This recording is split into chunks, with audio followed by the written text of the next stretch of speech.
Welcome to the Sci-Fi Center, the place to be, where comic books and wrestling collide magically. Movies, TV shows, and pop culture we share. Get ready to rock, we're here to take you there.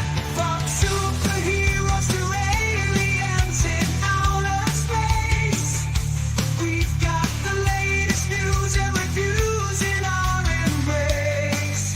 Turn on your screen, let the neon lights glow. We'll take you back to the 80s. Let's rock and roll. Sci-Fi Center, where the legends come alive.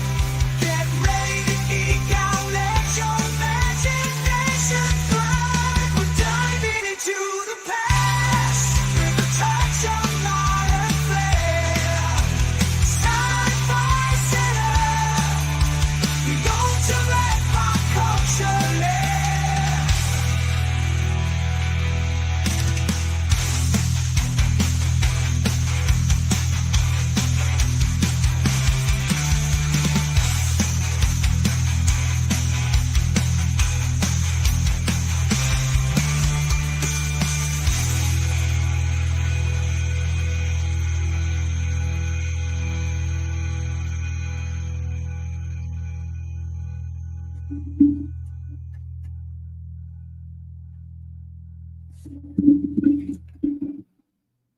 Happy Halloween. Welcome. Sorry for the lateness, but some of you may or may not know I am like literally right in the middle of a retail establishment trying to run these streams and still run the store. So, and I also have our Predator ticket giveaway for our advanced screening. So I got people coming in and out.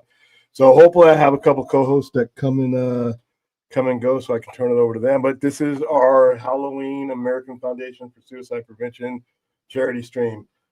Right now, we are just under $3,000 away from our overall goal of 20,000. Let's see. Hold on. Let me bring up that.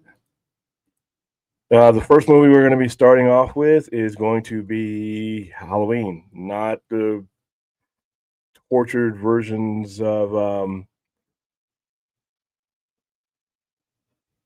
the franchise that we've seen. Sorry, Rob Zombie, love you, man, but I just not into. Hold on, accept all. Sign up with Google. Come on, here we go. Just signing into the charity page because it logged me out.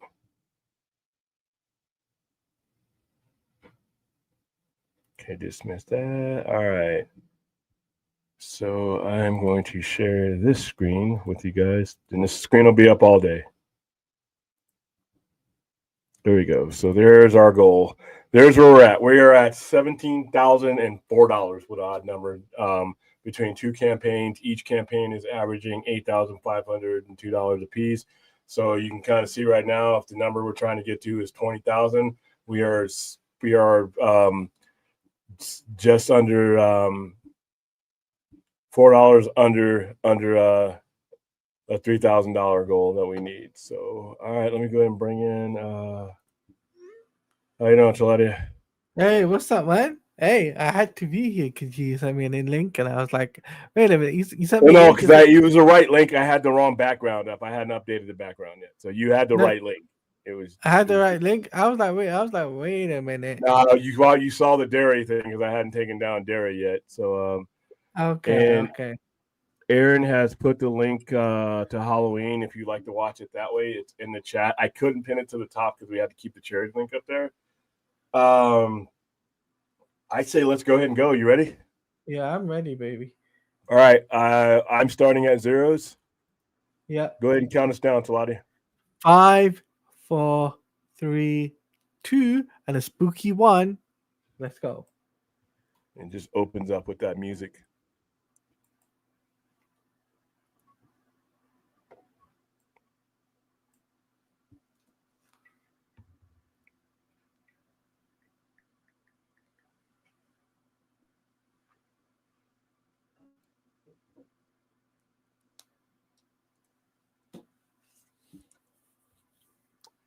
And this is John Carpenter wrote this music too, by the way, for anybody who's John curious. Carpenter's Halloween. Yeah, he's actually a pretty good composer too. That's all thing. Yeah.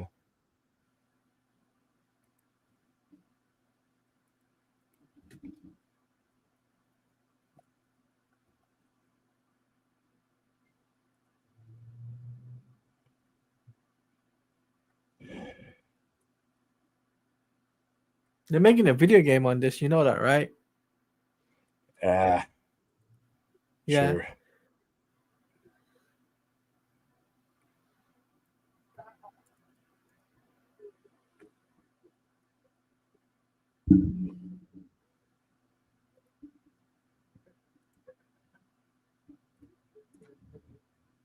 I'm not a gamer, so sorry if I didn't get too excited. It's all good. But if I ever got into games, like I said, it would be the end of everything for me. I wouldn't. You'd never see me again. You're gonna be on the vodka stream tonight. I don't know. I might depending on if I have a couple of co-hosts, I might drift back and forth. I won't be on there for long though because I'm going to be doing this. But. Yeah, I'm probably gonna hop on there for about an hour and then hop off. Yeah, Man. It might help to jump on there to spread the word. Oh man.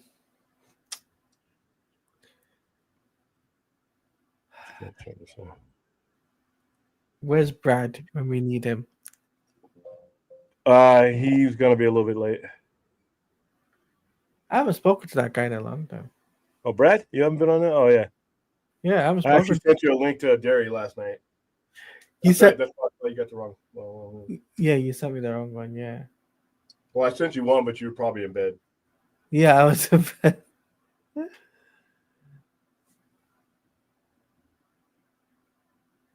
Haddonfield, Illinois, 1963.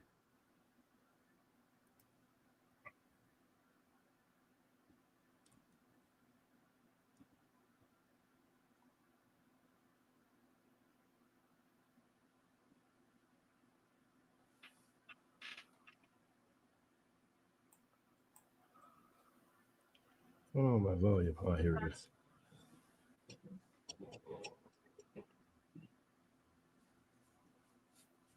I saw this movie in 1981.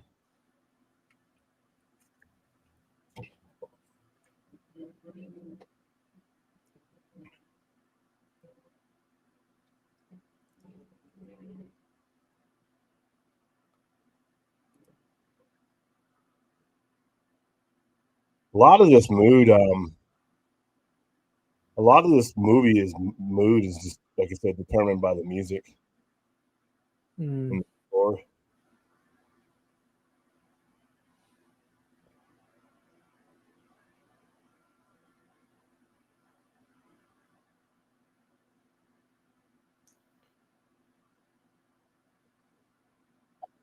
How could they leave the back door open? Yeah. Well, okay.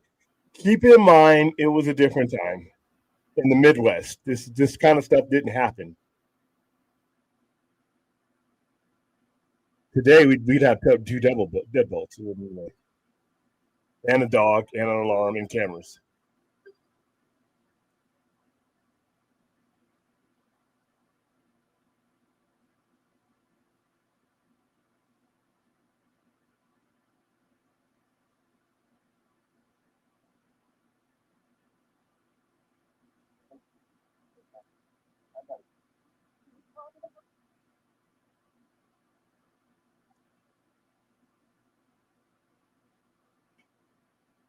Ugly shit.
She was half naked and you killed her. Yeah, he didn't care. Those things don't appeal to him. Even as an adult, they never appealed to him. Yeah. Aaron's in the back. Okay. Hold on, let me send this real quick here.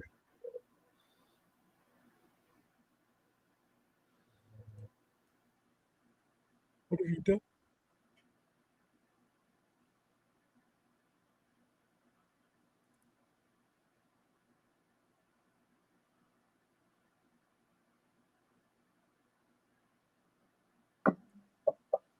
Okay, Maru.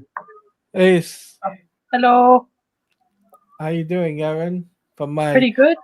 my friend from down south, Yeah. So Down under. down under. Yeah. start singing that Men at Work song if you guys keep playing around. Uh-oh. Uh-oh.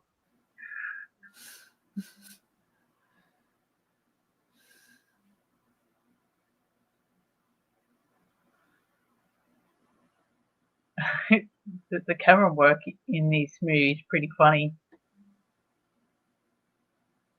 The best part about this movie is Donald Pleasance as Dr. Sam Loomis.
I mean, he drives this movie.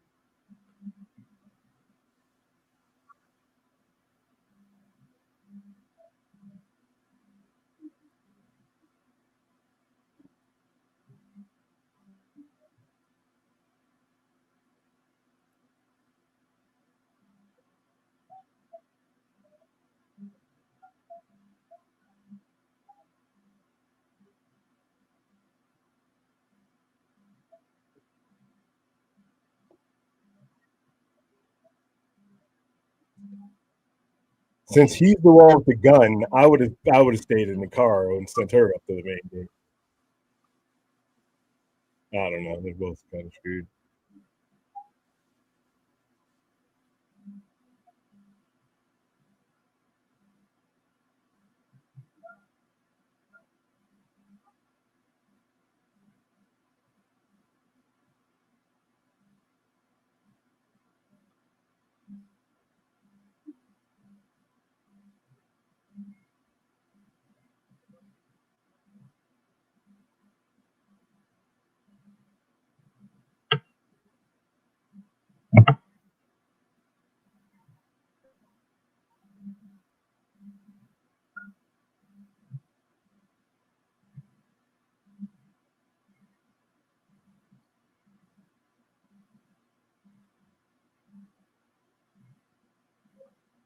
How can he drive a car? He's been watching him drive him around the whole time.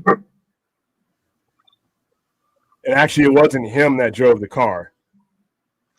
I don't, because it was that crazy. It was those crazy people that were running around that took over the car. I think he ends up killing them, doesn't he? It's been a while since I've seen this movie over and over again. I saw it as a kid and just assumed. Hold on for a second.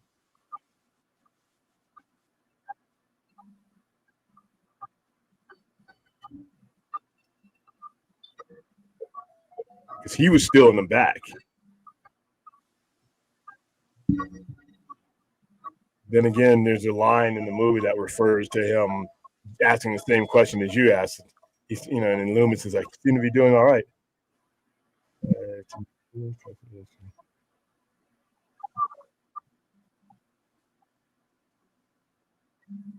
Okay, no, that is, yeah, Michael jumps on the roof.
Look how young Jamie Curtis is here.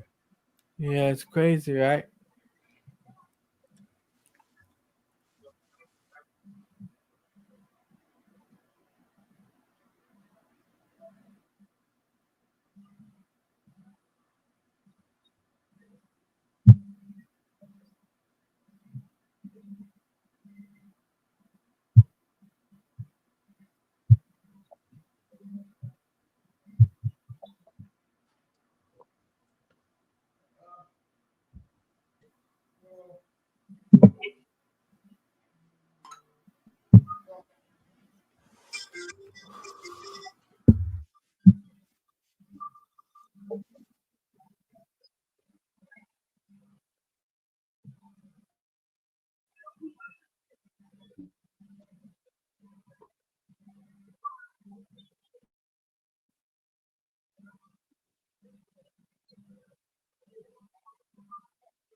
Hey, everybody. Hey, Brad. Okay, Long time no see. Ah, likewise, man. My gonna pass brother. Hello.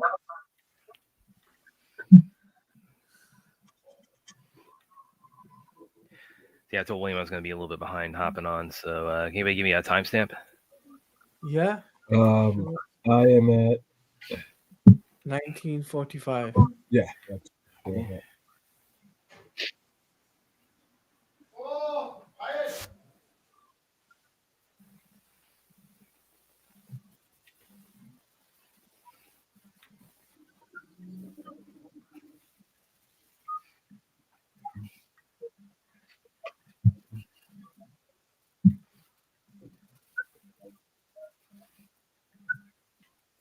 No.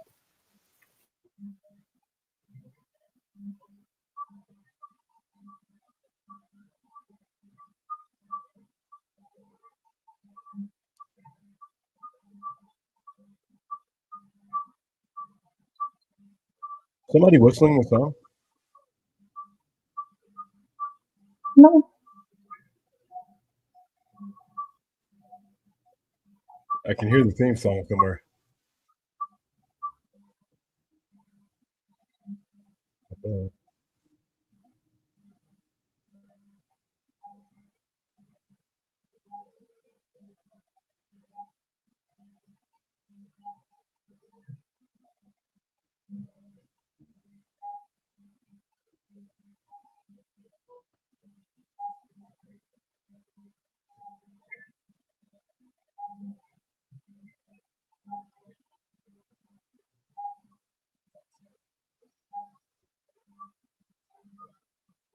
I was really dug that line that Loomis has here. It says he can't drive a car. He was doing very well last night. Someone gave him lessons.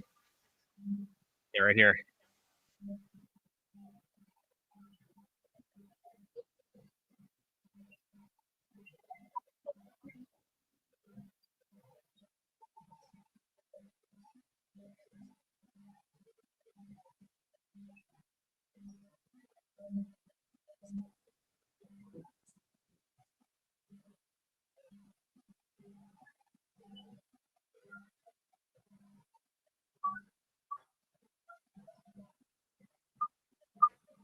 So Robert England just got his star today. I saw the ceremony. Yeah, yeah, you mentioned that. Yeah, perfect, fitting time too. Yeah.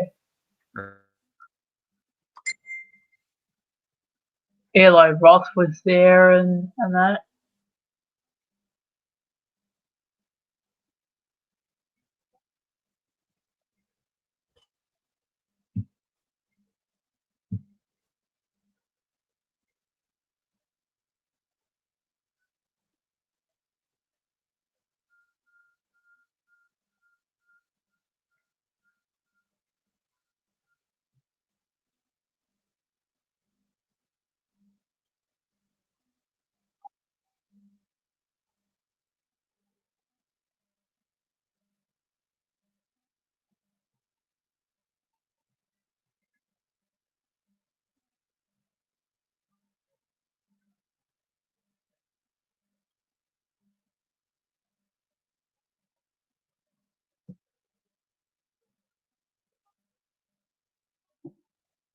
With all these horror movies being turned into TV shows, I wouldn't be surprised if they don't make a Haddonfield TV I show. really hope they don't. I want them to let the Halloween franchise die for about a good 15, 20 years. I don't even want to see another movie.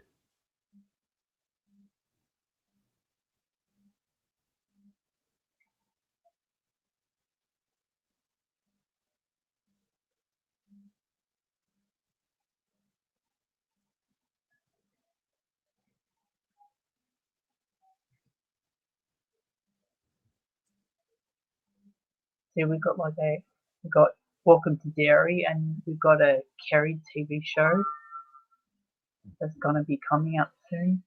Yeah, hold on.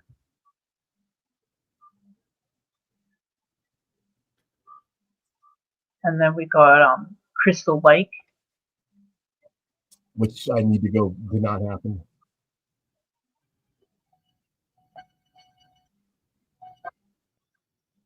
So all they gotta do is do Haddonfield and Elm Street.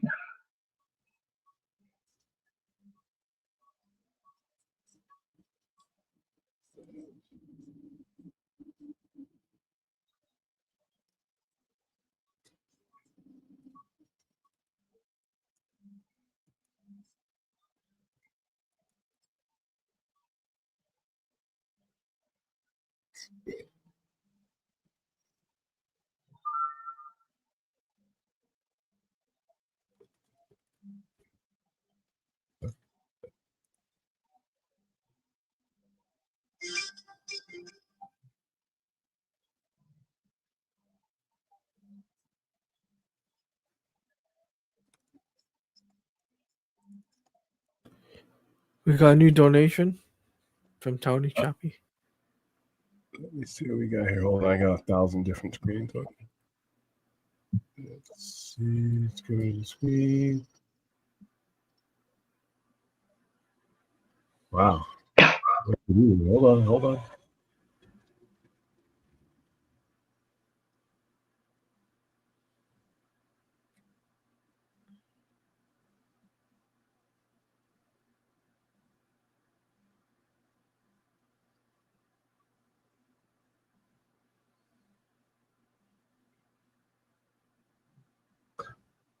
We got 2 donations. We got one from Corny David. Okay. And then one from Tony Chappie. Double feature watch along, Total Recall remake. Director's cut and Chappie. We'll have to look at that once we get past all this, Tony. And Corny David, thank you. No comment. Thank you both. That puts us at a grand total of 17,104. That's not updated though, so it should be less than that. So we're getting there. Thank you both. Hmm.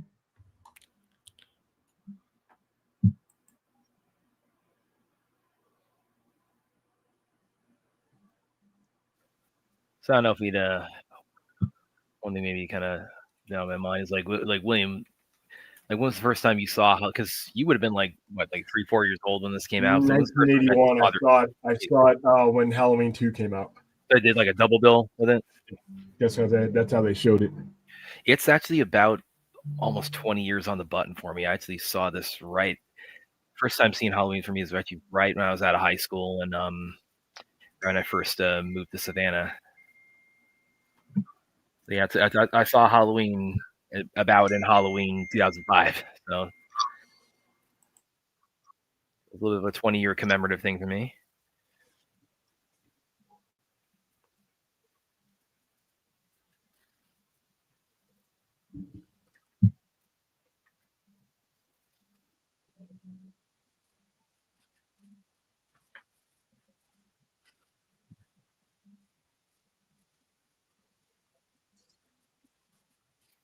By the way, for those of you, a little bit of trivia here. Of course, there's always been like a little bit of like linkage between Halloween and Psycho. You know, Janet Leigh is, or Jamie Lee Curtis is Janet Leigh's daughter, and this Sam Loomis character. I don't know if I mentioned this before, William, but I've seen this kind of interesting fan theory float around that the Sam Loomis of this movie is the Sam Loomis from Psycho. Yeah, I thought that was. That's kind of, I don't know. I don't know if I'm on board with that. But Immediately. I don't know if I'm on board with that, but it's like I kind of the creativity of that I think is kind of cool. Because basically the idea is that after the whole Norman Bates thing, he like went back to school and like became like a psychiatrist and studying killers, and kind of led him to Michael.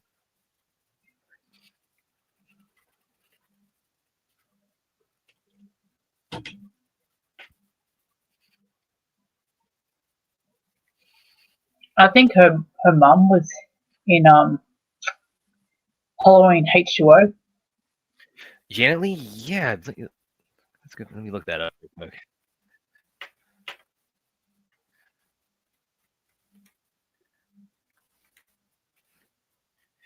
What would you maybe like William and like kind of everybody, like what is your and yeah, she was, by the way.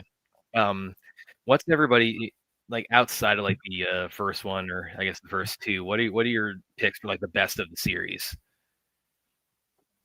The first one. Yeah, I mean like outside of like the originals. Like I don't consider like 2018. I thought was pretty good.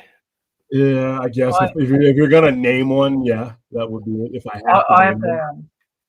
have a soft spot for H2O. Yeah. I would have to agree with William.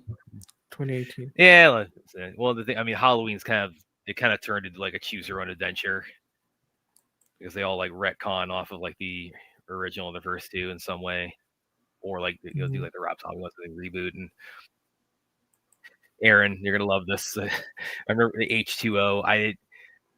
Every time I see that title, because it came out in '98. Every time I see that title, Halloween H2O, my brain can't stop it. It always thinks, "Teen is cold. That's why I call hot quality H2O." Same year. In fact, probably like within a couple of weeks. Yeah, they were, within like a couple of months of each other.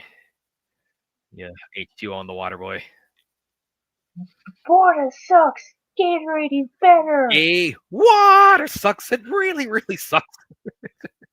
No. He fakes about faking. He pretends to fake. You playing a foosball behind my back?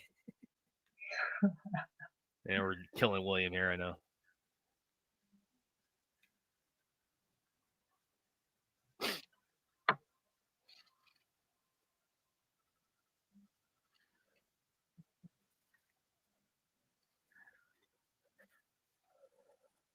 The reason why they called it H2O is because 20 years later. Yeah, 2020, like the 20th anniversary. Yeah, but they should have timed it better, like against the Waterboy, because now I can't see that title and not think of the Waterboy. Waterboy, yeah. Why are we talking about the Waterboy? Because they came out the same year and it has the title H2O in it. Who the fuck cares?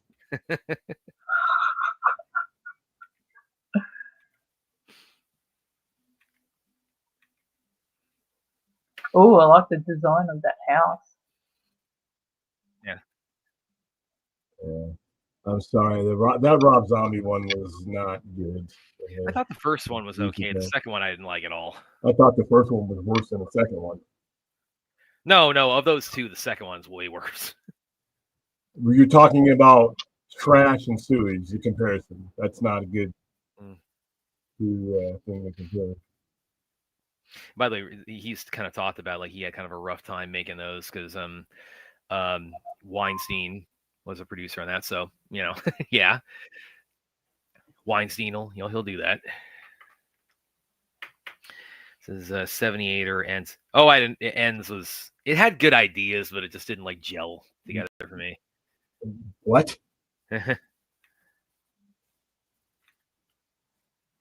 I did like in ends the whole funeral procession they give Michael. I thought that was kind of like that's kind of a cool like sort of dark spin on a funeral procession. Because it's more like a ritual the way they do it, where it's like they're like, we're gonna make dead certain he's not coming back, and that's we have to put him in the industrial shredder.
When you had to remember people's numbers.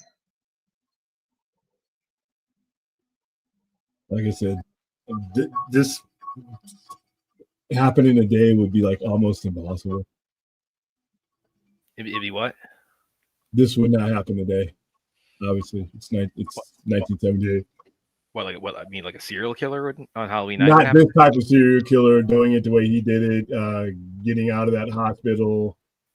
Him, the doors being left open for him to just walk in and out of places.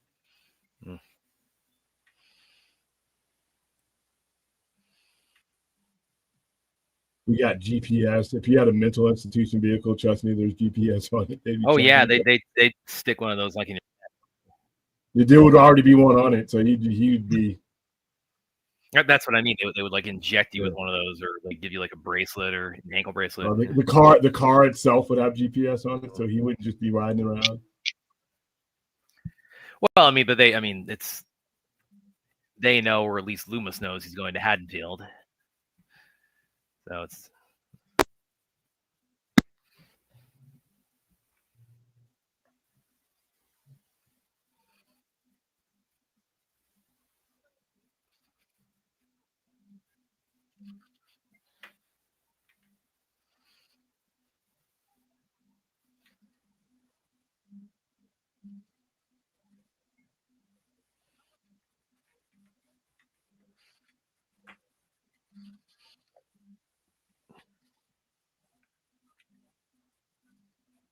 No, isn't that cute? Seeing all the kids go out for trick or treating.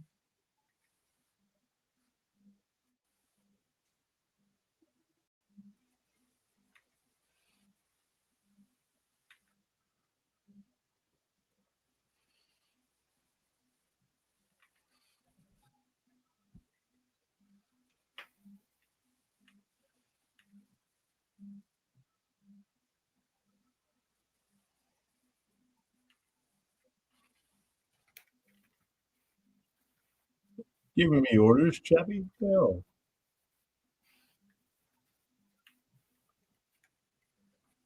Lucky I'm in a good mood. bad it wasn't Harvey Weinstein. It was mostly the brother. Well, for whatever reason, it's an awful couple of movies. I'm not a big fan. The thing is, what Bob knew, he covered up. Right here, this is the best part of one of the best parts of the movie. Right here is when he's explaining Michael Myers, his sheriff. Yeah. The whole thing about the devil's eyes, and I spent 7 years trying to cure him, and another 8 trying to keep him locked up.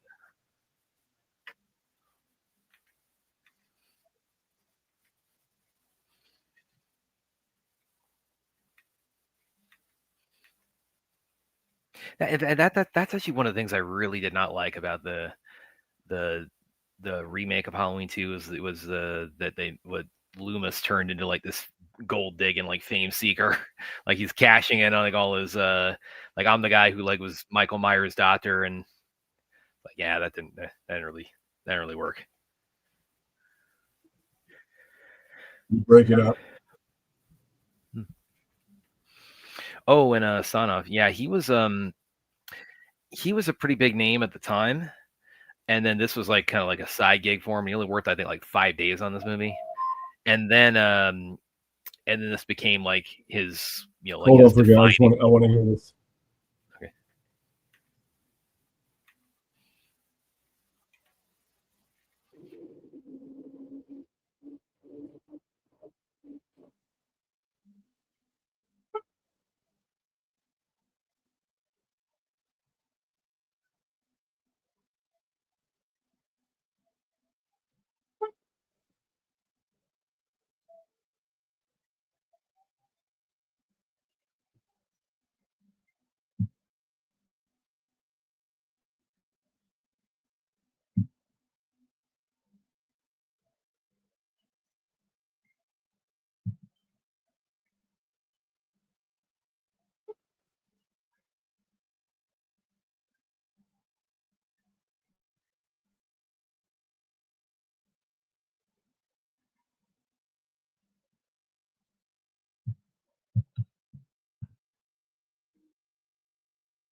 The way his tone and his voice and his cadence when he reads this off is perfect.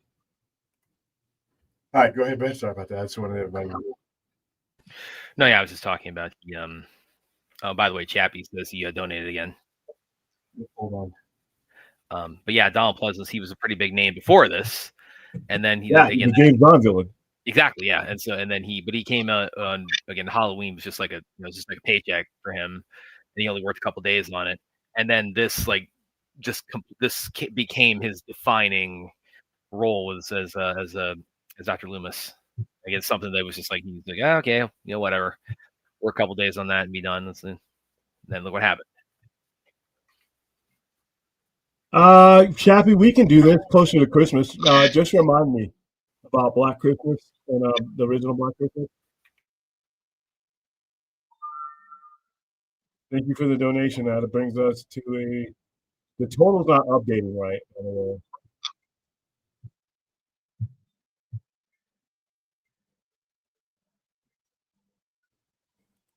Put this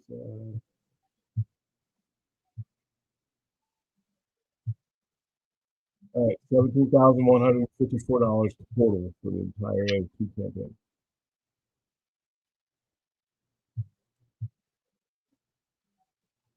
I got it.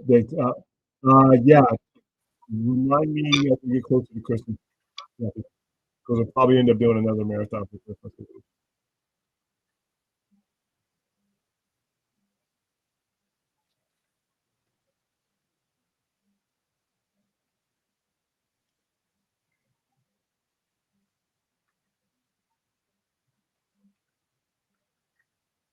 Oh, this song on the radio right now, that's the same song that plays in the opening credits of The Stand. Like 16 years after this. Yeah. Yeah, the opening credits and it shows up the laboratory with everybody dead from the virus. That scene is so creepy. It's so eerie.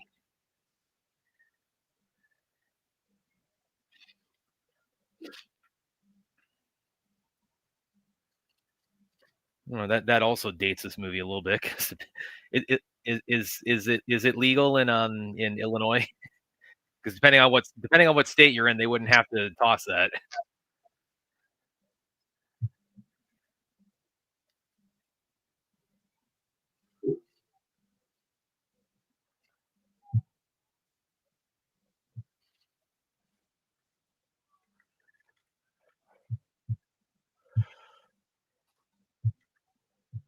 Blame everything on kids.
I got one from Chappie here.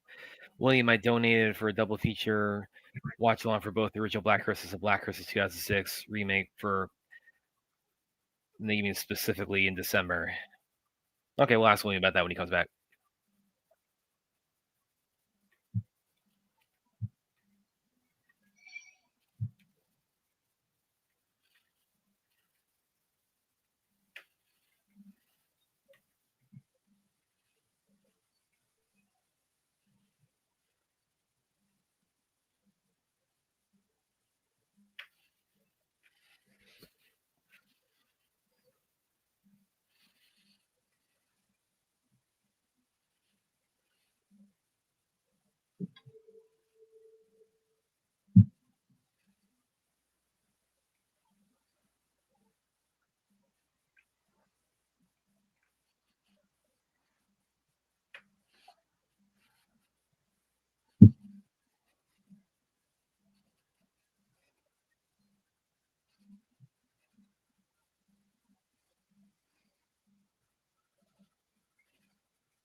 William is missing his favorite speech he was just talking about from After Loomis.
Ooh, what's up, Droga? Your Batman last night? Well, yeah, because it is actually November 1st for you now, and for Aaron. Well, dude, William, you're missing the speech.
Yeah, I saw it. Like I was saying, I don't know if you were sitting at the computer. Remind me as we get closer to Christmas, we can pull that off, no problem.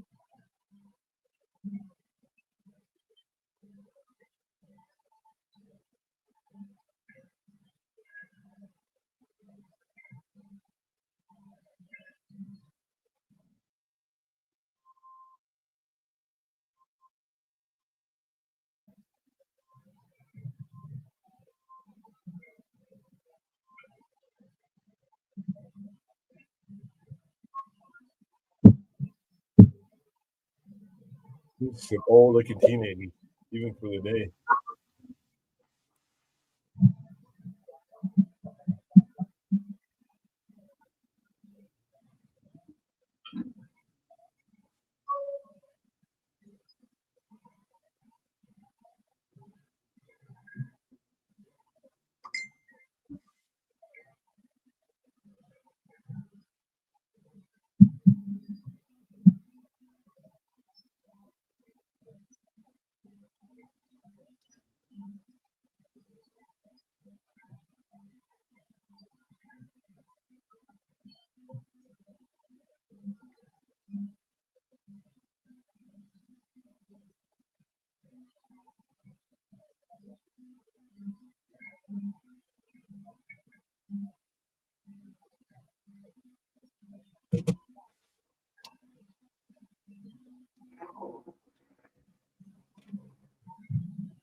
Ironically, that's one of the movies. Is that the Day the Earth Stood Still, or is that a? Okay, no, that's the Day the Earth Stood Still. I watched that one.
She's watching The Thing from Another World, like one of the movies on the docket tonight for us.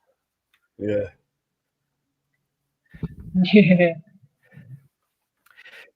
Yeah, Carpenter. 4 years later, would go on to make The Thing, and the 4 years after that, would go on to make his greatest entry on his filmography, Big Trouble in Little China. I still can't believe that guy made that Exactly, it's awesome. fucking trash. Man. I'm not saying I've been everywhere and I've done everything. I'm sure pretty sure it's a pretty amazing planet we live on here. Man, it'd have to be some kind of fool to think we're all alone in this universe. I can quote Jack Burton I can mute you too. So. for days. Jack Burton, me.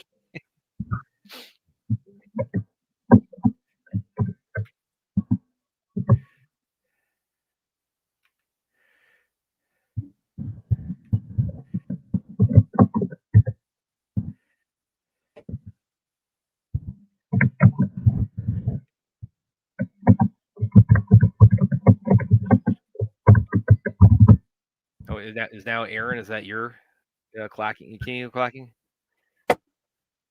Hey, sorry. I'm just No worries. putting links. Usually they're that's just all. saying it. Usually they're just getting on me about that. Which, by the way, that's more like with two people on here. It's like you hear our keyboards clacking. I'm telling you, there is no DNA test necessary. Too many things line up.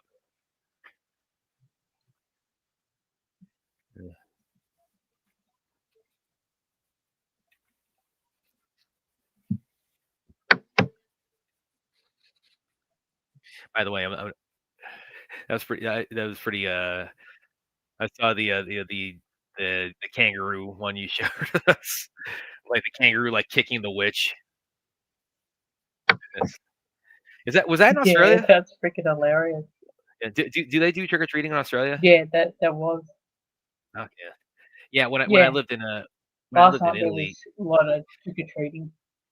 yeah, when I lived in Italy, Italians they don't like officially have Halloween as like a holiday, but they've got like a bunch of American bases there, so they're like, oh, once we had a presence there, it's like it didn't take Italians.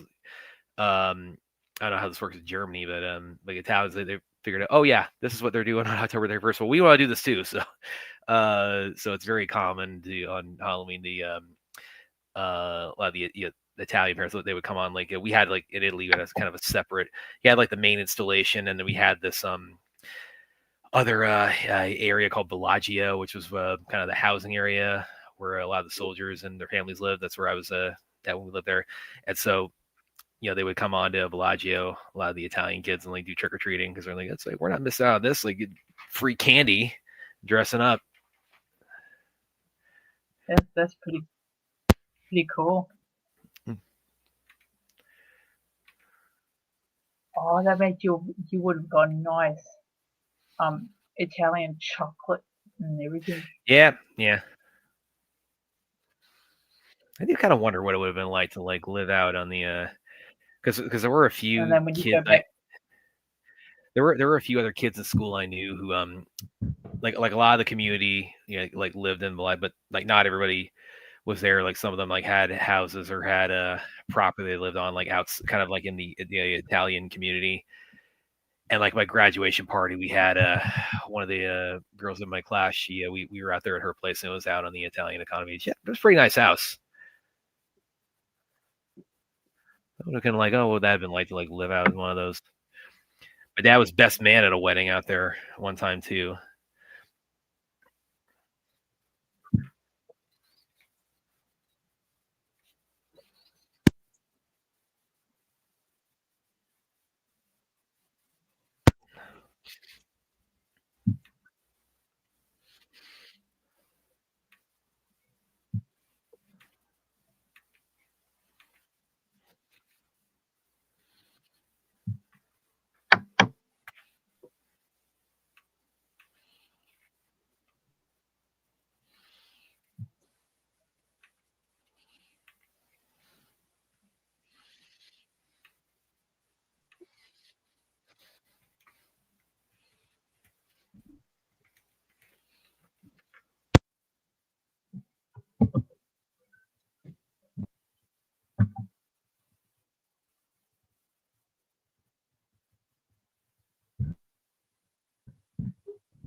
The things that these people are doing in other people's houses.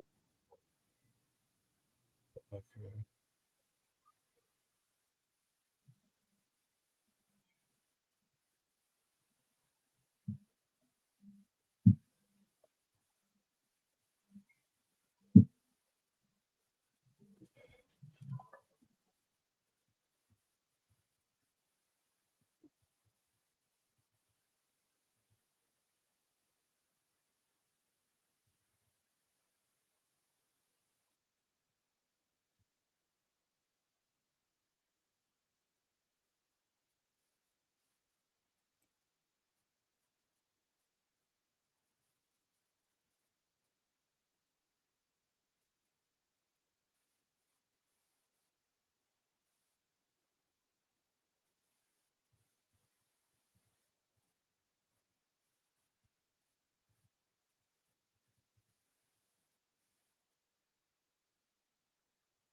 So anyway, I'm kind of curious, like what is business like in there? As I've said, usually on a Halloween night. Off and on. You got people mostly if you have tourists, they're going to Halloween events. I mean, if they're dedicated to, and then you have the families that are, if they are local, they're doing either a trick or treat thing or they're doing the in-home party thing. Today's a little bit different because I'm giving away tickets for Predator Batman. So Yeah. that's a little bit different. Yeah, I've always kind of wondered like what trick or treating looks like, kind of in a more kind of an urban landscape. Like where you're not like in a neighborhood. Like what does that kind of look like? Well, where I'm at, you're not going to have a lot of trick or treating because I'm dead center in the middle of the city and right next to the strip, so there's not going to be too much of that. Mm.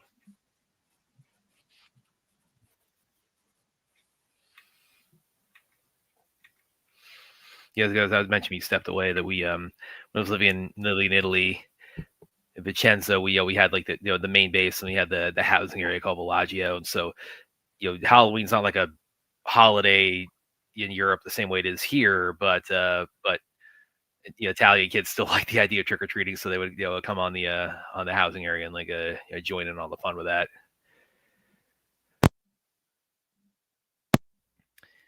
By the way, we all saw Aaron's sharing some of the Halloween festivities in Australia yesterday, specifically a kangaroo kicking a witch.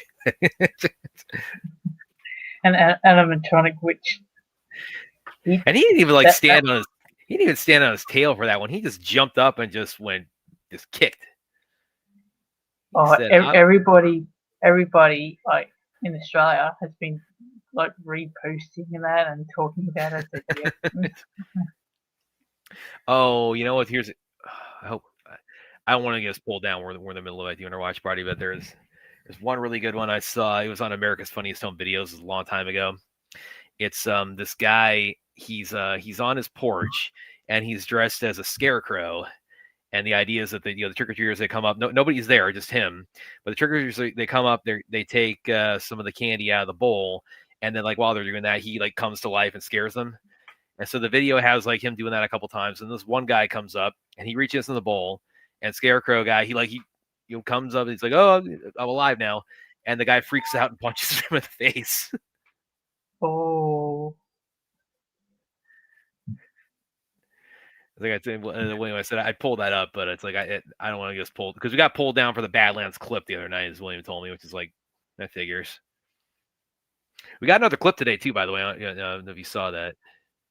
I just got it back up. They took it down, and it took them like a day to edit it.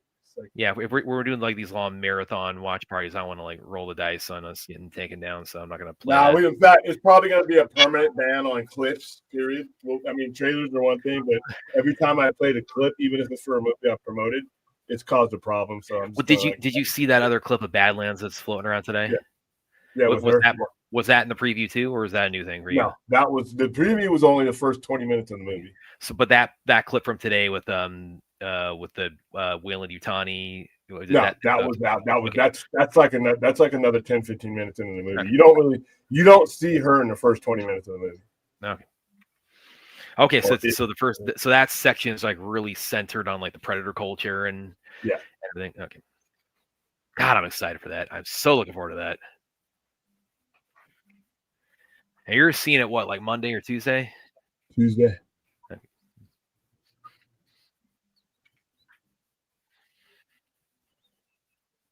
Yeah, pretty much all the reactions I've seen to it so far have been, I mean, it's been just about unanimously positive.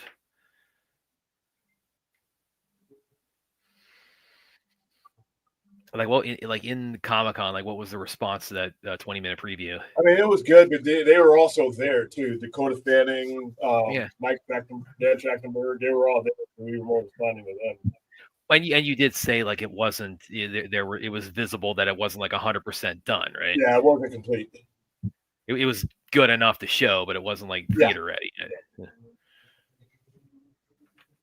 So it was like that sword was like a Nerf sword or something.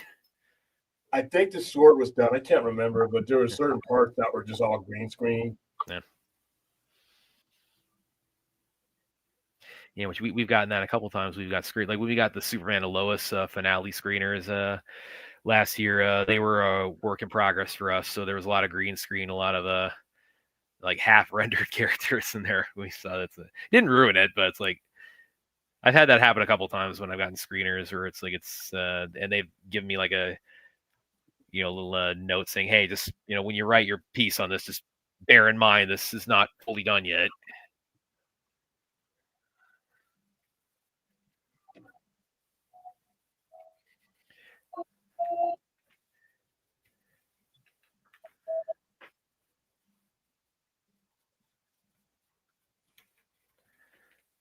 So real quick, everybody, like, what do you think the budget was for Halloween? It's like give me like a guess what you think the budget was for Halloween. It wasn't a lot because Mustafa didn't have a lot of money. Yeah, it was according to this 300 to 325. That's more than I would have guessed actually. I would have guessed like $100,000 at most. And probably a lot of that was just getting Donald Pleasance in it. But it made 70 million. Now that's not taking into account inflation and like re-releases and things like that, but that made it the most up to that point the most profitable indie movie ever made. And you know what broke its record, William? You're gonna love this. You know what broke its record? No. Well, actually, okay. Two things broke its record. First, and Aaron's gonna love this. The first thing that broke its record was the original Mad Max. Oh. And yeah, that broke its for like biggest indie movie up to that point. And then what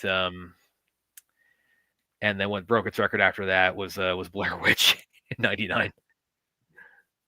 Well, that's because they ripped all those people off to make that movie. So. Well, no, but it was cheap to make. I mean, it was like, and that I think it was even cheaper than Halloween. Look up real quick. Yeah, if you don't pay anybody. Oh yeah, I mean the cast definitely. Yeah. But they're in the. I think they actually have gotten that settled. Actually, they took some. They finally said, okay, we're sick of this. We want to get our back pay, and they took some legal action. I think they actually won that. And good on them because talk about them doing some more with Blair Witch, and they're doing that now because they're actually getting money out of it.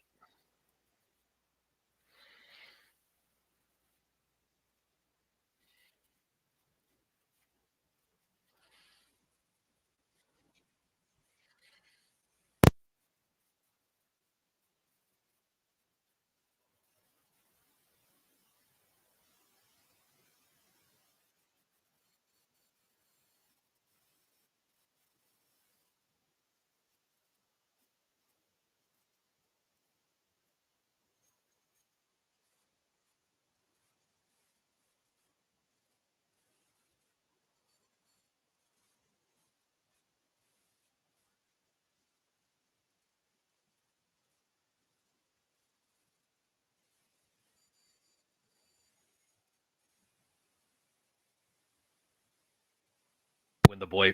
This is one of my favorite Michael kills coming up here when the boyfriend goes into the kitchen. Oh, you already missed it. Oh, you guys are a little bit ahead of me. Yeah. No, Yeah, you're what- like way behind. Then that happened where's- like 5 minutes ago. Oh, where's your timestamp? I'll just Uh, jump ahead. 1 hour and 15 minutes. Yeah. Hmm. Boyfriend's been dead. The body's already cold. No, yeah, but that's one of my favorite because the whole thing where he just kind of does that and like pins him. Which, by the way, that wouldn't work. The whole like that knife would not be able to hold him up on the wall like that. But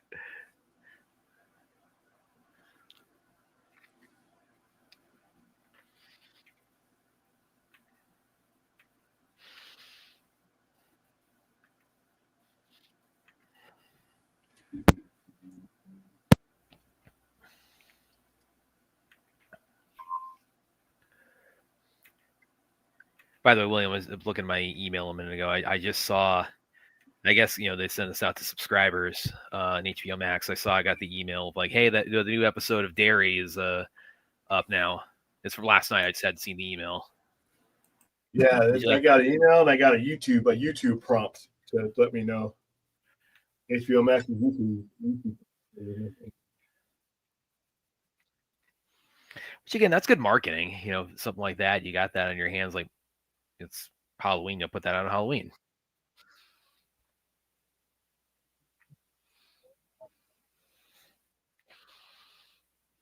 And by the way, we're also William will love this. We're about what are we about? Like I think we're about 32 hours away from him getting his hour back. Yay. Yeah. I need something good to happen to me this week.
And bell bottom. Yeah.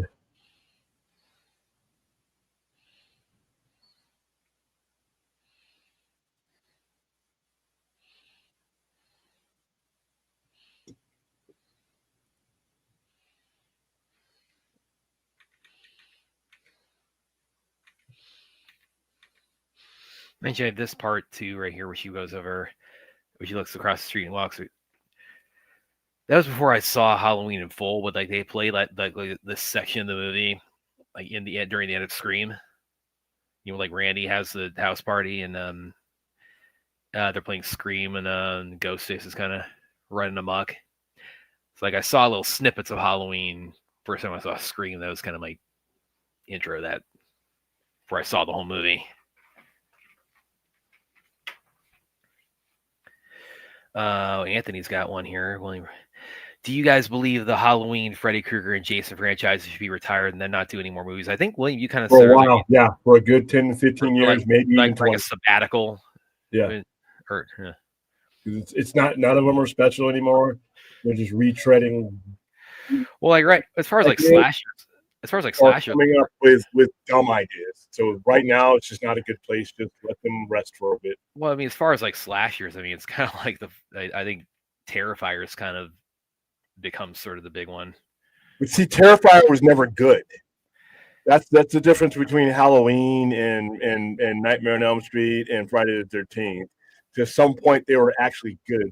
Terrifier was never something that was like some high quality. That I mean, it's aspired. It never aspired to be like more than a it was just it knew what it was and it achieved its mission.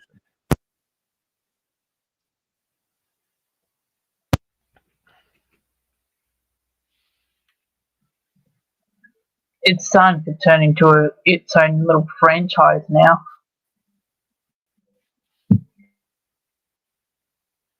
Oh yeah.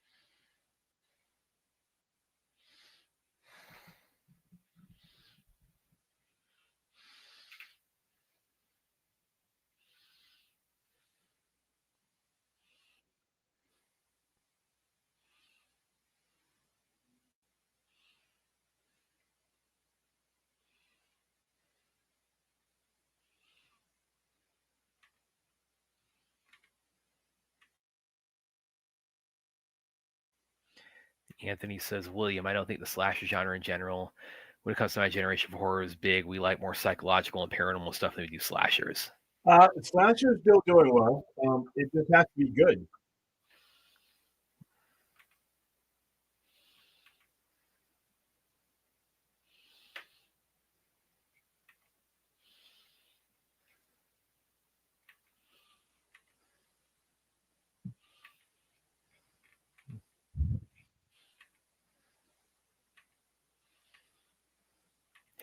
Go down. I'm trying to think down. Okay. All right.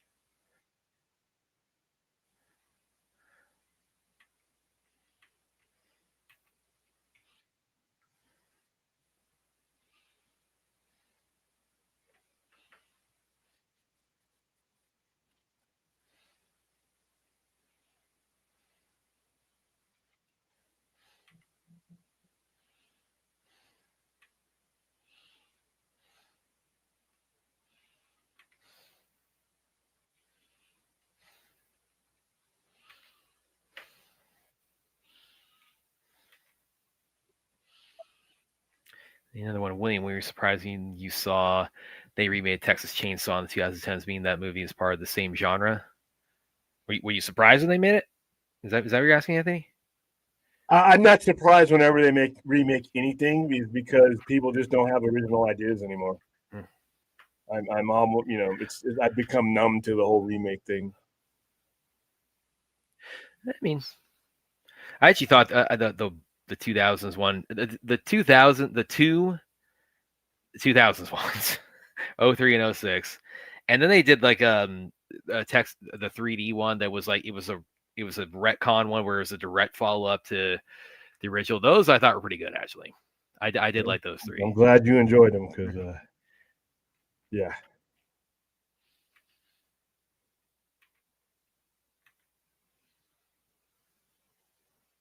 Oh, are we at the part where he like the mask just like phases in from the shadows? I think we're getting there in a second. That's one of my favorite parts. That's one of the best reveals.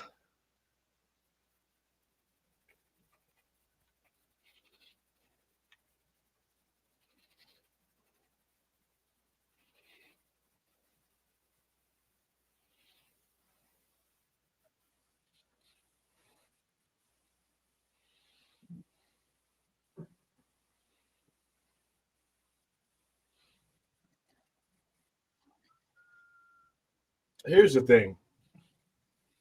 Why you couldn't send the kids and stay in there with him? Meh.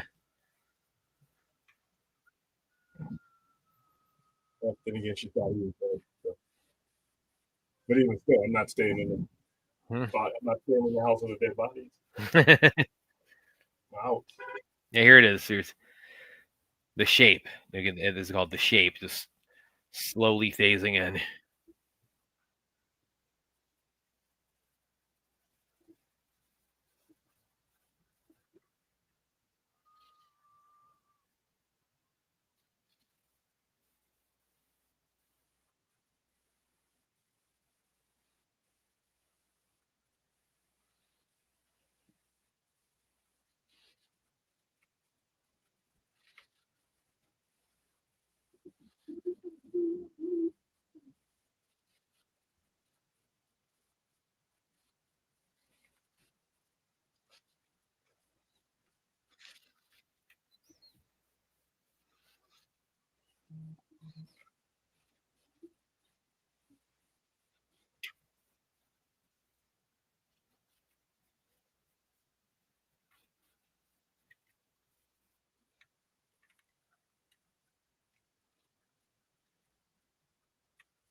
All right. That was Halloween. We are going to literally go ahead and roll Right into two. two because I By got the way, started here's late. Perp. How's it going, man? Who loved my interview that just the live I saw. Thank you for sharing that, man. May I just say, A Night Before Christmas is not a Halloween movie, Christmas movie, damn it. Main character is literally bored of Halloween and finds the magic of Christmas. I got a request from somebody on our panel to do it, so it's really the only justification I needed. I mean, if I got people that are, disturbed enough to call Die Hard a Christmas movie, then I guess I can actually get a movie that actually has Christmas in it and be, but you can thank Aaron for that one. She's still there. Where'd she go? She's still here. Oh, Aaron? okay.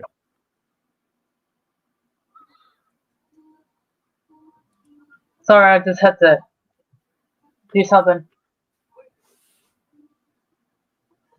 All right, we are gonna go into Halloween 2, 1981. I saw this movie when it first came out, along with the original Halloween. By the way, guys, we're watching the original Halloween. Oh, no. A Nightmare Before Christmas is both a Halloween movie and a Christmas movie. There you go. Because he's the head of Halloween. The Jack Skeleton. If you had to, He's the Pumpkin King, and he's like he's the mayor of well, not the mayor, but the leader of Halloween Town. well, of all of your requests, Aaron, there was some of them that were absolutely out of the question, so I settled on this one. Terrifier, especially Terrifier. Movies were just stupid. Yeah, I saw the Terrifier one. Panel, Yeah. if you had to choose one vampire movie to watch on Halloween, and I'll give you 3 choices from Dusk Till Dawn, 30 Days of Night, or we're done, then it's going to be 30 Days of Night. 30 Days of Night is probably one of the best vampire movies ever made. I don't like Dusk Till Dawn as a vampire movie. It just doesn't. It's something else. It's not bad, but I don't consider it. Yeah, there's vampires in it, but it's like, yeah, I guess, but it just doesn't have that feel. It just has more of a feel of a Tarantino movie than anything else. Robert Rodriguez movie. So. But I'm going with 30 Days of Night. I'm surprised that you didn't like all the stuff that I chose, because there was a lot of 80s stuff there. Yeah, from your generation, which I actually grew up watching as well, like Fright Night and stuff. Was that a backhanded old person comment? Some of that's one thing you got to remember about the 80s is there's a lot of movies. I mean, they made like a lot of movies in the 80s. I mean, there was a lot. You would go to the movies and you had 18 screens and they had to fill those screens. And then there wasn't always just one blockbuster that they took. They didn't do that back in the day. If you had 18 screens, you probably had like at least 15 different movies. So, okay, yeah, for me, it's 30 Days of Night. I don't know about you guys, but here we go. We are going right into, all right, Claudia, you ready to count us down here? Yeah, I'm ready. All right. This will be the last movie I'll watch, by the way. Okay. 5, 4, 3, 2, 1, play.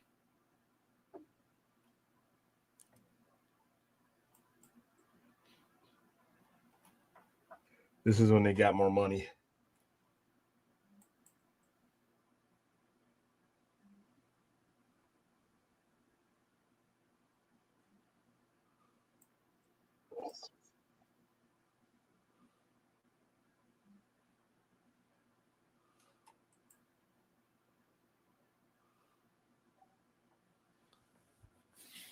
Well, the thing is, you chose 2 things that I put out there anyway. Nightmare Before Christmas and the thing that came from outer space. Oh yeah, I did get one of yours. Yeah, I got 2 of yours. There you go.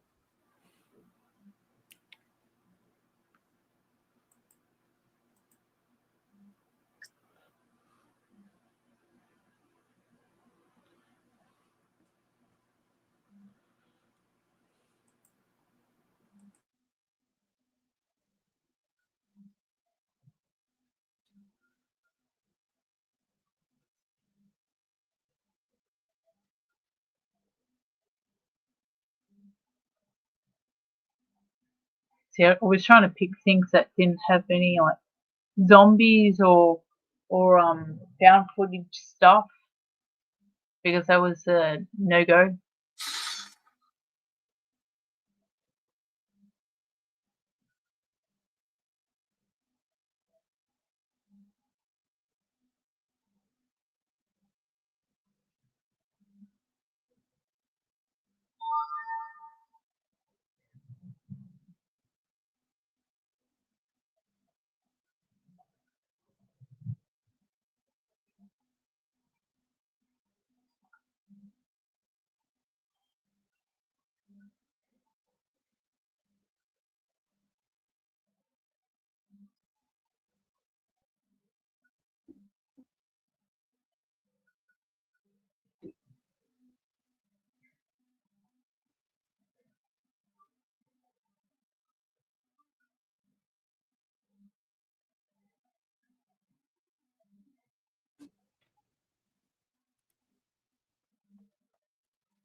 What's up? Hey, what's going on, man?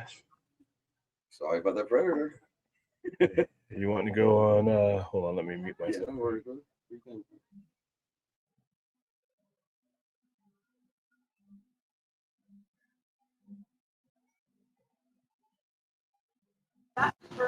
What's up? What's up? What's up, Clint? Guess who's here? Yeah. My less dumb friend, the devil. Yes. Yeah. We watched Howard the Duck, unfortunately. I'm about to tell some people off here in this hospital Oh wow. and walk my happy ass out of it.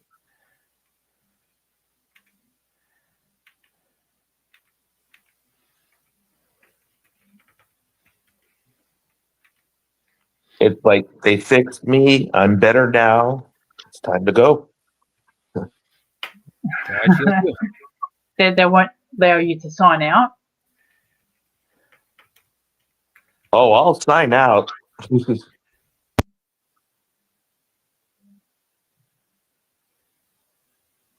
But it's like the doctor's forcing you to stay.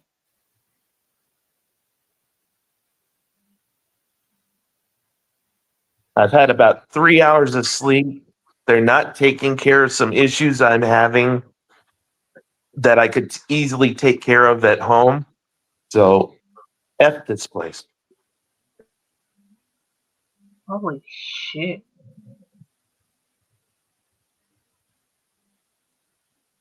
And plus you probably prefer to be in your own warm bed.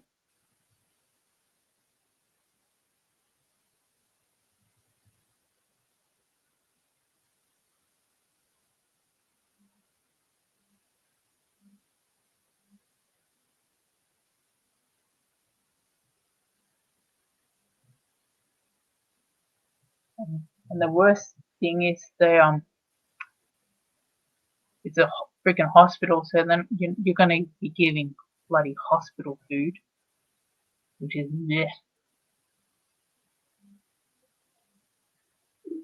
Surprisingly, this one isn't too horrible. Oh, that's good.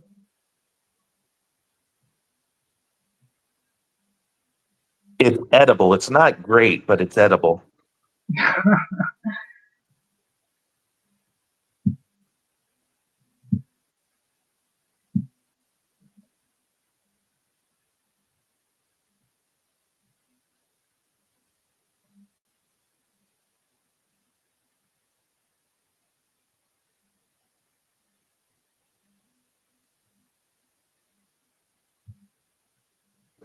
What are you guys watching? Halloween 2 at the moment. We're already finished the first movie on the list.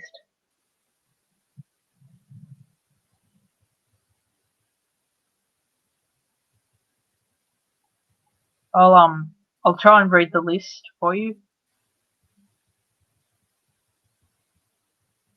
of all the movies that we're watching.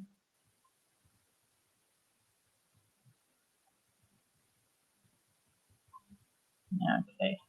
We just finished Halloween. We're watching Halloween 2 at the moment. After that, we're going to be watching The Lost Boys. Then The Thing from Another World.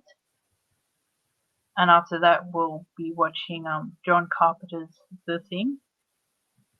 And then once that's done, we'll be doing The Nightmare Before Christmas. And our last movie will be Invasion of the Body Snatchers, the 1978 version.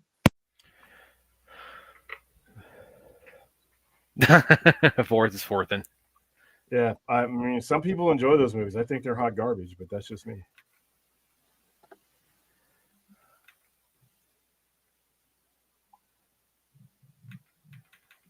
like, I enjoyed the first one.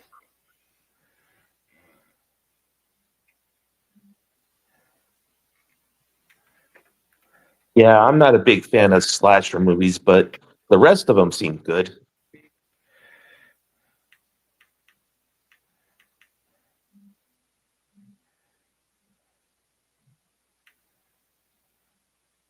Too many goddamn vampires. Mhm.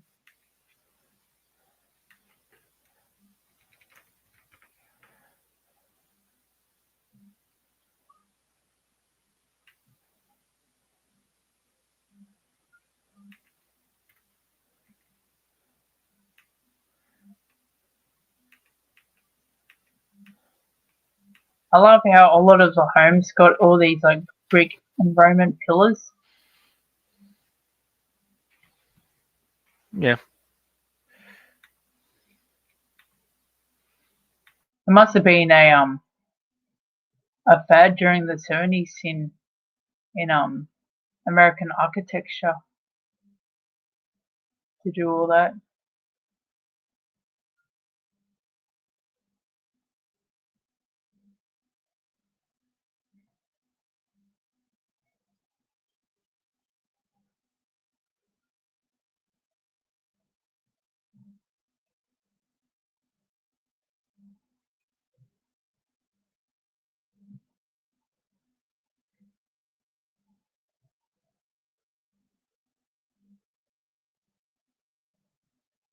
Look how like simple the structures were back then.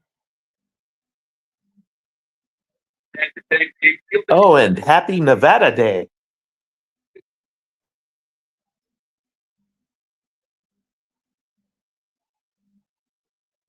Or is it like the founding of Nirvana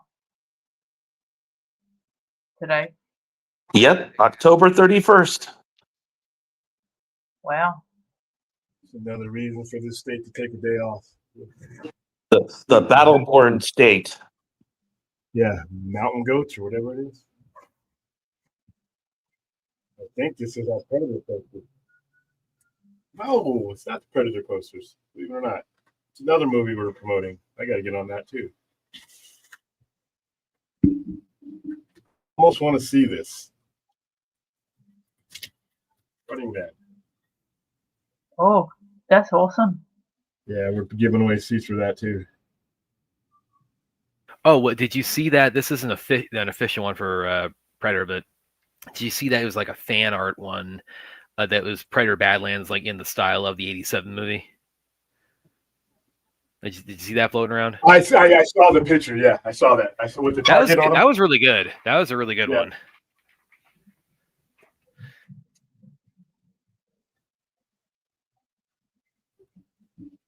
Supposed to be getting Predator posters, but they haven't arrived yet. I wish I had the Predator posters so I could have people pose with them. Okay, that's enough of me.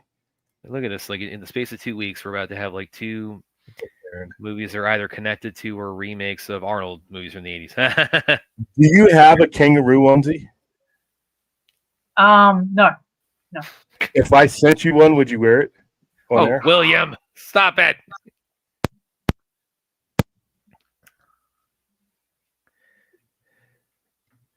And they have ones with like little pouches. You know what, Aaron? I bet this is coming up. He's gonna say like, Aaron, were you in the kangaroo suit of that kangaroo that kicked over the witch? That's what William's gonna. That's his next one. He's gonna ask. I'm doing all right.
Yeah, Nevada had lots of gold and more silver, and the Union needed the silver for money for fighting the war, so they made Nevada a state because of that.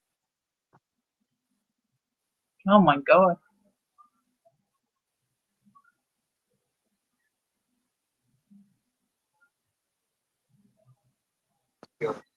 Hence the name Battleborn State and Silver State.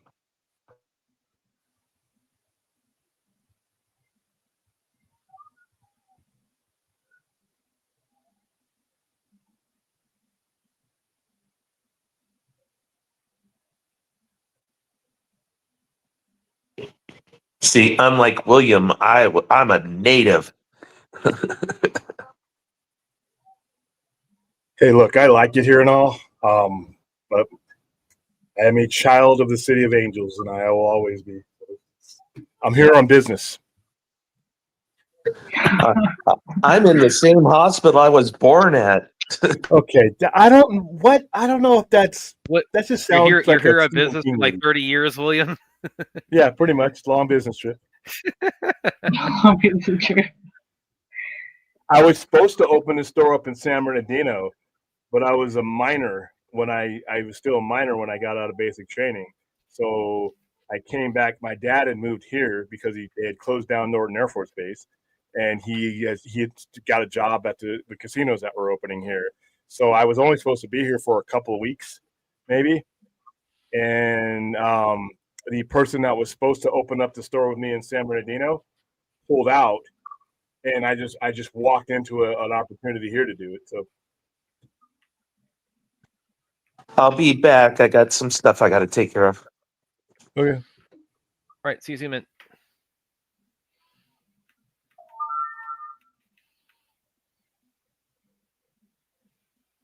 By the way, this doctor is drunk as fuck. Yeah. Yeah.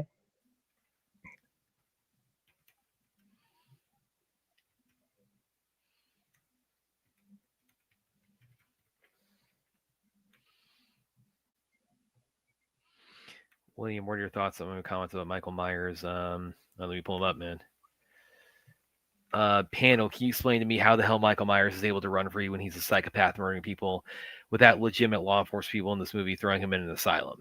Hollywood, and he killed them all. Are you talking about like okay? Why? All right. This doctor's drunk. And he's get to, yeah. I'm sorry. Give that needle to the nurse. I don't want to drunk with anything, let alone a needle. Wow. Well, you can blame Ronald Reagan for that. Yeah. He destroyed the American healthcare system. Wow, you just went way. Definitely the American mental health care system. All right, let me change that. Sorry, I just went all deep there. Yeah. Not as deep as the needle. Yeah. Oh wow! I see we came with jokes today, Lord Kangaroo. All right, so I'm figuring. Hold on.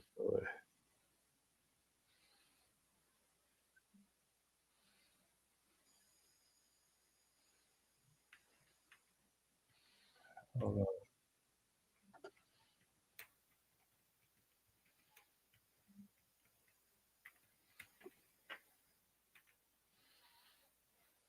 Yeah, man.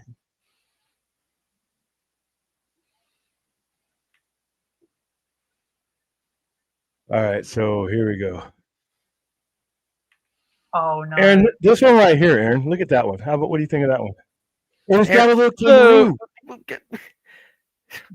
Okay, so we can't talk about Kung Fu on here, but you can just like throw like kangaroo bullshit her way constantly. How much is this? It's got the kangaroo there. This is. I didn't even look any further. Hold on. Oh, it's currently unavailable. Oh, look at that! And then, did you see it? It can hold on. Because it's not just a kangaroo thing. It can actually take the kangaroo out. It can take the little baby Aaron out of there. These are pajamas, cosplay pajamas. I didn't even know that was a thing. Oh my god! And the guy's wearing it. That's a thing now. Yeah. So if I were able to What? get this for you, would we got to do it on stream? I didn't. I thought I was gonna have to search for the perfect one. It was like it's right there.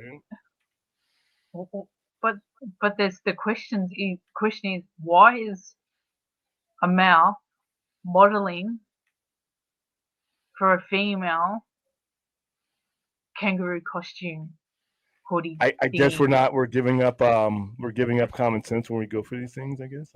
Pretty much. All right, let's get back to here we go.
Well, a quick thing I'll pull up here, guys. I'll show you a little bit of some recent Halloween stuff I did. So the trunk or treat actually at the school we got recently, and I'll show you who I was this year for it. Don't let me guess. Was it kung fu related? Sort of. Is that Daredevil? Yep. Yeah, that's my nephew. That's my nephew, Luke. So the grown ass man is dressed up, but the kid isn't. What's going on here? yeah, he was what they tell me he wanted to do? He wanted to be Happy Gilmore this year. They weren't able to get like anything together for that, so they kind of just kind of got Thank a football God. jersey. They got a football jersey for him. They're just gonna kind of wing it.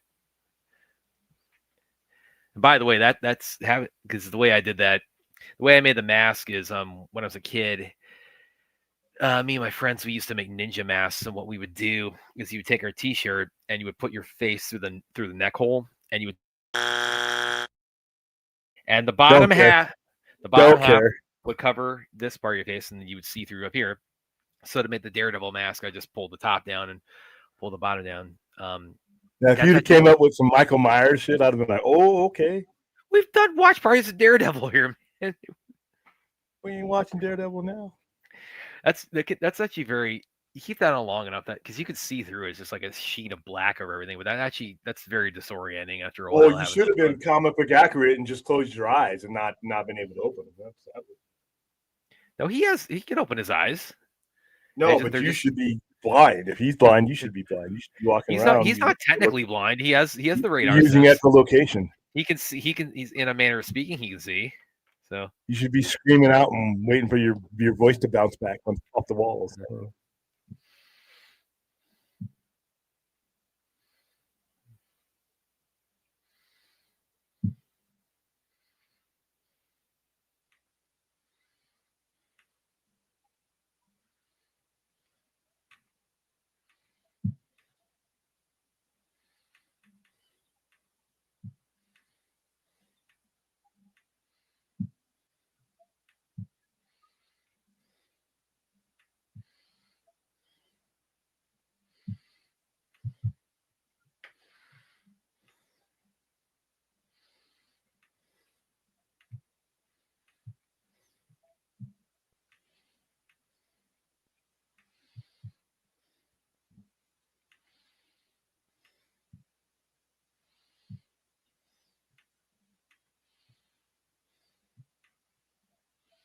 It just he makes these movies. Donald Pleasance makes these movies. Yeah, yeah. The way because nobody else could recite those lines like he did. What was it, Roddy McDowell or Malcolm? Was one that's still alive that did him in the. It wasn't Roddy McDowell. So it was Malcolm. Okay. The Malcolm McDowell, yeah. He was in the Rob Zombie ones, yeah. Those are awful. Well, and he's very talented. That's not a knock on him. It's not. It's not his fault. He just got put in an impossible circumstance. You're replacing Donald Pleasance. That's the last job I want. By the way, here's one more of me, Daredevil. That's Murphy down there. I got a little prison dog costume for him. That's my other sister, Megan. I got to introduce my two sisters at one point. So, there we go. There's me as Daredevil and Murphy as the prison dog. That's for the trunk or treat we were doing back on a Saturday.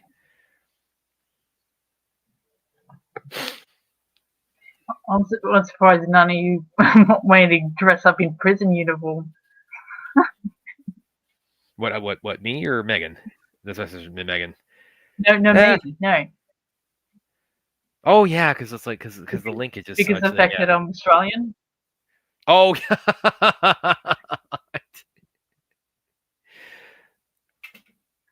Aaron is her history degree there.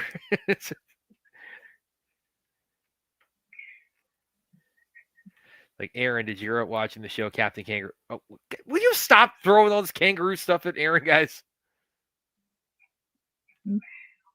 Yeah, you guys are awful. Kangaroo. Oh, don't play innocent. You instigated the whole thing, man.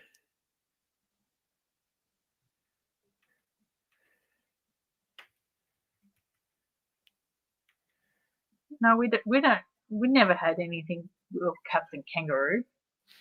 No, it's like the only thing they had is Skippy. They had Skippy the kangaroo. Yeah, Skippy.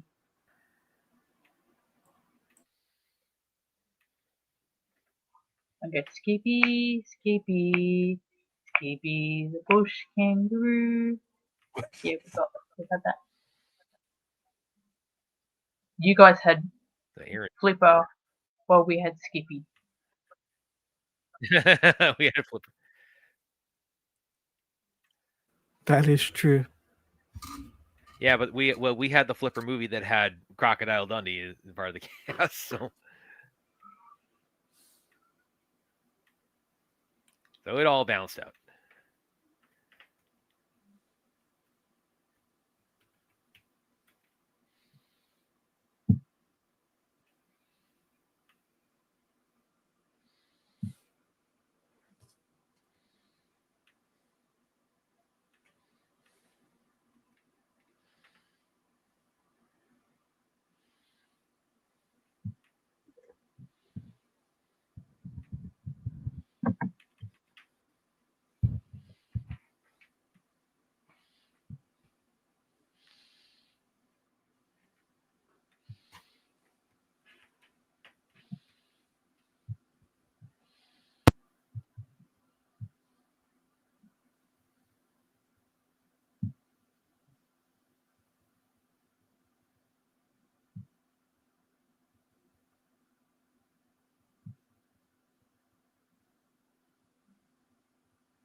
Okay, I just had to use freaking Wikipedia.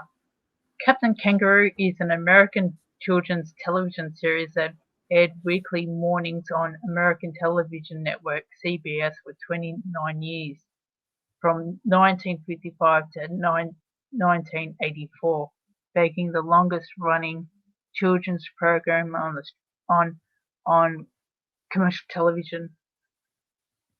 In 1986, the American Program Service, now American Public Television, Boston, integrated some newly produced segments into reruns of past episodes, distributing the newer episodes of the series on PBS and independent public stations until 1993. So yeah, we never got that shit. That's an American show. Like, American show. We ain't got no kangaroos here unless they're induced.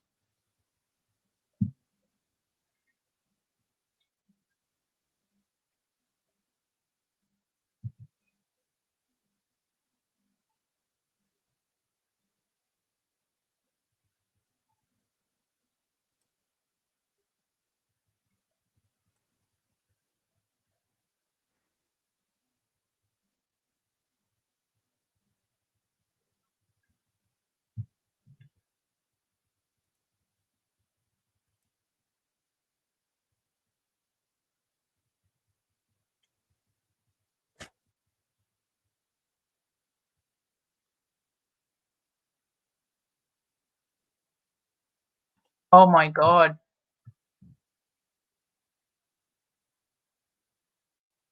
What? This is show structure, right? Captain Kangaroo had a loose structure built around life in the treasure house, where the captain named Kangaroo came from. The bigger pockets in his coat will perform storytelling, meet guests, and do like silly stunts and regular characters. But the thing is, it's a bloke. Females have pouches. Blokes don't have pouches. So there was no kangaroo at all on the show. This is what's hanging you up.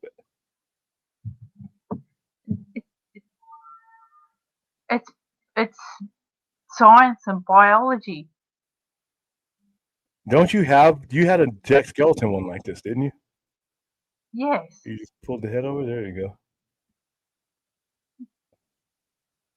But the show was structured right. There's no freaking kangaroo on this I stupid think ass you're program. discriminating right now, Aaron. On this stupid ass program. Wow. Who turned her on to this? Now she's angry.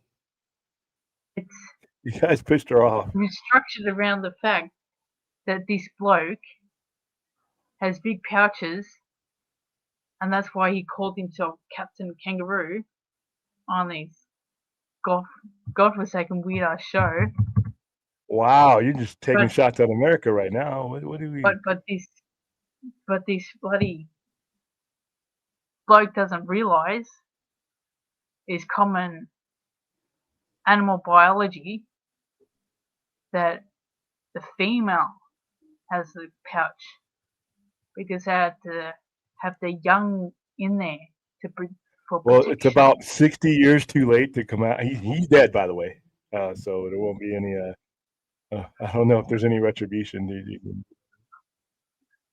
Well, I'm just finding out today at this moment. Oh yeah, because whenever you're here, there's a plethora of kangaroos.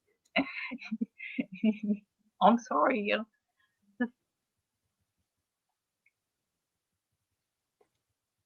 I'm on my soapbox at the moment.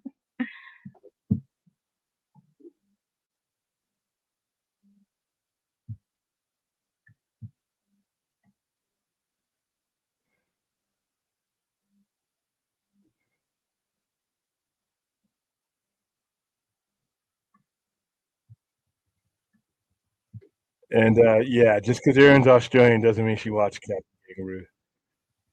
Now, did she wear a onesie with a king? Yeah, maybe. Hey, Erin, I'll get with you offline so we can get your address because I found one. I need to know where to send it. soon you'll be sending me lingerie. Oh, I want you to wear that. I mean, it'd be expensive. It'd be twice as expensive as you sending me. Well, no, it's gonna take forever for it to get there because I'm taking the cheapest route. But it might not get there till next Halloween. But you know,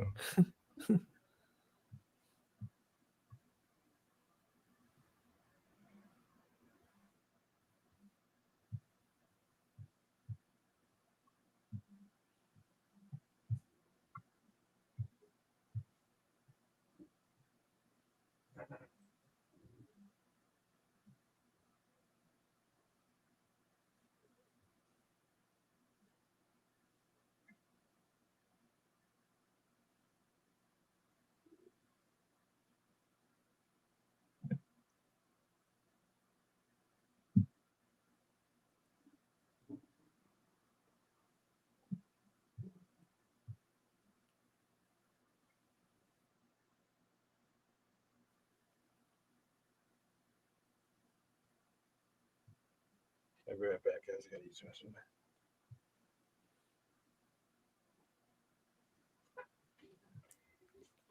So, Brad, did you see his Safe House yet?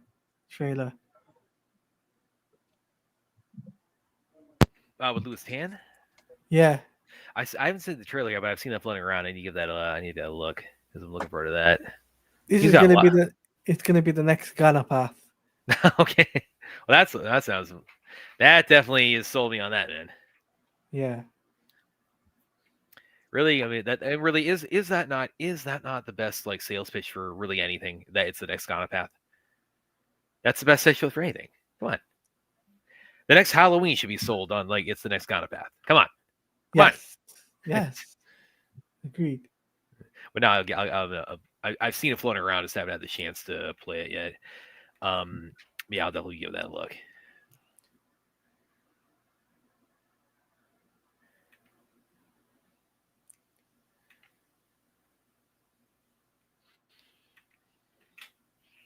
It had to be a daily reminder. We have to always talk about Ghana path whenever I'm on screen. Damn right. I did. I talked to one of Mr. Brahim Chab. I interviewed him a while back for his. It was when Monkey Man was coming out. I interviewed him about that, and also he was the final boss in Ghana Path. So I got to talk to Brahim about that. You're lucky. Yeah. Yeah, I mean, of course, I had another interview go live in time for Halloween with for something that William gets annoyed when I bring up on here, but yeah, the Brad and Aaron are really excited about. I'm sure you saw me share it with the Mr. Kenji Tanigaki. Yeah, I saw that on Twitter. Yeah. Of course, aggressively pursuing the screener for that. It will be mine. Oh yes, it will be mine.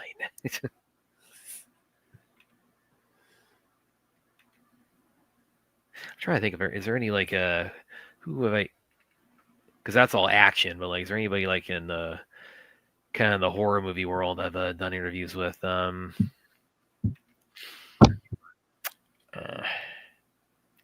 I know I have. Just thinking like recently, who I really would want to do. Really would want to do like talk to some like the VHS people because I love that series. That's really kind of my annual Halloween series.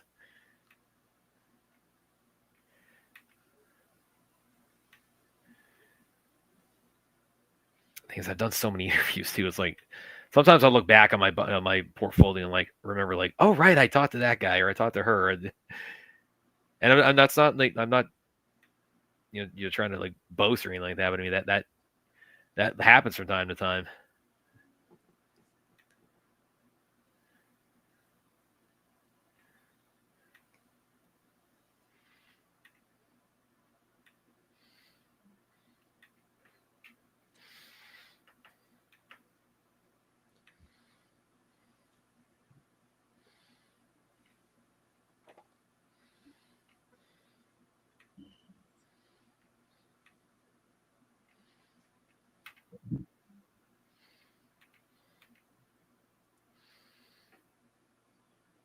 See, Aaron. Oh yeah, we gotta pull that one up.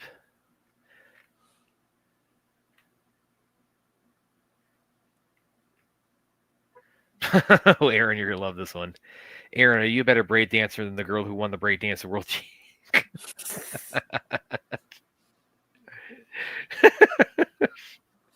I'm gonna say probably yes. It's not a high bar to clear, but probably yes. Yeah.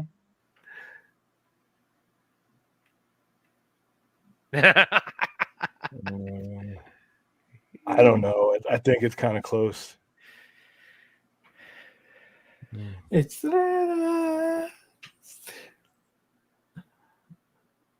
Well, you got to demonstrate one day. Put out some cardboard, Aaron, like you did the Yeah. fusion there.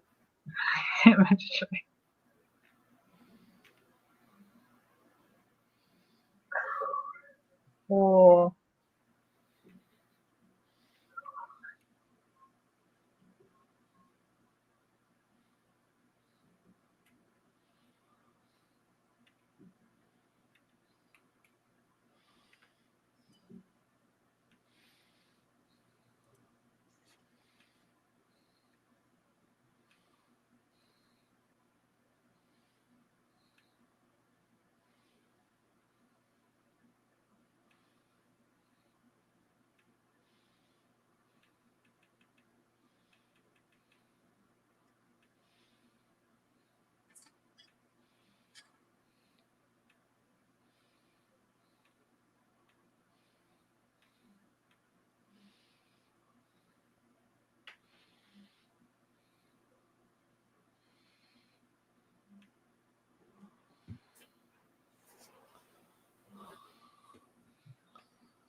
I guess.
That's only that customer.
What is this? What is this noise in the background?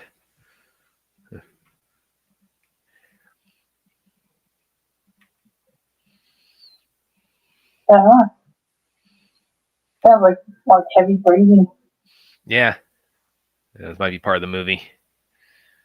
Which, by the way, reminder everybody watching, this is a charity stream. We got our charity link up there to AFSP. So if you can, please consider a donation to help us reach our $20,000 goal.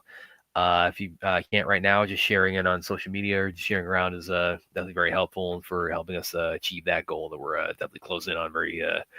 Very getting close to it now.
Be right back, guys.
I love how she escaped from this.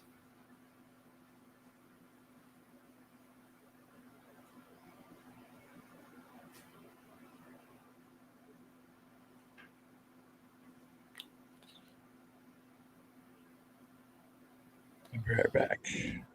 Okay.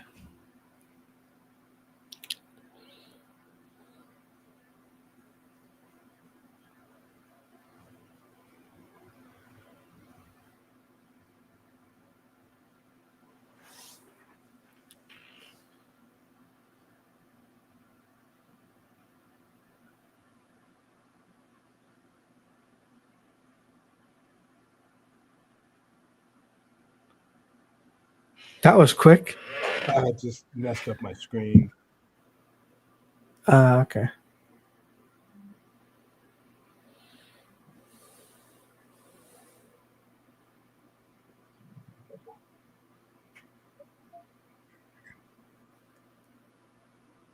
Still at 154.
What was that? No, sneezing.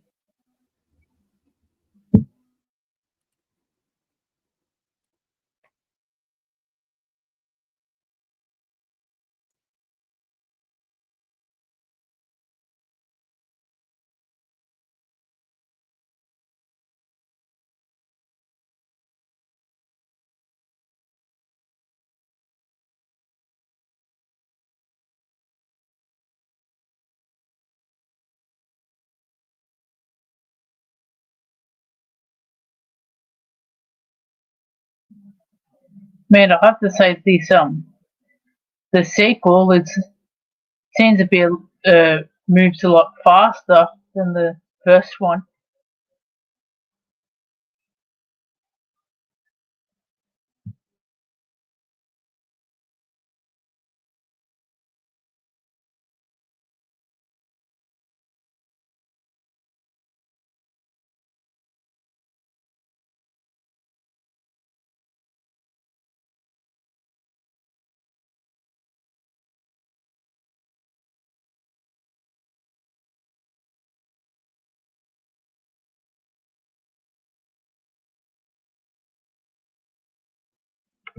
Fun facts: the Michael Myers mask is actually a mask of James Kirk.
That was a weird echo.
Yes, William had a pretty big customer he's doing there. Step away for a couple minutes here.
That marshal had a gun too.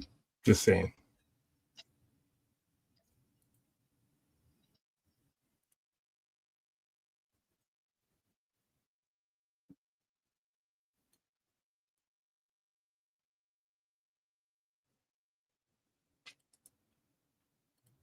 All right, we've made up some ground so far, or made some ground so far. So, but there is the link to the charity.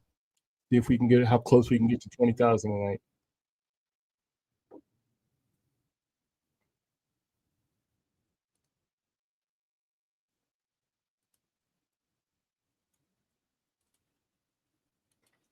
It's the last Starfighter.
He survives this, by the way. If you guys are concerned about Michael Myers. Michael Myers is burning.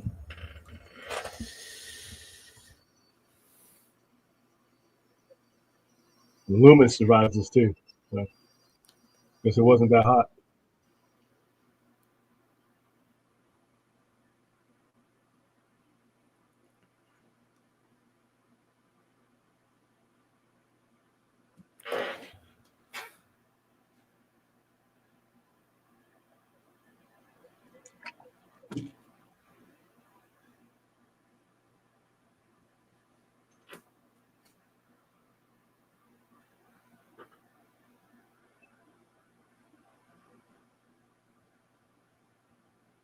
Moral of the story is always listen to Dr. Loomis.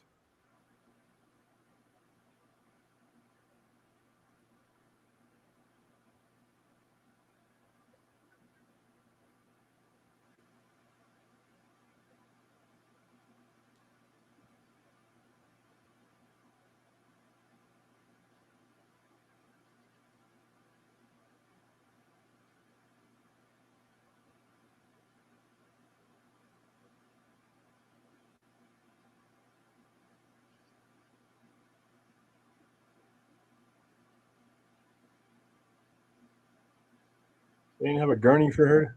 What kind of cheap ambulance service is it?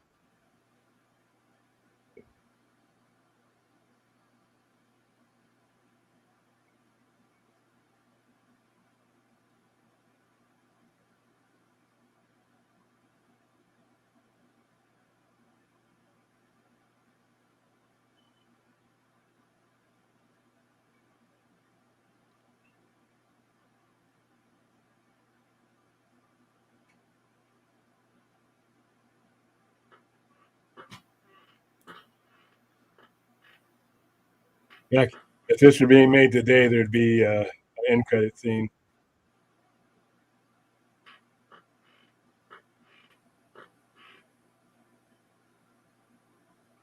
If this is for me today, it would be what? It'd be a post credit scene or something like that. Oh All yeah, right, yeah. Well, probably. I don't know. I think you think a post credit scene might be it's like you just cut back to him. He's still on fire. Or Yeah, like well, that's what they did. They cut back to him, and then the mask is still on fire. But Aaron, it's bright. It's bright. I don't know. All right, next up, Lost Boys. Lost Boys. Joel Schumacher's pre-Batman magnum opus. Yeah. How long before this? I try not to think of. I only think of one Joel Schumacher Batman movie because I like to just tell myself there wasn't another one because it. Well, but that still makes it pre-Batman for him. It's like if you only made one Batman, if you don't count Batman and Robin, which he even apologized for that, but he still had he still has a Batman movie to his name if you count it that way. Wait, he has one of the better earlier ones to his name. It's like every time of the original four, that's the one that really kind of like is the most kind of like I would call like the most like a Bruce Wayne movie. It's the most kind of centered on Bruce Wayne. See, I as a collector, I never really got into that who plays a better Bruce Wayne or who plays a better Batman. I never really separate the two. When I'm watching a Batman movie, I'm watching them both.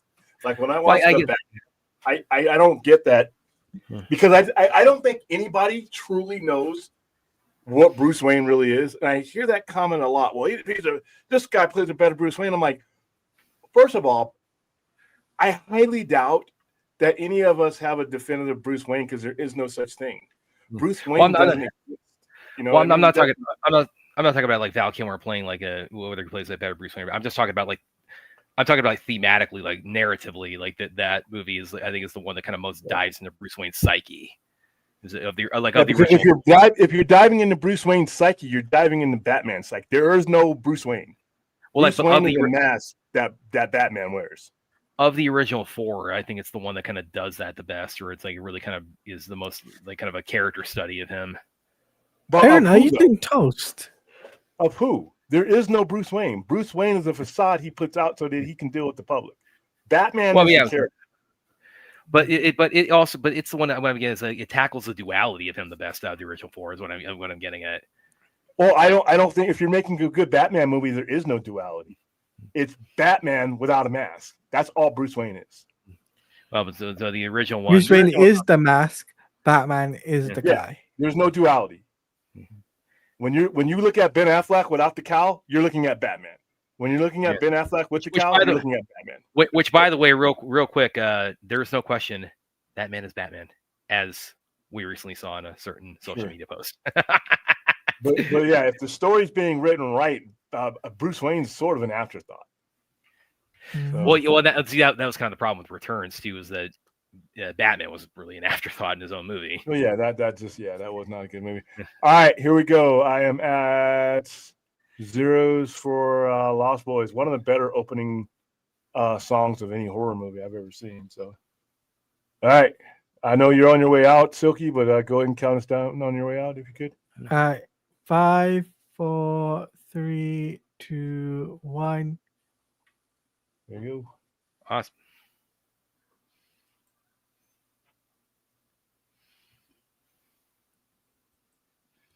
That's a Warner Brothers Pictures, correct?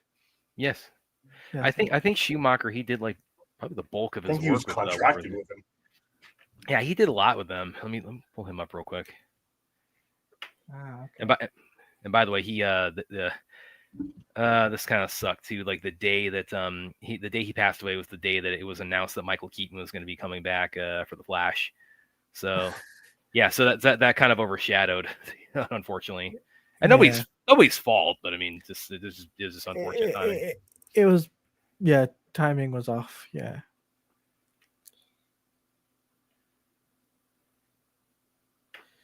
So just before I leave, Yep, I'm gonna put this out there. Sci-fi centered rules. And Brad, you better be on the vodka stream tonight. I expect you to be there. I'll try to get on there, dude. Yeah. All right, I'll talk to you guys later. All right, see you, man. Even if it's just for a couple of minutes. He might not even send me a link though because he knows I'm doing this. So, well, actually, is Dave even doing a normal vodka stream tonight? he might not even have one tonight. That's what I was thinking. Now, because Halloween, like he's you might just be saying, yeah, I'm just gonna kind of chill tonight. And don't forget, this was produced by Richard Donner. Yes, Who did Superman? Yeah, Batman and see, this is back in the 80s, 90s. That was like what we had to like. That was the closest we got to like a DC cinematic universe. Was either like people connected to either character collaborating or the whole line about the circus must be halfway to Metropolis by now. Which nobody paid attention to when that happened. Nobody paid attention. Oh, I did. I was like, "Oh, Metropolis!" He's saying Metropolis, and then in Batman and Robin, we heard it's like this is why Superman works alone. And my like naive 10-year-old brain was going like, "Oh yeah, next movie we're gonna have Superman." That was actually in the kind of time frame too that Kevin Smith was writing the Burton Superman movie, and he talked about that there was going to be like a there was a Batman cameo he had put into that. So yeah, that's what we had. That's the closest we had to like seeing these character crossovers back then.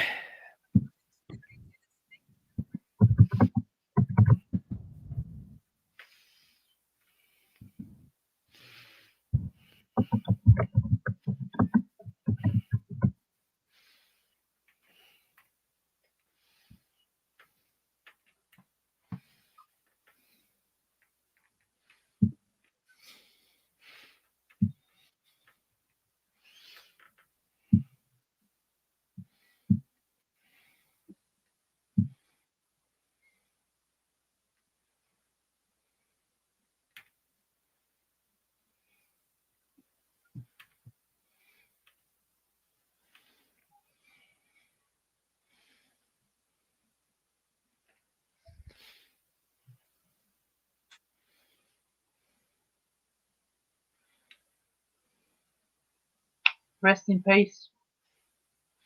And Joel Schumacher, yes. Yeah, and also to Corey Haim. Yes, this is 87. This came out. And this is again pre-Batman form. This budgeted $8.5 million, earned 32.5. So pretty good hit. Pretty good hit. This was before it became, went on to its, cult status.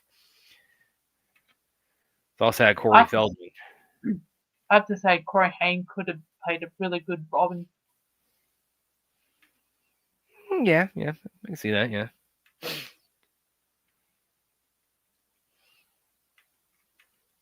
But yeah, this has a. I forget how I always forget how many like kind of pre-breakout people are in the cast here. It has like Jason Patrick and Kiefer Sutherland, and it's had a lot of big stars in it before they broke out. Alexander Winter, this is like right before Bill and Ted.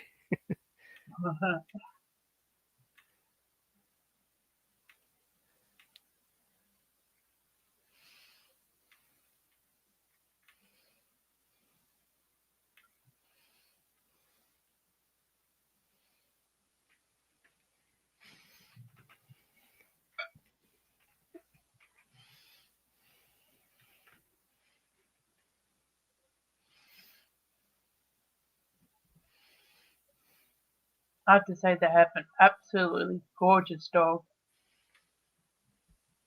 Yeah, definitely. Speaking of dogs, Murphy, come here. You over there, Murphy? Come on. Let me get Murphy real quick. Dogs reacting to dogs.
This whole scene turned into a meme with that guy with the saxophone.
That saxophone guy made a full-on career Yeah, no, out he's of, on like all kinds of that memes. stick. Yeah.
Don't you miss video rentals?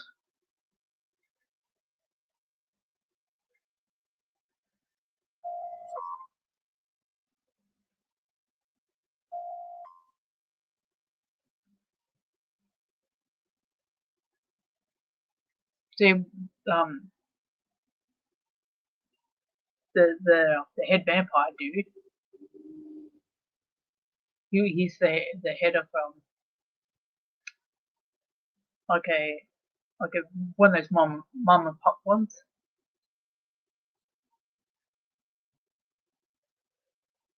Oh, there you go.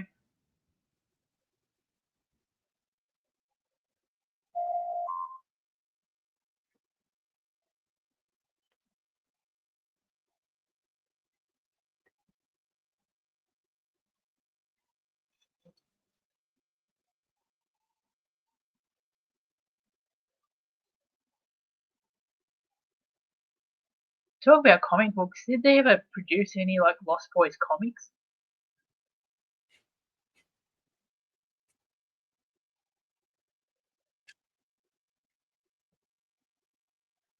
Because if they would have, they could have done it through like DC publication.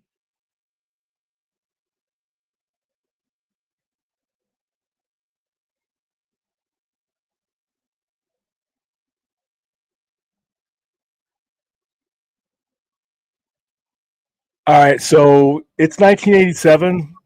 Comic book stores are relatively a newer thing, but bags and boards are not. All that shit would have been in bags and boards. Oh. So they want to be like out of its cover Yeah. for that would all everybody be- to touch and feel around and God knows what.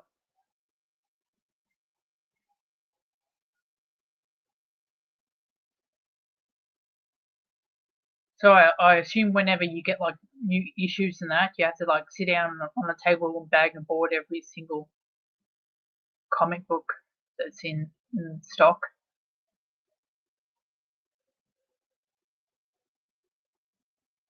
Especially something that valuable, something that age, they would have them in bags and boards.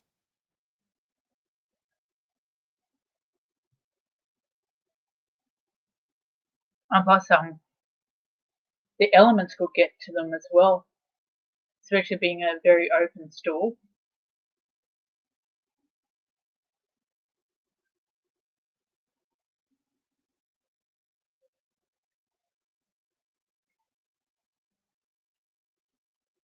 You have like with comic book collectors, don't they have to have like special containers to put all the comic books in, so nothing will get to it?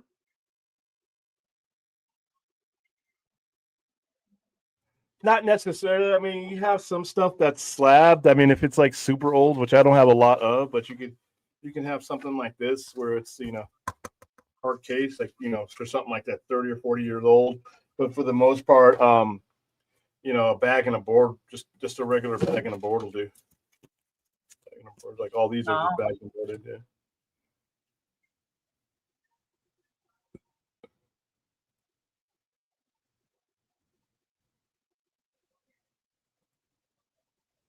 Oops.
I remember this was like years and years ago. They were like the CW was developing a Lost Boys TV show. You already lost William there. No, it's all right. And they put it on ice for a while, and then they had to like pretty much say, no, we're not going to be developing it anymore. They had already did a pilot for it and everything. Yeah, well, I mean, it's now that it's not happening there at all anymore because it's not what kind of the whole new. They've kind of turned it. They're not CWA they used to be, but yeah, I think I remember vaguely hearing something about that. And they were changing their the Frog brothers to the Frog sisters Yeah. and that. And Corey Feldman was having like a total like anger fest of the whole notion of like changing the sex of their characters. Yeah, I mean, you see that flare up every now and then, but it's like just the internet.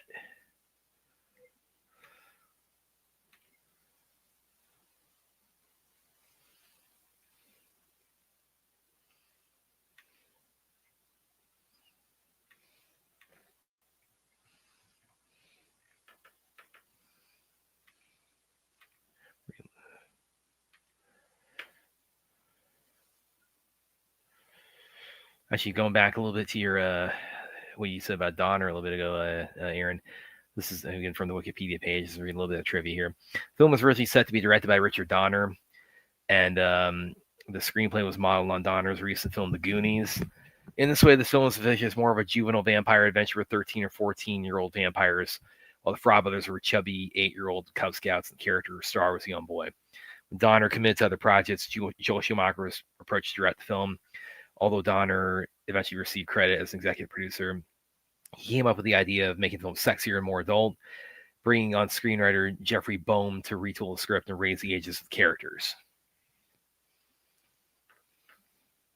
Well, I think they did the right decision there. Yeah. And like Donner, let me look. I mean, obviously, first the main things, the first two things people that think of it that they hear his name, of course, is either Superman or Lethal Weapon. He's definitely like did things like The Omen. Like you said, did Scrooged. A Christmas classic of my family. He did. Did Scrooged. Mm-hmm. We have that on every year. He didn't direct, but he was involved with the X-Men franchise too. He's a producer. Our company did the X-Men franchise. He also went a little bit into comic book work. Where he was a co-writer on a Superman Last Son with artist Adam Kubert and writer Jeff Johns. Oh. Oh. I read that. I read Last Son. I actually read that years before that whole. I read it back in like 09 or something. It's like I was familiar with that. I'd read the story years before that whole debacle happened. Mm-hmm. I'm glad I did. I got to read that before Jeff Johns' stock really took a dip. Sure did. You know what's really interesting? If you read Last Son at all, because Zod is the main villain in that. This really tells you like how many people like whining about collateral damage, like how many people who has read comics and who hasn't when they made that complaint, because that battle leaves a lot of damage at the end of the Battle of Last Son. I mean, like one of the last images in Last Son when the end battle with like Zod wraps up is Superman is standing on top of a semi that is embedded in the side of a skyscraper. Mm-hmm.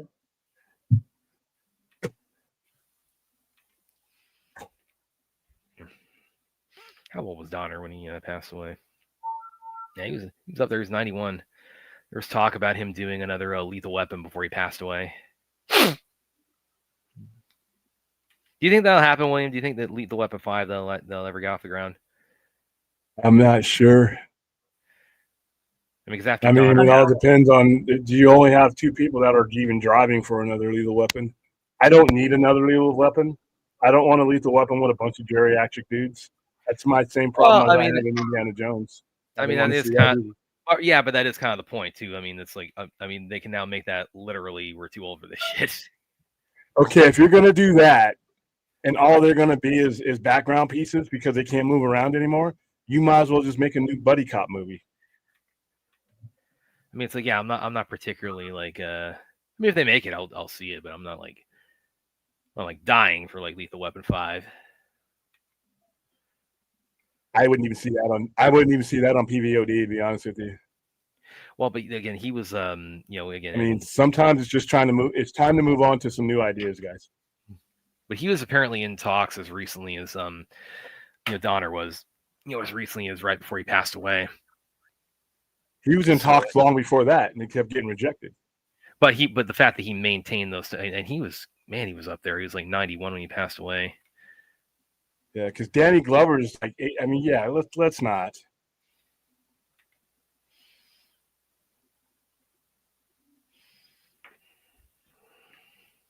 I don't need another Dirty Harry movie either. Listen, are we trapped in the 80s, guys? He's like a movie star, Dirt to Harold. At least the Bad Boy franchise, they're still young enough to make new movies. Yeah. And even that will run its course. I think they got at least one more left in the Bad Boys. Especially after how well the last one did. All right, guys, don't forget this is we're doing this for a good cause. Here's the link is tied to the top of the chat. For those of you who need it again, here you go.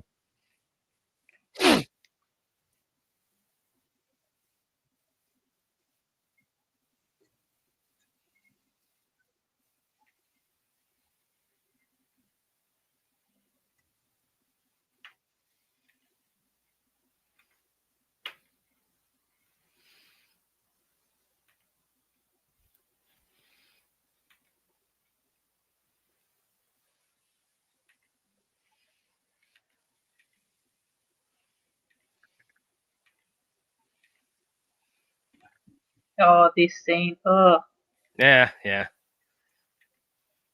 I know what's coming.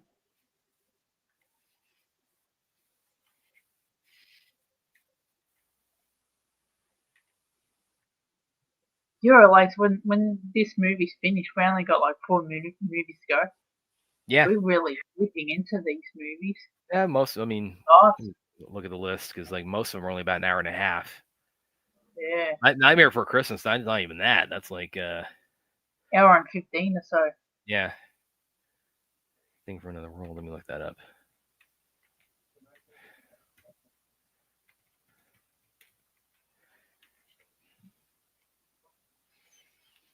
Yeah, Thing for Another World. Yeah, again, The Thing is probably the longest one. And that's not even that much longer. That's an hour and 49. So that's that much longer than an hour and a half. Well, we're having a bit of a pseudo John Carpenter Yeah, kind of. Yeah, run today. we turned to yeah. Come on, we get. Well, that's why we should have Big Trouble in Little China.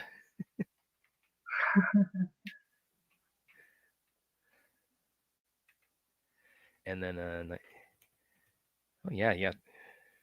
Most of the the longest one is the Carpenters the Thing. Yeah, between them, the 4 we got coming up, they're about probably. Yeah, this is a breezy one. For as many as we got on tonight, this is a pretty breezy one because they're all really short.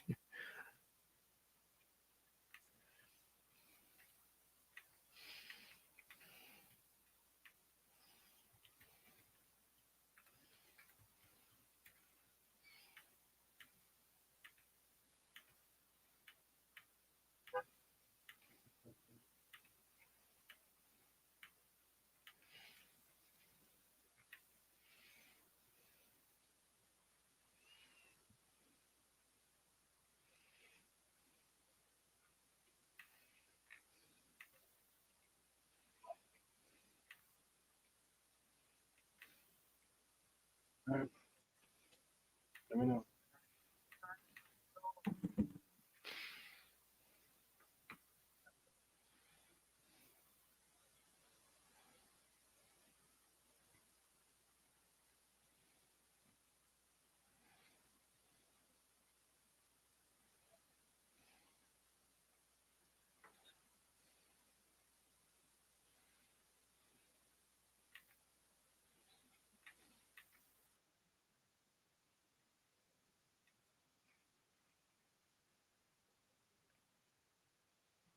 And he was inspired by Michael Hutchins. Yeah. And also a mixture of him as well as Jim Morrison in The Doors. Because there's on the soundtrack there's a NXS song on there with Jimmy Barnes, which is another Aussie artist. Yeah. Because Richard Donner was a really big fan of Australian music. Yeah, he was aware of that.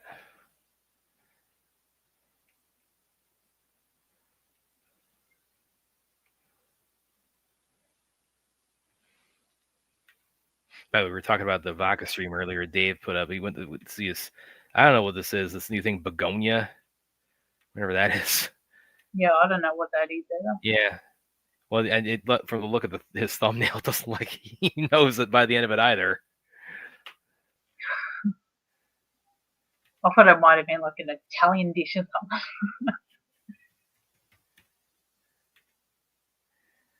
Yes.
This is also another famous scene in this movie. It's like a meme too.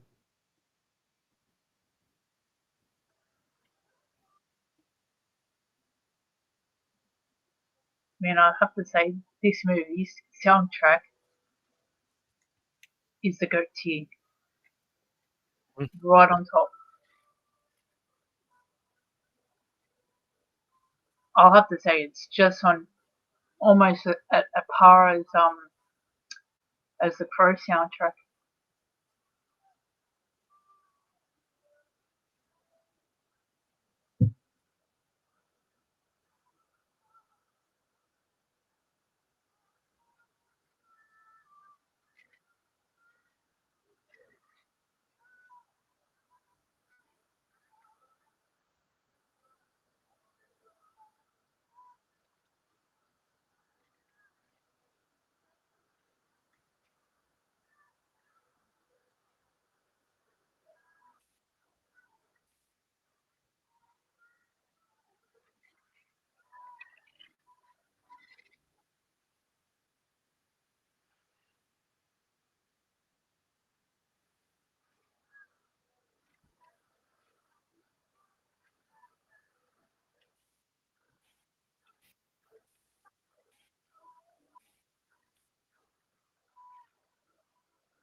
He's flying.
No shit.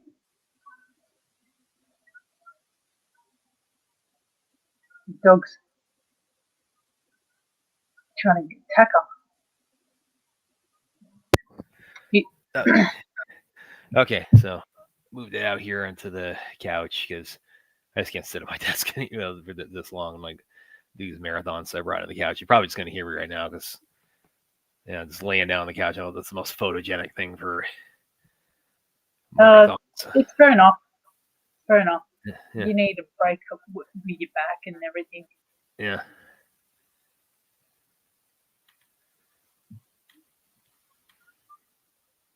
I know I've been having to get up and grab and do some things.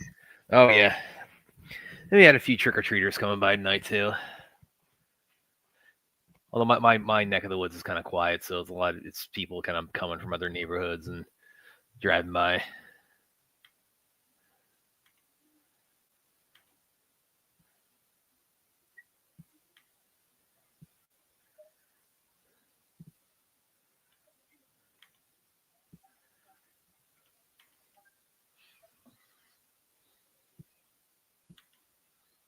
This movie made quite a bang for its buck.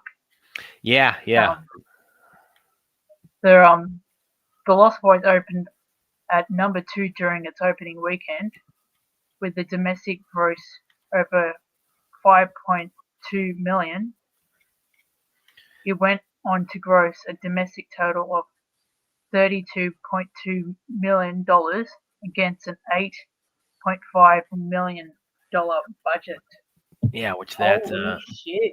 back in '87, that was way bigger deal. Even today, that'd be pretty good as far as like the other return on your investment. That will be like over probably like almost 800 million or something today. Yeah, something like that.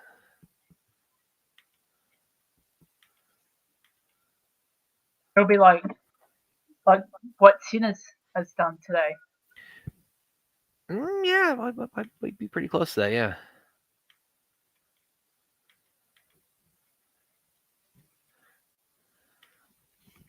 Which, by the way, William, I mean, what are your thoughts on that? There's kind of a back and forth on whether or not there's going to be anything further with Sinners, and I think you've said you think, do you think they will or they won't continue with Sinners, like the Sinnerverse? Are you still mute, man?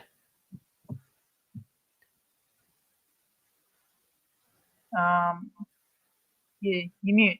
You still mute. I don't need a direct sequel, but if they're going to do more in the universe, I'd be okay with it.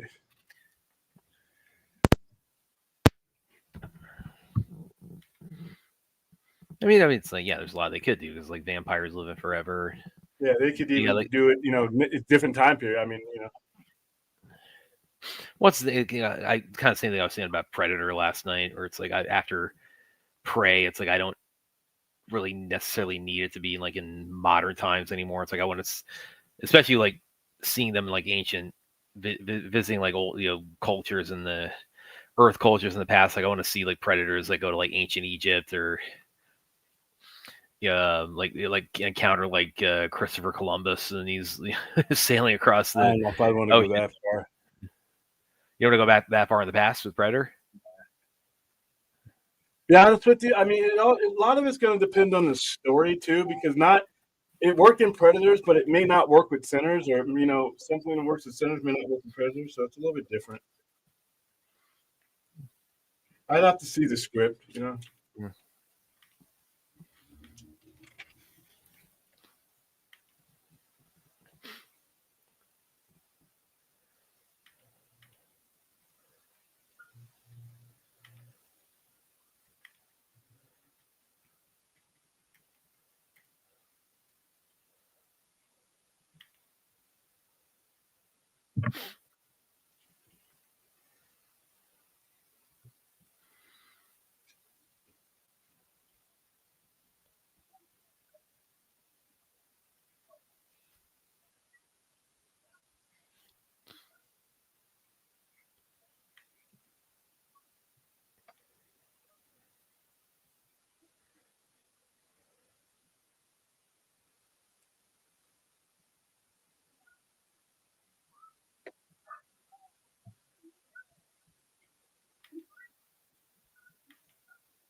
Well, so you kind of said it was like Sinners. Michael B. Murphy's come sniffing the microphone.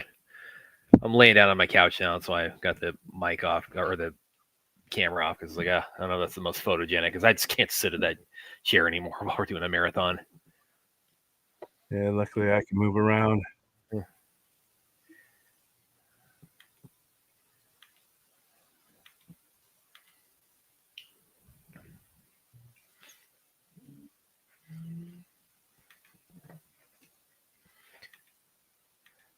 But I think you were saying before though that with Sinners, you think like Michael B. He could be up for like best actor and best supporting actor.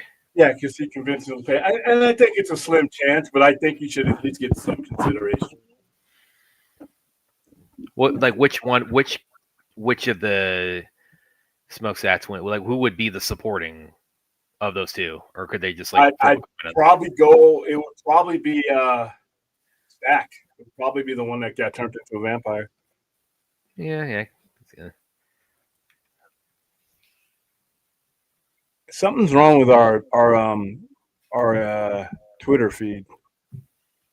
I know I can see us on Twitter, but it's not showing me how many people are watching on Twitter. Oh.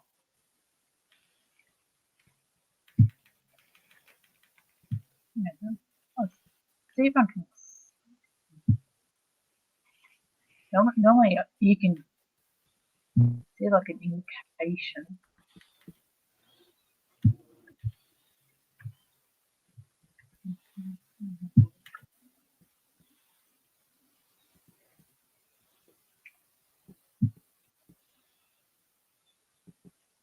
Well, according, I've gone on to X at the moment. It says 33 views.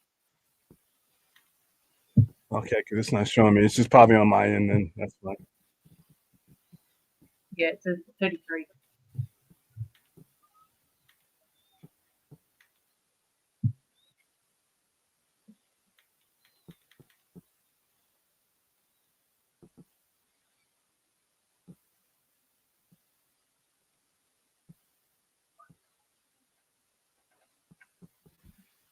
Oh well, there was Lost Boys comics. Yeah, yeah, I remember them. Yeah. Frogs. David made a reappearance in the 2008 comic book series Lost Boys, Reign of Frogs. Yeah, which Reign of the serves Frogs. as a sequel to the first film and a prequel to The Lost Boys: The Tribe. In October 2016, Vertigo released a comic book miniseries, The Lost Boys, wherein Michael, Sam, and the Frog Brothers must protect Star from her sisters, the Blood Bellas.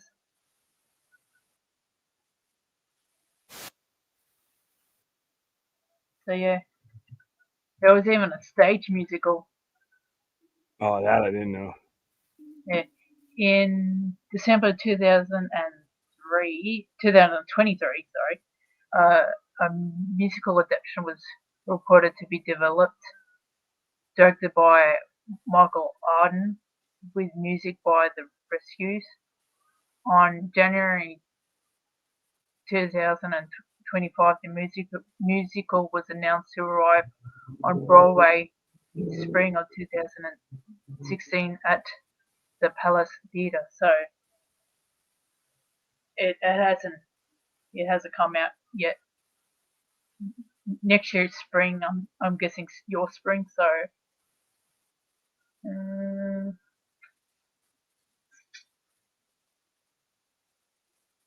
probably, isn't it June? Oh no, that's well and truly into your summer, isn't it?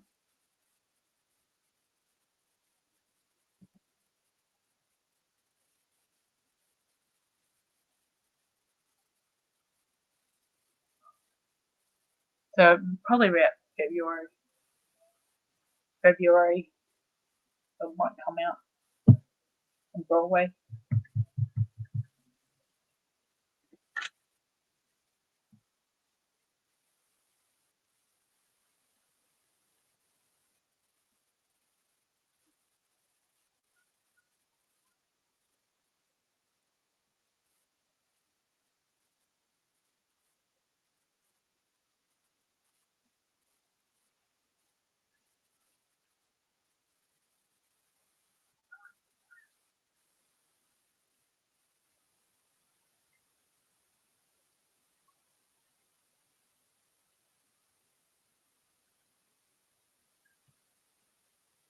And there's even a section of them talk about sequels. Kiefer Sutherland's character David was implied on Antlers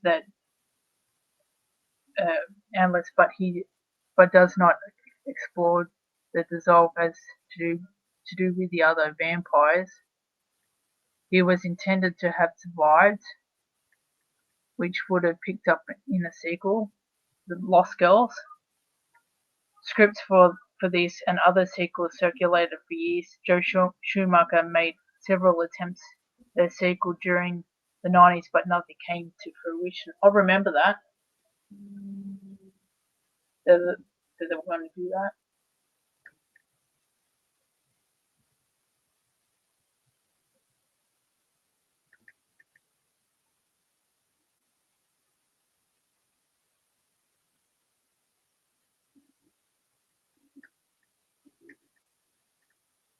But there was a direct-to-DVD sequels, The Tribe and The Thirst.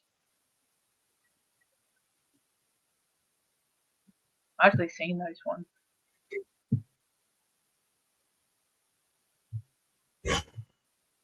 Right back.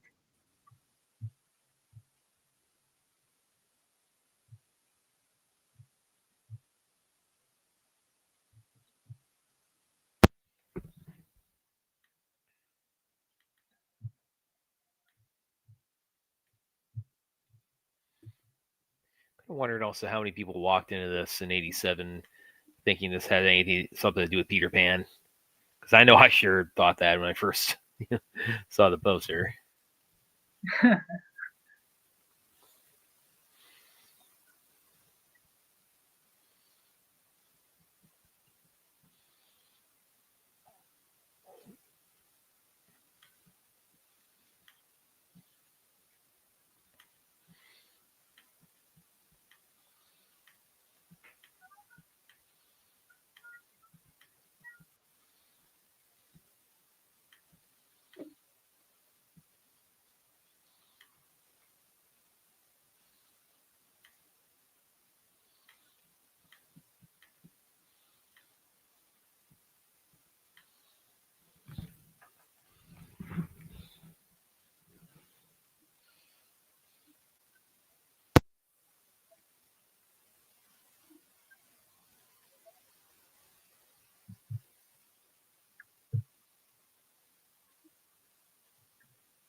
Thank you, phone stuff. I said.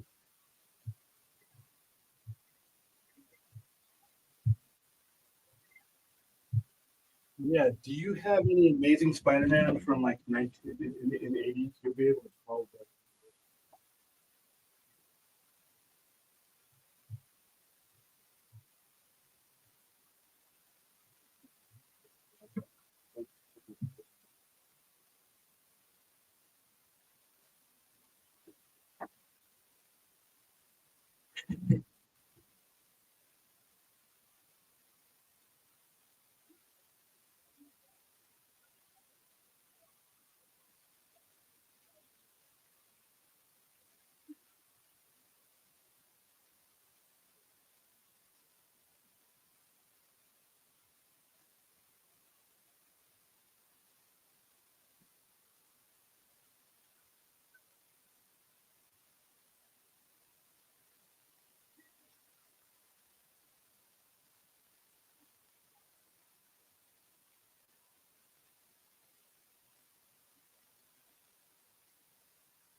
One quick reminder for everybody watching right now, this is a charity stream for American Foundation for Suicide Prevention. Our link to our charity is right here. We're trying to hit our $20,000 goal, so if you can, please consider a donation. If not, just sharing on social media and letting people know about it, that's also very helpful.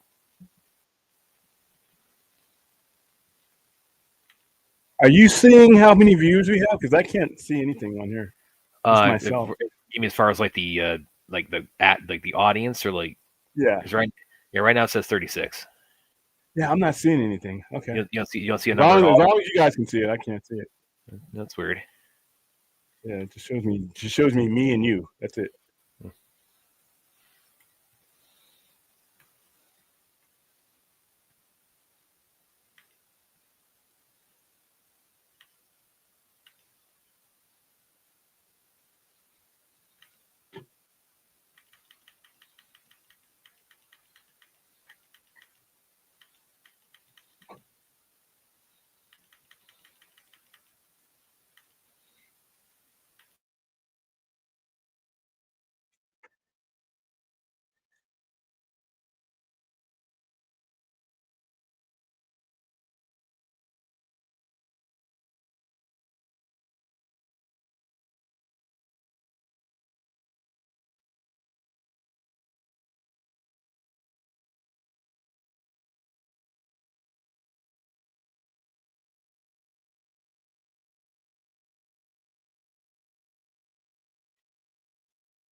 That 80s hair hanging.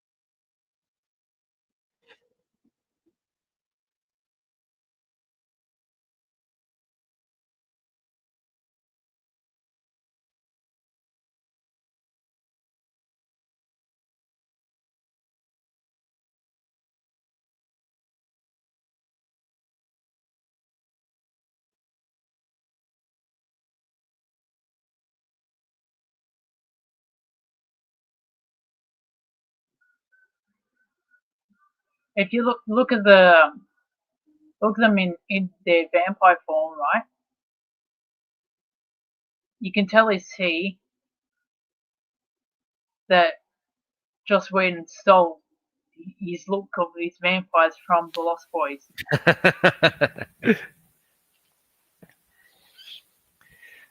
Joss, yes, we love Joss. By that we don't like Joss.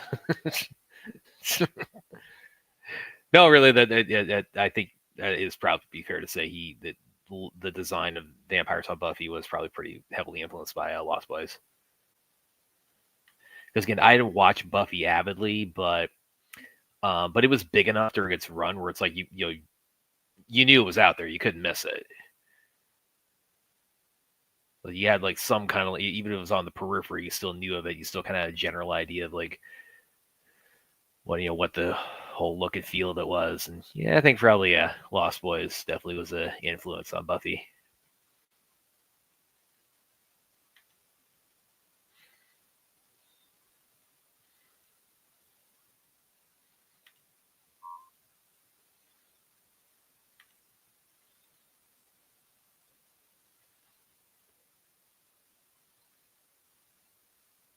Hello, Jogo. Enough. Yeah, Mr. Dragon.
Oh my god. Oh, this is a freaking hilarious scene. Yeah. They walk in the church while they're christening a baby. Perfect timing.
I have not watched Juggalo Championship Wrestling in years, man. Vince Russo setting it up? That sounds about right. Yeah, that's right. He's like head of creative or something.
It's common for companies to use the same bank that done work for other mergers because they're usually the best at it. I mean, you have a bank like that with a reputable reputation, it's a lot easier than going to anybody else.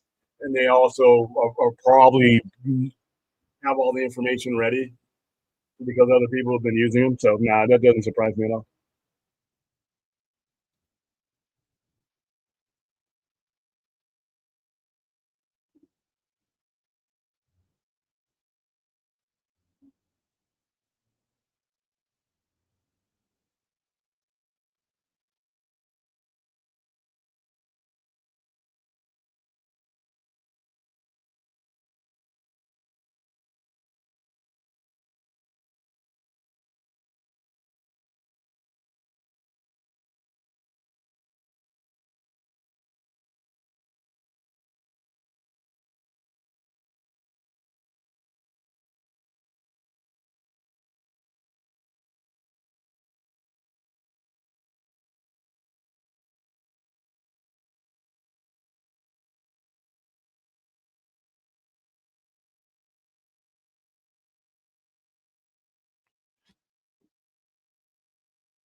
child actors. Useless dog.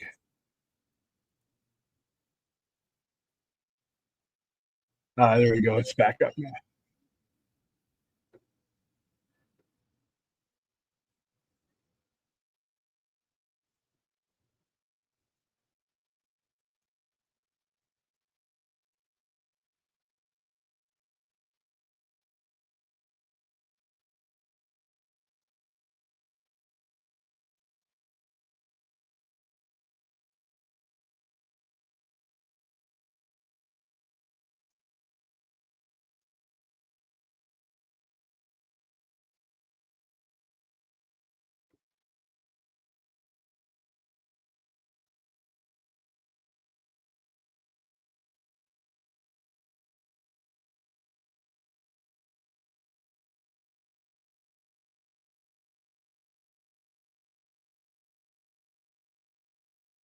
All right, so that was the Lost Boys. So we are doing this for charity. So make sure you guys click the link at the top of the chat and the link that is in the description for the American Foundation for Suicide Prevention. It is a good cause. Everybody's going through a lot right now, so the help is needed. Right now, we are at a grand total $17,154. So we're closing in on our goal of $20,000 raised total between the two campaigns. So if you can donate, if you cannot, at least share it for us if you could, and put it in the laps of somebody who can. You never know how many people around you are either affected or care about this cause. So all right, and now we are going to be going to the thing from another world. I believe is a thing from another. Hold on, I gotta get. All right, here we go. Aaron, you there? And I'll put the link to it in the. Yep, I saw that. Great, thank you. Yep. All right, hold on for a second. All right, in Australian, go ahead and count us down. 5, 4, 3, 2, and 1. Let's Holy go. shit! We never knew that Australian was exactly the same as English. English, those guys? Yeah. God. Next you're gonna tell me like this is like the language they have in like prison or something. Oh, haha. Yeah. This is perfect too. It's on Tubi. It's really loud. Hold on. There you go. It's funny because even though this is not a direct remake, the title sequence is exactly the same.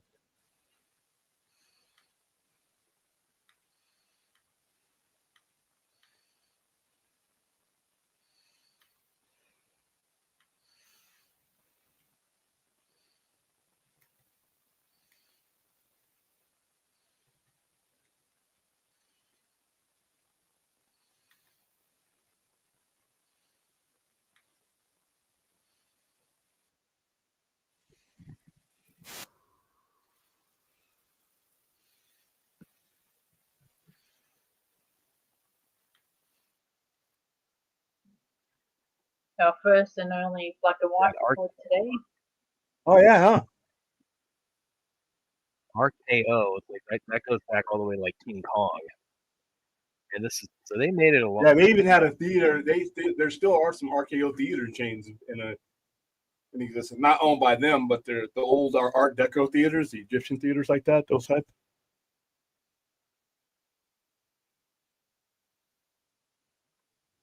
And like this is of course the movie that the kid is watching in Halloween. Exactly. So I thought once she bought that up, I'm like, that's perfect. Got to have a classic in there. Yeah, can't be a classic, as Statham would say in the best Expendables movie. Okay, I guess if there has to be one. Dude, after 2, I can't believe after 2 they got together and said, let's do this again. Even though it was successful, isn't there like a gut feeling that you have that the math might be running out a little bit because it just wasn't. I mean, 2 was the was the biggest one of the series. So, I mean, Yeah, after I would about- see 2, but it's like they ran out of old horse again. It's like, oh man. Well, I mean, obviously they shot themselves in the foot too with PG-13 on 3. That was a big thing. And then 4, it's like I don't know what 4. God, 4. 4 was, yeah. 4 was I first of all, it's like like half the band is gone in 4. So I should tell you something right there. Even though I went into it with like all the optimism in the world, it's like no, I didn't. shouldn't have been. I'm like, what are we doing here? I thought the had- first 2, all the way to about 3/4 of the way through number 2, were fun. I was having fun, and it just got old really I quick. don't know It's like all of a sudden it got what old. did you like about 2? 2 is the peak. It for just me. seemed like the same thing with less talent. I'm talking about 3. 2 I liked. I thought they should have stopped at 2. But you said like like towards the end of 2, that's where it lost you. It just reached the climax for me, and that was it. I didn't dislike 2, but I felt as I was drawing closer to the end of that movie that I was like, okay, this is enough. I'm ready to get up from the table. And I mean, in I don't hindsight, need yeah, it dessert. was definitely enough. But Yeah, I don't need dessert. I'm done.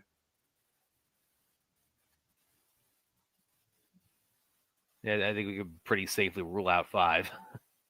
Yeah, and I think you should have ruled out 3 and 4, but I understand. I guess the money was just that lure is there, man. Well, I thought like you've seen 4, right? Yeah. Like for those of you who haven't seen Spend 4 is basically not even recognizable, to be honest with you. Yeah, well, it's got some of the worst green screen I've ever seen in my life in it too. Yeah, it's got That's some of the worst what? worst green screen. Oh yeah, because they're doing crazier shit. Yeah, well, and also I mean, it had my boys, Tony Jaa and Iko Uwais in it, so it's like that by itself was definitely. Well, dude, do you have a back tattoo of Tony Jaa and Scott Adkins? There needs to be ink on your body for as much as you love these guys. I have like multiple interviews with all of them, or most of them. It's like that should probably. I'm like, I need to, when you get here to Vegas, this should be like they're both of them standing next to each other. Yeah. Well, but see with 4, originally I think they had this idea for like doing like a one like centered on Statham's character. It's called like A Christmas Story, and then they kind of like just sort of spliced it in with like we're gonna do like a proper ensemble number 4, and then they do the whole thing with Stallone about like he fakes his death at the beginning because it's like, okay, I gotta fake my death so that we draw out the bad guy and we can corner the way that that usual bullshit. Yeah, it was also conceived as like, okay, this will be our way of passing the mantle of this series over to Statham. And then it's like, no, that didn't pan out. But he had Beekeeper come out a few months later, so all worked out. When is Beekeeper 2 coming out, by the way? Probably sometime next year. Oh, fuck. I need to find out. I need to debunk this awful rumor you're spreading about the Green Lantern, because that's what's really pissing me off. About what? Oh, about lanterns. About lanterns. That is really fucking my weekend up today. Well, I'm not spreading. I'm just saying that's like I know it's out there though. Why? It's done. It's done. I don't really get it either. But I mean, it's like obviously Gunn's the guy who can like either confirm or deny that.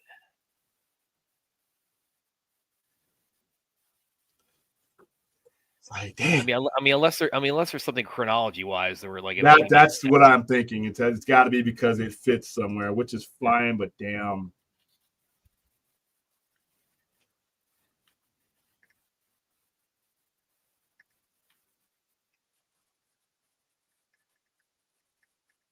Look this up real quick. I bet this has been done on a Rift Tracks, thing from another world. Oh fuck yeah. I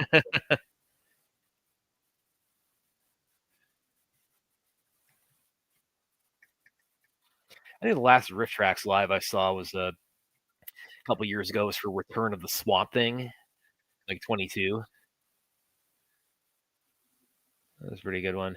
And by the way, for those of you who haven't been to that one, they make a Snyder Cut joke in that. So just to show how much that's permeated everything. We've become the butt of jokes. We're the butt of jokes now. It's sad. All right, guys. Hey, we are getting closer. Believe it or not, we've made some. Today has not been for naught. We have made significant movement towards 20,000. There is a link if you can. Great. If you can just, it doesn't have to be today either. Just because we're doing the marathon. The marathon is to draw attention to what we're doing, but that link is there. That link is there. I'm gonna start posting it in our description for all of our shows. So the link is there whenever you want to do it. So just today we're doing it just to get it on your mind, and it's Halloween. So I like to do. I grew up with marathons for holidays, and they seem to be a pretty good formula. So here we go. It's the Day of the Dead here. I guess it's Yes. Yes, November, man. November 1st. Tomorrow. So Superman's going to be flying in and like pulling someone out of a burning building. What? People like storm. Oh. In BBS, that's Day of the Dead when he flies down to Mexico and. Oh, gotcha. You boy, you're stretching. And then after that, Mariah Carey comes in. Aaron, how tall are you? I don't know. You Why? said you were gonna. Well, because this, I don't want to get you a costume that's too big. I want this to fit this onesie. No, that don't fits you. Stop give it with me this any- kangaroo no. nonsense. No, No, I'm No. getting this. I'm sending it to her. no, You're really you're not. sending her a kangaroo costume. No, You said you're you'd wear it. It's just like your Jack Skeleton. She has a little head you pull down. It's got a little kangaroo face. not. No, do not get me a kangaroo That's hilarious, dude. Have you filming videos to where you said it? I have Get the to witch. counter that and kick the somehow. It's witch. like I got to send Aaron like a Cobra Kai gi or something. She already got one. She has Like, a gi another already. one. You see her in a gi. I've got a proper gi. Yeah, we both do. Yeah. I'll tell you. And once you put it on, I can video edit it to where you're kicking with your feet on your tail. Oh.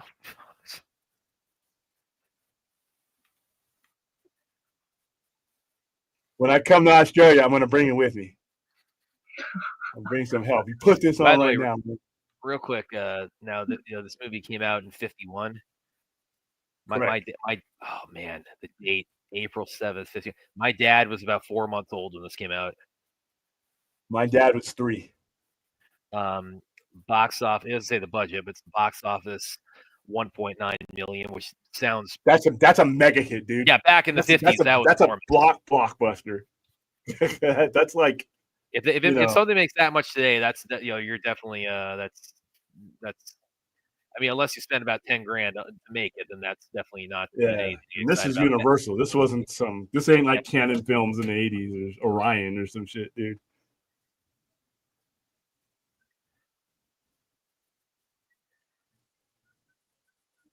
Like, what would that be if inflation adjusted? Well, like you probably, don't know. You probably you at gotta least type that 100 in. million. Come on. Okay, I'm gonna look up King Kong real quick in '33 what that did. Because it's not going to be like 100 million, but it's going to be for its time, gargantuan. Okay. Ooh, man, so budget for King Kong, again back in '33 during the Great Depression, budget was $672,254.75. They included the cent Yeah, mark, get that 75 cents in there. which again that was huge for that time. And the box office was 10 million, which again in '33. That was colossal. That was again 33. And again, during the Great Depression. I'm doing all right. Going to see a movie probably cost like about a nickel at that point. So he made $10 million. That was tremendous. I got a call. No, I'm doing the marathon for American Foundation for Suicide Prevention. Oh, right on, bro. Yeah, Right on. so- You mind for check it out? Yeah, go ahead. Jay been in? Right on, dude. How have you been? I've been all right, hanging in there. Tourism's been what it is. Right. What's going on right down here? When I come up the stairs, all the somebody that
Even though this is like black and white, it looks like it's also been remastered. Yeah, that you probably has been. And plus, it was shot on some of the best film of the era.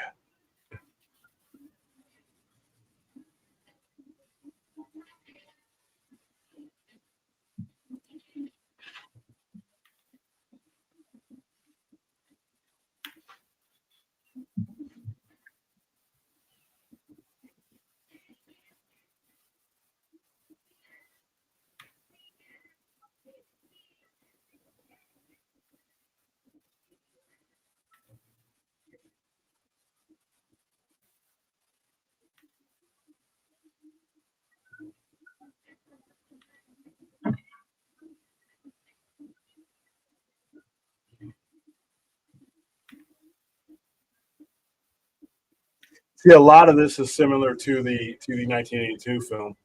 Then it just, the basic premise of it is the same, but Yeah.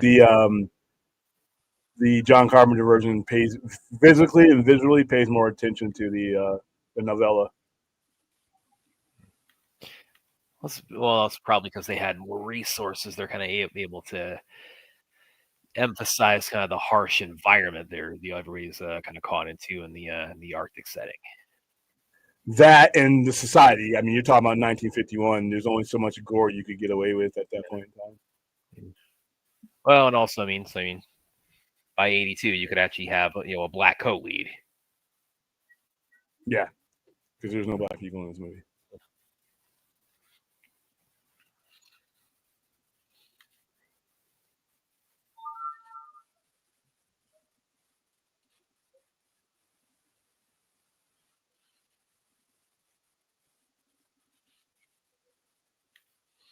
By the way, when we get to the Carpenter thing, I'm definitely going to plug the interview I did with them with Keith David a few years ago.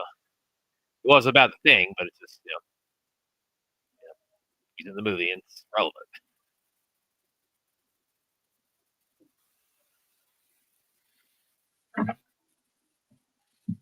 And plus, in this one, they didn't have the resources that we have today to make the alien. Yeah. The way that John Carpenter did. Yeah, I mean, just try to. I mean, back then, I mean, the whole like stomach like chopping down on the dude's hands. That would I don't know how you would have done that back then. So they had to be a lot more minimalist back in the 50s. But it's also this is kind of because we're like in this was the Cold War. It was also the presaging space race and everything. So this is during during this era. This is this is when you had like the whole influx like flying saucer movies and the. If they were going to do effects, they would have probably done claymation or something or stop motion. Yeah. Which is what some of it. Well, 1982 film has some stop motion in it as well. Yeah. Yeah, stop motion. When did that start to kind of get phased out? Because that hasn't. I mean, they had it the last time recently. I remember seeing it was in the new Beetlejuice, and that's probably they only did that just to kind of sync it up with the original. But you're talking about mid 80s when it wasn't as prominent. It's still used though. Yeah, but it's the CGI just really took over. Like one of the probably the most biggest examples that I think still as is a RoboCop with the Ed 209.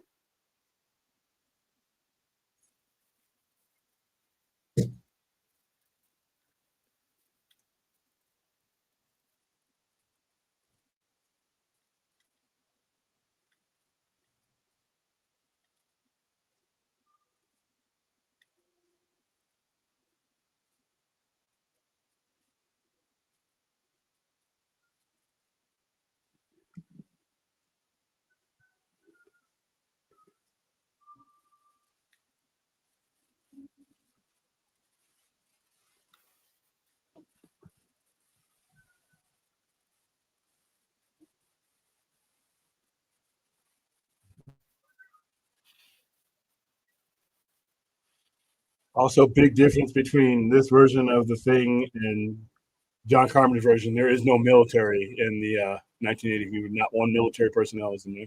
It's all civilians. Yeah. Well, again, because this was had the the backdrop of the Cold War. I mean, it still had the Cold War, and Yeah, about to say both movies are Cold War movies. Yeah, but again, the way that influenced sci-fi between the 50s and the 80s is really different. The Carpenter movie just kind of centered its attention much more on kind of the scientist aspect of it. Yeah, well, this one is more the early stages of the Cold War. Well, yeah, this John is Carpenter's at the tail end. Yeah. We didn't know it was tail end at the time, but yeah. This is we're what about I mean, we're what 4 years into the Cold War at this point, roughly.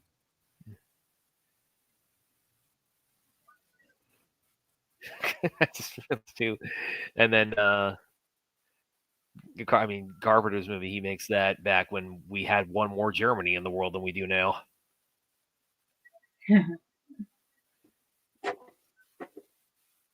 Which, by the way, William, you were born in Berlin. Yeah, Berlin, West Germany. Was that East or West Germany? I always forget. West Germany. Okay, so you were born in a country that no longer exists. Pretty much.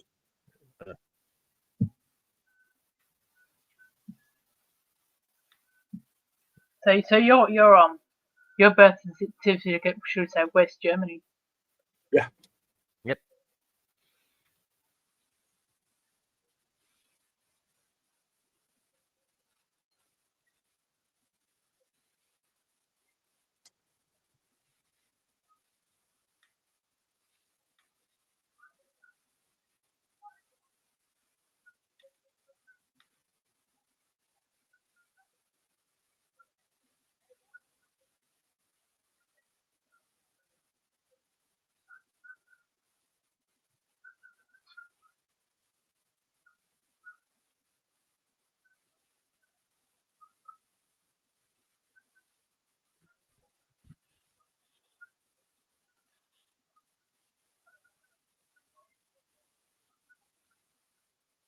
There's something like that. There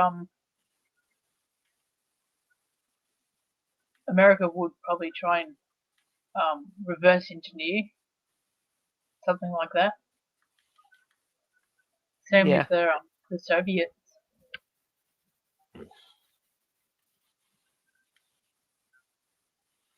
Oh, one of my favorite examples, seeing that in because that's of course example historical fiction. One of my favorite examples of that has a historical basis is in The Rocketeer, because there is some historical basis for Hitler wanting to create rocket packs for the Nazis to fly around and conquer the world with. Really, look it up sometime. What Hitler. No, you just watch. There's a lot of documentaries on that. Oh yeah, there was one I remember a long time ago. I think we talked about it down here before. It was about what Hitler, what he wanted to do after basically conquering the whole world. And he had things. I mean, the dome is the big one for me. The Constantinople inspired dome he wanted to create around Berlin. And that's why so many of his engineers and scientists were taken by Russians, and they offered them immunity because of all the stuff that they were working with. Well, not only not that, just Russians, the American, you guys too. Yeah, Werner von Braun. It's called Operation Paperclip. A whole bunch of other people too. You guys took Werner von Braun. Yep. But it's so they talk about that one where his engineers, his scientists, his architects. I mean, so many people under his command were telling him what you're asking us to do is logistically, it's not feasible, and he just wouldn't take no for an answer on anything.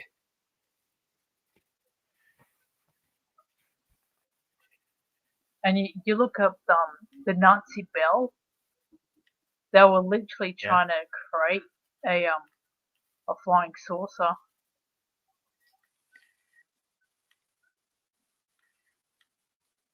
Yeah, I remember back when Spike TV was Spike TV, they did this one. It ended up being a series, but it was one of those what if history went this way or that way, and it was about what if the Nazis won the war, and it's they go into how much like our space program. It's like we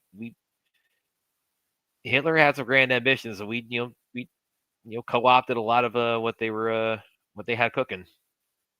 Yeah. They pretty much NASA was founded on the Nazis. Yeah.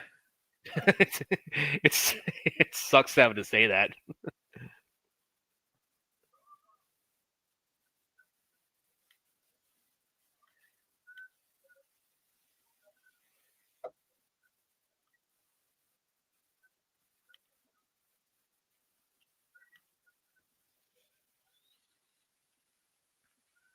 Wonder how they like where was this filmed? Like how like was this like I think this is filmed in Alaska. I'm not sure. oh because this is like real snow they're walking through. Yeah, I'm guessing Alaska. I never really looked it up though. Okay, because I remember like because I was thinking like how they create like fake snow back during this period. I remember like reading like with It's a Wonderful Life the way they created like so they tried it first with It's a Wonderful Life to make the fake snow with they like sprayed like corn. It could be on the film lot too, but this is a big lot though. It has to be huge. Yeah, they sprayed like cornflakes white or something like that, put it on the ground. But then the problem is people that created like this nonstop like crunching noise, so people walked around. So then they tried something with soap suds, and that worked better. Wow, that's crazy. I mean, now they got we really sophisticated. We got all kinds of stuff. Or they'll just send you location if they can't. Well, it's not even that. I mean, they could literally like manufacture like actual snow like on the spot, like even if it's like in the middle of like Tucson.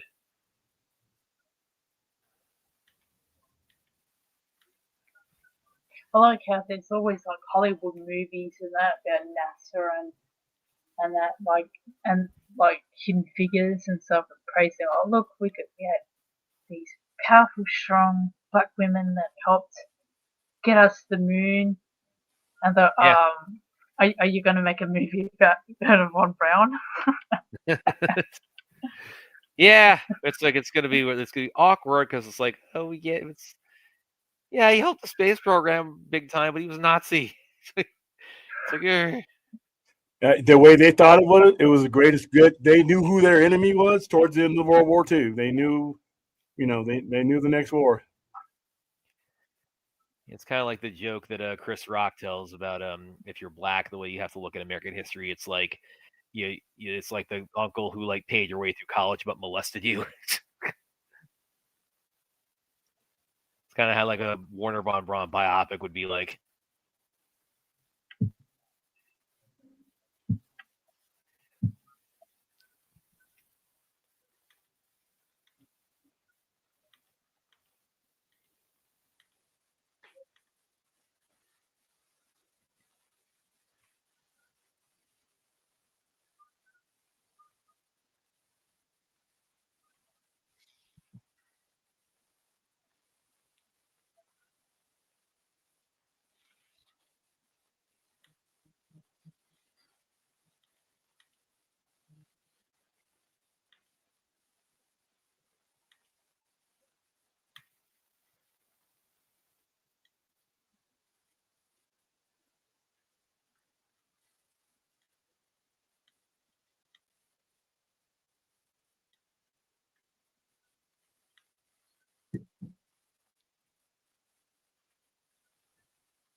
That Army Air Force banter, especially then when they just became the Air Force a couple of years prior.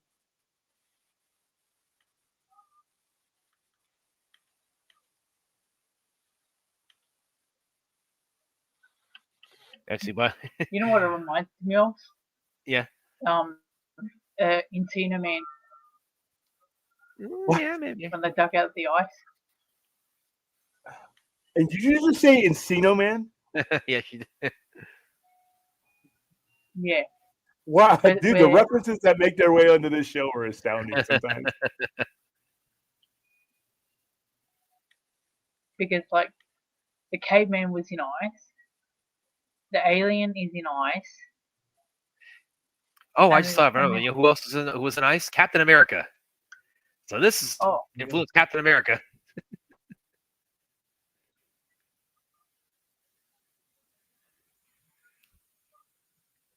Actually, by the way, I was just going to ask William because we were really picking apart like all the military stuff last night with it. It's like, is there anything like big time you're noticing here? Nah, this movie is actually pretty dead on when you look at it, as far as I can understand, because what they're wearing right now, the gear that they're wearing, they don't have medals on. They don't have anything because they're in garrison. They're not, they're not but there's one guy who's wearing because they got their field jackets on. They got their Arctic field jacket. That's what you wore back then. Yeah. They're actually looking like war. They're still in 1951. You're still kind of having the later Korean World War II stuff. You're at the Korean War right now.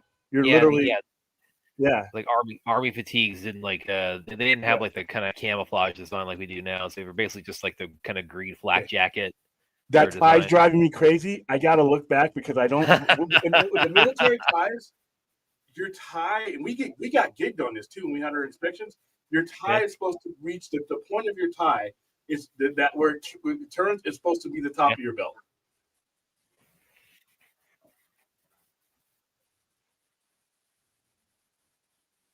But they got the bomber jackets. All that seems right. And his rank, I can't see his rank because but it looks like he's got the pilot's propeller on the one side and his actual O rank on this side. So far, this looks as many times I've seen this movie, I haven't seen it. Usually, it jumps out at you. Yeah. When it usually like when they stand up and they salute indoors, that to me is like getting slapped in the head for me. It's like somebody in the head because you don't do that. You come to attention, and then whoever you come to attention for is going to say at ease or rest easy or whatever area you're in. If it's an NCO, you stand up and you go to parade rest, and then they put you at ease. But you don't salute anybody indoors. The one that really, when I was a kid, when my family and I really started picking it apart, it's in the '98, the Roland Emmerich Godzilla, and it's the part where there's so much wrong with that movie. Well, it's the part where they're Matthew Broderick and the French Secret Service guys. They disguise themselves as soldiers, and they sneak back into the city. And the hats and the berets are all fucked up. Oh yeah, they get to the checkpoint, and Broderick, it's like he's just dropping the ball big time. Like it's like first of all, he calls the guy at the checkpoint sir over and over, which that right away that's a dead giveaway. Like anybody would have picked up on that at the checkpoint. Their safety net is that most people, if you haven't been in, you're never gonna know. You're never gonna know, or if you've not been a family member or something like that, you're never gonna know. And people will look at me like I'm nitpicking, but it's like the reason why is because you were trained on shit like this. It was just, Yeah.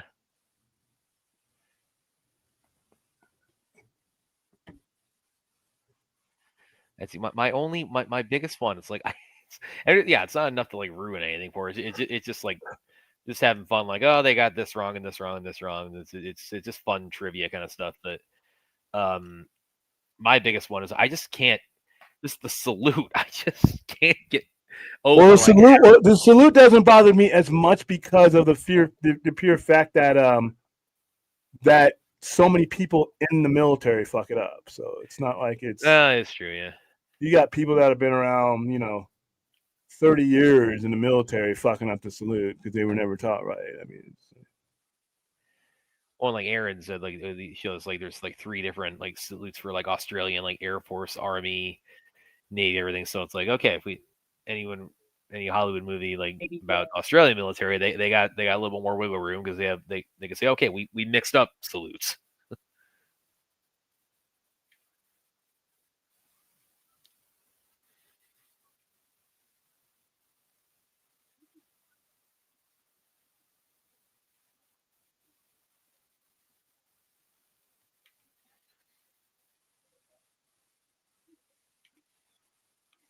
See, we only in my country we only have 3 branches of the military. You got like Yeah, we've got Army, 5 or Air 6 or Force. something like that. 6. Yeah, we've isn't got it? Army, Air Force, Navy, Marines, and actually You Coast only Guard. The Coast Guard, that's under Yeah. Department. That's under Homeland Security. It's under the Department of Homeland Security unless there's a war, and then they get attached to the Navy. Yeah. That's So but you have Aaron, four, So you you have got 4 Army, branches and 3 departments. Navy, Air Force. You got Marines. Yep. And then you got Coast Guard. Yep. And then you got Space Force. That's 6. Oh yeah, I forgot all about that. That's basically the Air Force. Yeah, it's a Yeah. different branch here, but what's Aaron? So Australia, it's just Army and what? Army, Navy, and what? Army, Navy, and Air Force. Okay. And as William has said before, it's like the Army. It's like doesn't matter if it's Hawaii or whatever, like exotic location. They will find the armpit of that location and build a base there. Yeah, you'll hear, hey, we're going to Italy for AT. You ain't going to Aviano Air Base. You're not going to the nice place. You're going to some place that you could pull out GPS and you ain't going to find it. But the Army found it. Yeah. Germany, not Munich, not Berlin, where I was born. Kaiserslautern. You're literally almost not even in Germany. And it's not like Hotel Kaiserslautern. It's the old buildings and, from World War II. Heidelberg is right there. There aren't that many left because Germany got bombed to hell in World War II. So it's one of the places in Europe that actually has fairly modern architecture.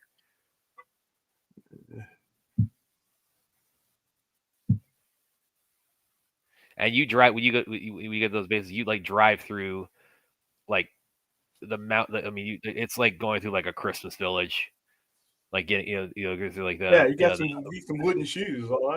I didn't miss. Yeah, and then you get to the base and like it says, it's like it's definitely not that. What sucks is you land in Ramstein, you think, okay, this ain't so bad. Then you get on that fucking Autobahn and you just keep going and going and going, and I'm like, are we gonna run to the end of the Autobahn? Is this because damn near? Because Ramstein is nice. Yeah, I've been there. Been that base. How many times have I been there? Been there at least 5 times. Yeah, because it was the main base you had to come into for a while. There was no other. That's probably one of the biggest bases they have in Germany, isn't it?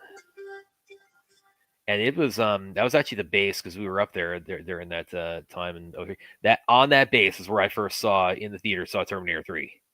It was on the base theater I first saw Terminator 3 on the Ramstein Air Force Base.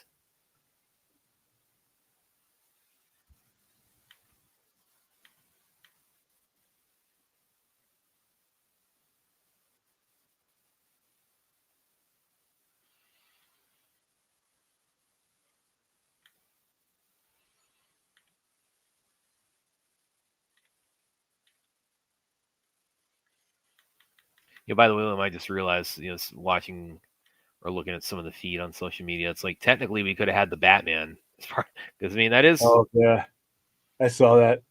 It's somewhat of a Halloween movie. It's somewhat of a Halloween movie. Or The Crow. Yeah, and yeah. That I think is probably a little bit more directly kind of linked.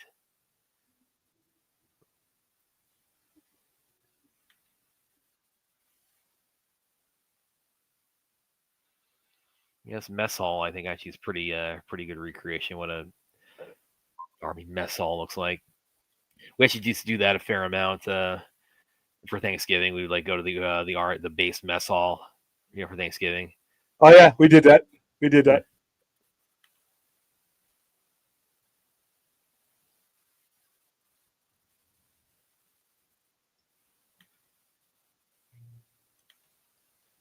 And that's when they're not, they're not.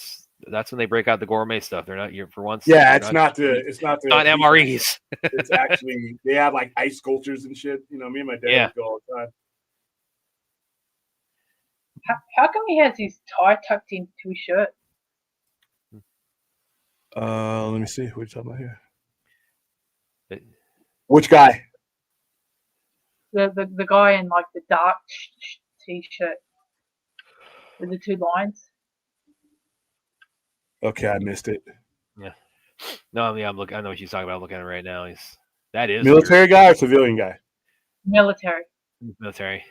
They used to do that when, whenever you were on the flight line, you tuck it in so that it wouldn't blow. Probably just Yeah. Well, yeah, but I think probably so. Like the reasoning now is that you have a jacket over it that keeps it pinned down. not necessarily, because you don't always. If you notice, they don't have their jacket closed. Yeah. By the way, Clint's back in the chat. How's it going to the? Are you out of the hospital yet, Clint? Yeah, he said he was going. Yeah, he said he was going home. Okay, that's good. Good to hear he's doing better.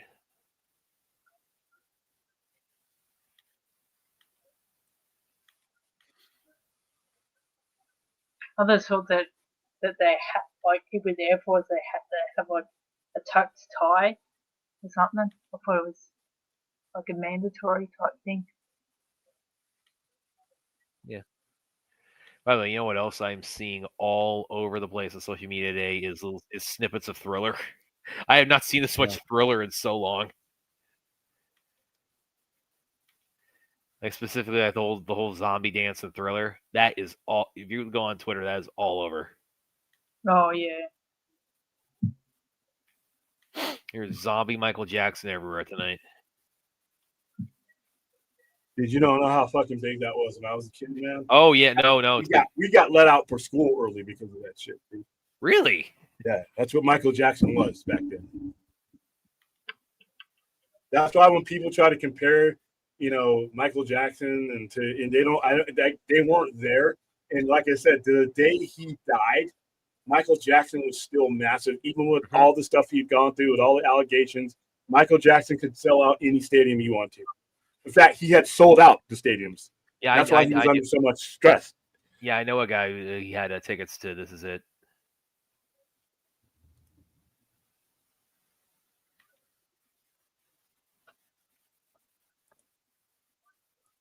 Well, actually, speaking of Michael, that biopic, that's going through a little bit of hell. Yeah, that's this is a lose-lose situation, in my opinion. Yeah, probably. Well, because apparently they're gonna like split it into 2 or something like that.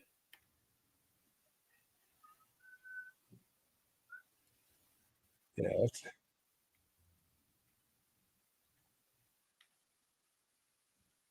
All right, be right back, guys. I gotta get something to drink. My mouth is dry. Okay. Try not to corrupt the stream. Okay. So, Aaron, what do you think about the interview with the Furious director I did? Try not to kill the viewership with Furious stuff. I really hope we get that trailer soon. Yeah, same here. Have you seen the trailer to Scream 7? It's so weird. I haven't actually. I've seen it floating around. I haven't sat down and watched it yet. So I could go either way on Scream at this point. I feel like I could go either way on Scream. It looks part of me is like, right. it's like, yeah, but hasn't Sydney gone through enough? Yeah. And just she wasn't the last, the one before it. She was the last one she was in, and you just see in her face now, which is it doesn't even faze her. It's like, oh, yeah, another maniac with a knife. Like, okay, let me take care of this. Hey, Clint, what's up? And now you're like Spock the Duck. It's not Spock. He's wearing a green shirt. That hair is awfully Spock-like. Yeah, it looks like Spock. And he's doing little. So you're out of the hospital now, man? Yep. They fixed me up, and off I am. That's good. I was in the ICU. Oh, dear. How long were you there? How long were you there for altogether? About 24 hours. Oh shit.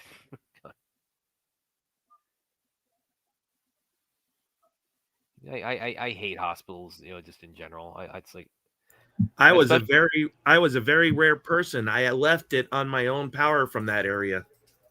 There were a no. lot of sick people. Yeah, I hate hospitals. It's especially like when you get to this time of year, we're in the holiday season. My personal policy is like, okay, I have to actually be carrying my own head to even consider going to a hospital like in this time frame of the year. Ask William how I was that day.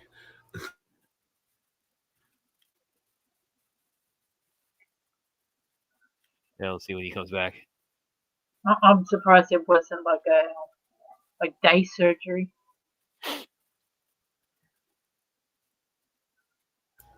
Nah, just they had to do some drugs to get rid of a substance in me. Oh, So were you able to drive back home on your own? Oh, they wouldn't let me drive. I had to have someone pick me up. Okay, well, at least you're out of there. And no, it wasn't weed. Yeah. But it soon will be.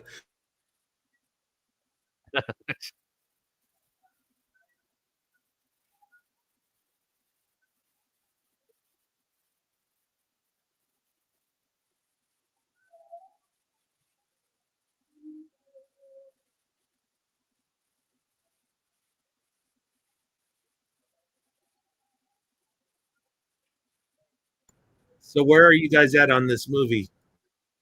Let me see my timestamp. We're watching on Tubi.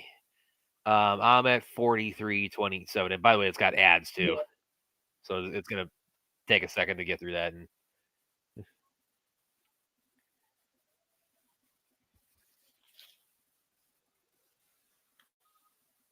We've been pretty much ripping into all these movies pretty quickly. yeah, well, because all the ones we got, they're pretty much the longest one is the next one on the docket is The Thing, and even that's not because pretty much all of them are about an hour and a half or to like 80 minutes. The Thing is the longest, and even that's not that much longer. It's an hour and 49 minutes. So it's pretty economical this evening.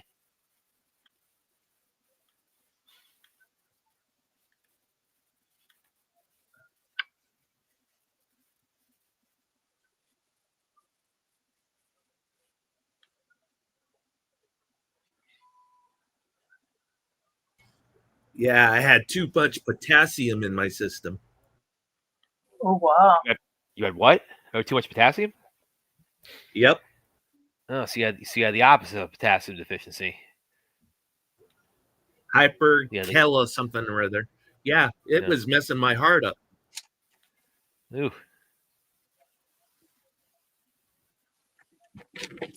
But they fixed it more gooder. What in the hell? I told him, it's like, I said, this is Spock the Duck, and he said, that's not Spock, it's a green shirt.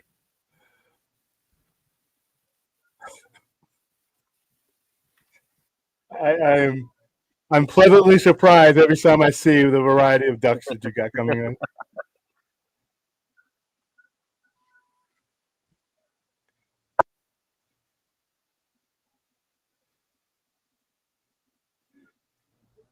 Have you guys seen Leonard Nimoy sing The Ballad of Bilbo Baggins? Yes, I have. That sounds terrifying. I have not. It is as terrifying as you think it is. Is it any worse than Kirk singing Rocket Man? Yeah. It is way worse. That's I'm still getting over that. Gets Bilbo Baggins. No. Okay, you won't wear the kangaroo outfit, but you'll sing that. The 60 dancers that were accompanying Leonard Nimoy. Oh, what? This sounds like I don't smoke weed, but this sounds like what I would see if I did.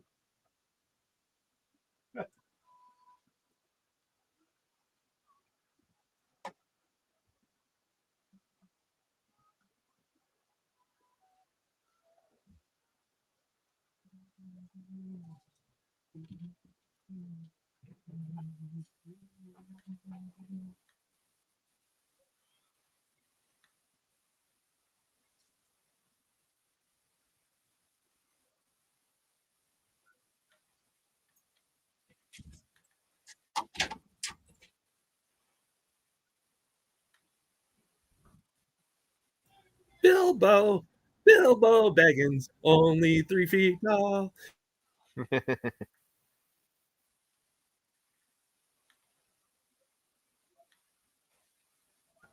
I saw Leonard Nimoy portray as a Native American in a movie once.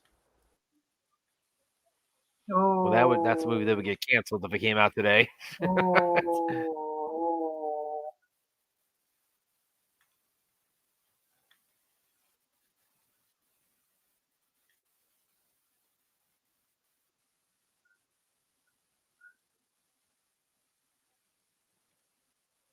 So what's the next movie after this one? The Thing, The Thing. the John Carpenter thing.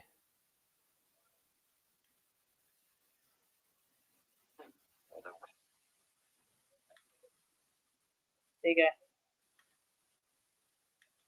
go. Bilbo.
One thing, I only got like 3 hours sleep since I went in.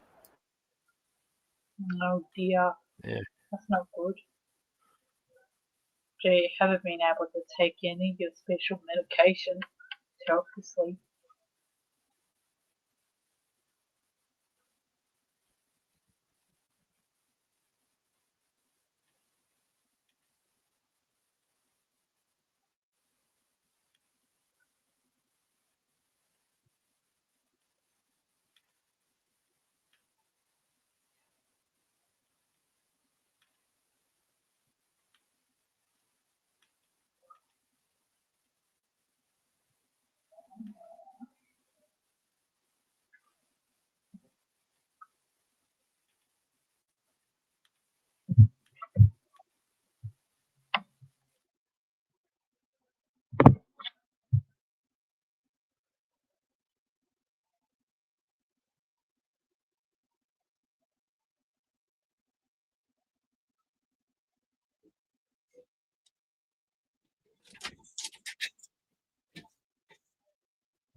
Too bad it doesn't fit the genre to watch Spinal Tap too.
Man, that guy ripped into Christopher Columbus there.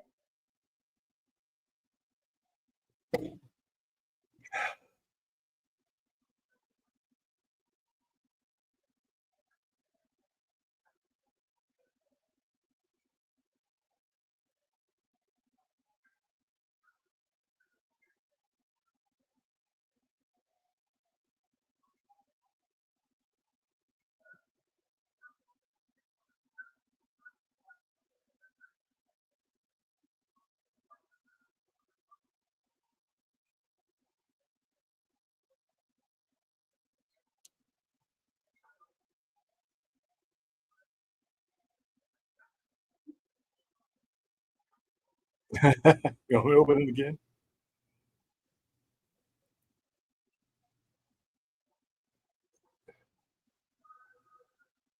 Oh shit. Poor What? doggy.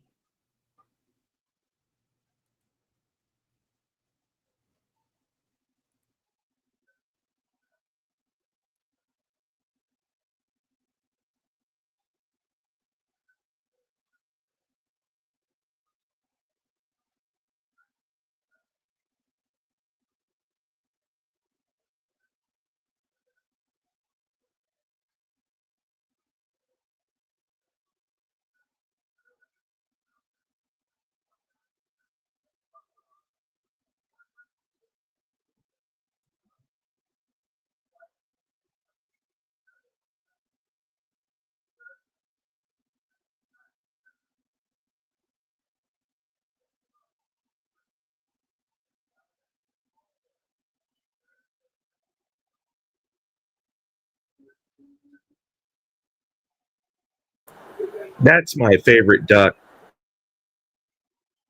Uh, What the fuck? I like that one too.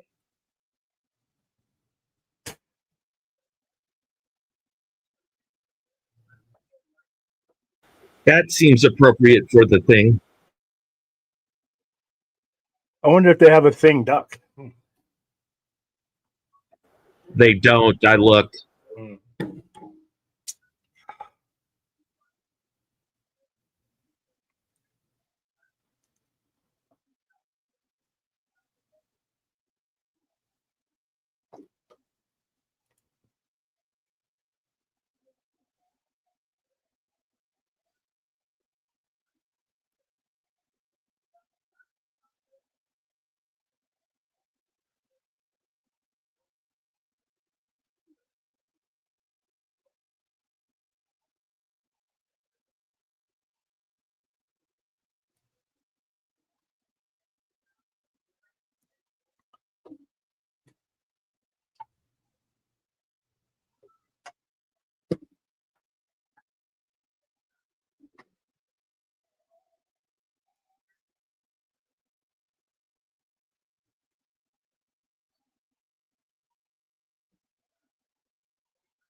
See, this alien is more of a plant-based alien in this version than anything else.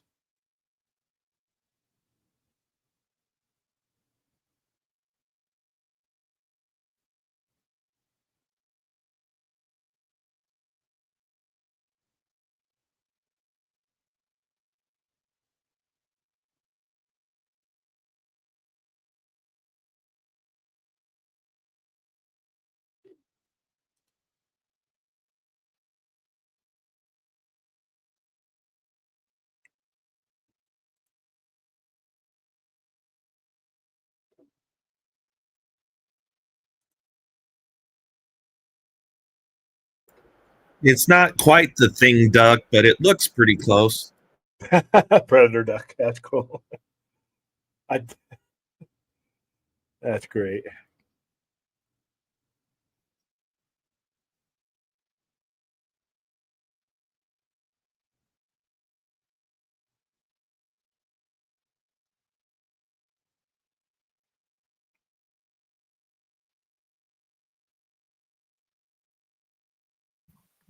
You know, Clint, you better bring back that predator duck when we're doing our spoiler discussion of Badlands next week.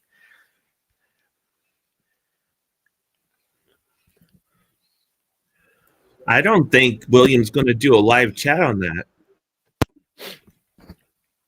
Well, no, what William, you're seeing that on Tuesday, right?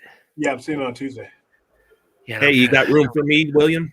Yeah, if you're feeling up to it, yeah. Hey, yeah, I can drive now. Oh, that's good. Yeah, I'm gonna have to wait until Friday, unfortunately. Loser. Oh, and you know what? That's the only. He's not teasing me about this nearly as much as he did Ballerina. And he saw Ballerina 3-4 days before I did. There's something about that. Only winners get to see Predator on Tuesday. Yeah, the peasants can wait till Thursday night. Oh, so guys, are they doing that double bill, by the way, out in Vegas with Prey? I don't know, because that's going to be when it actually gets in the run, when it actually gets in the actual theater. Because I've been looking that up. Because I already got my ticket for Badlands, but I haven't even looked. I would like to. I mean, I don't need to see Prey in the big thing, but if it's like the opportunities there, if it's available, yeah. If the opportunity arises, yeah.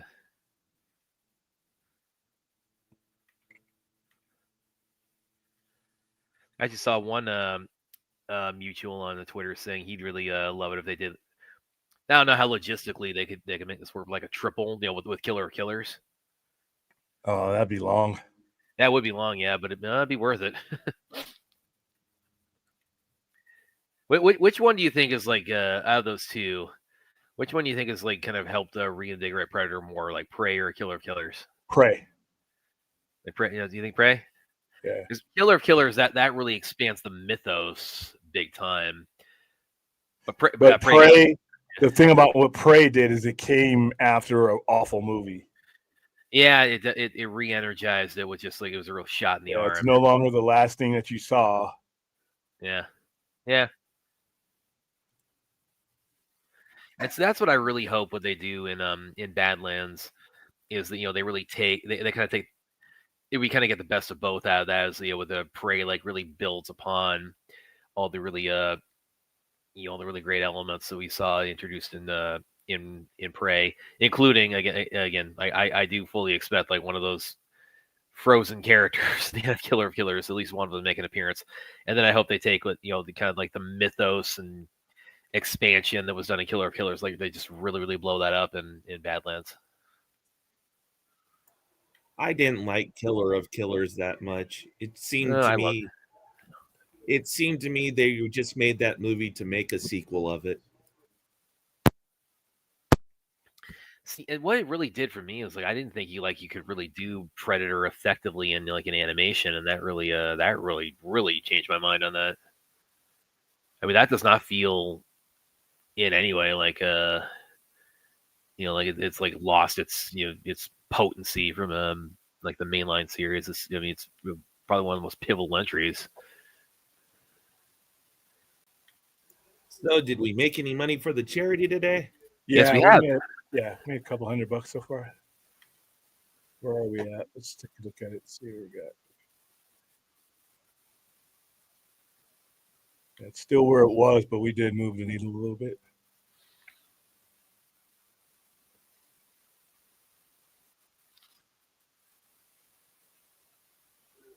I know the best charity donation I made.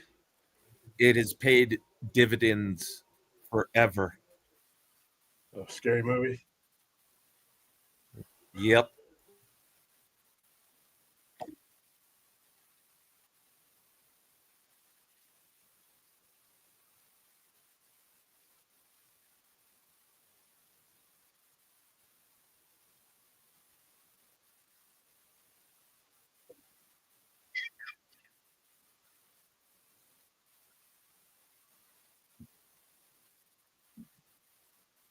Sounds like we even tiny. Keep the alien alive.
So it's like a vampiric type alien.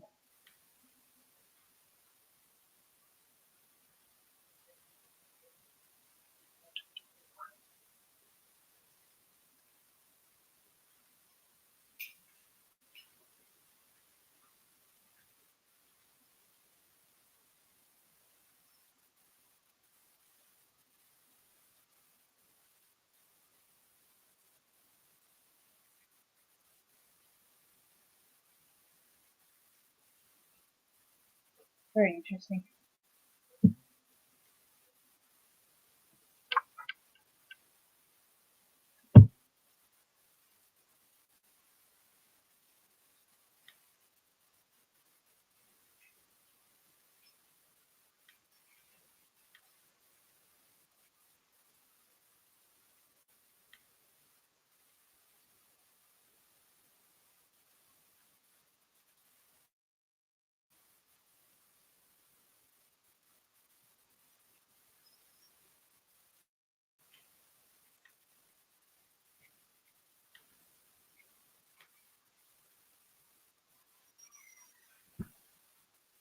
Yeah, hey, Murphy wants to go outside. I'll be right back.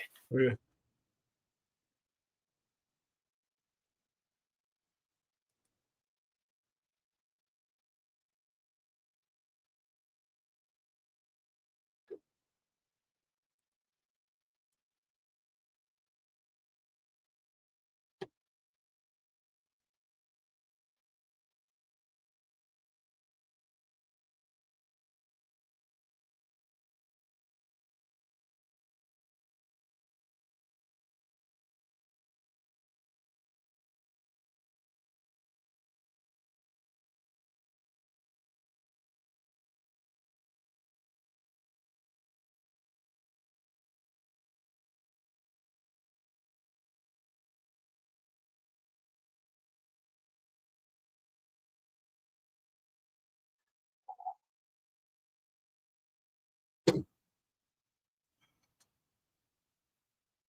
We are on the thing from another world.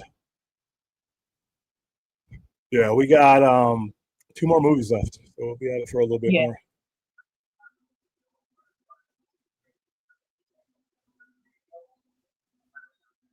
Well, it's almost finished anyway. It's got about 20 odd minutes or something to go. Yeah, this one's almost done.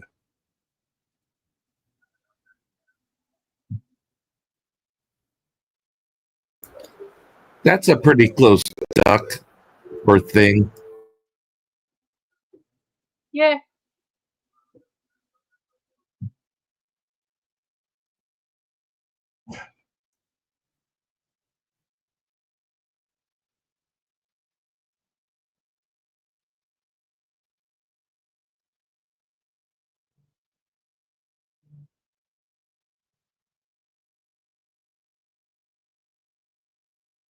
All right, I'll be right back, guys. I gotta go grab my food.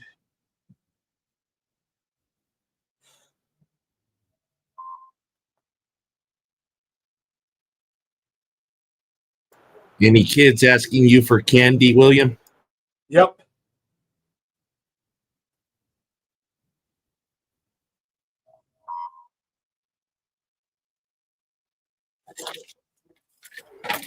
The only candy I have is spicy candy, and you don't give that out.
Did she block the big creature with the pillow?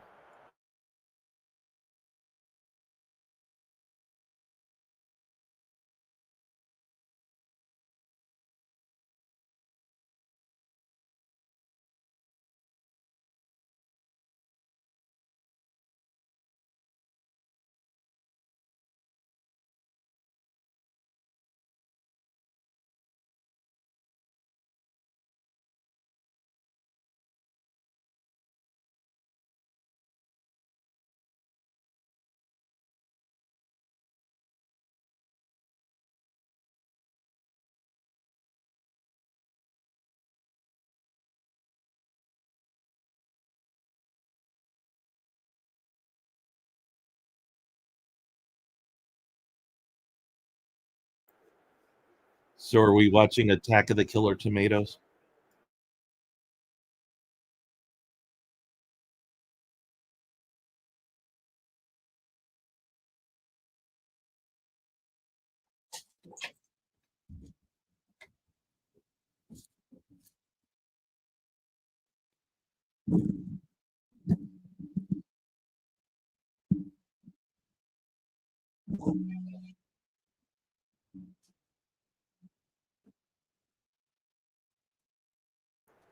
William's shirt kind of looks like a tomato.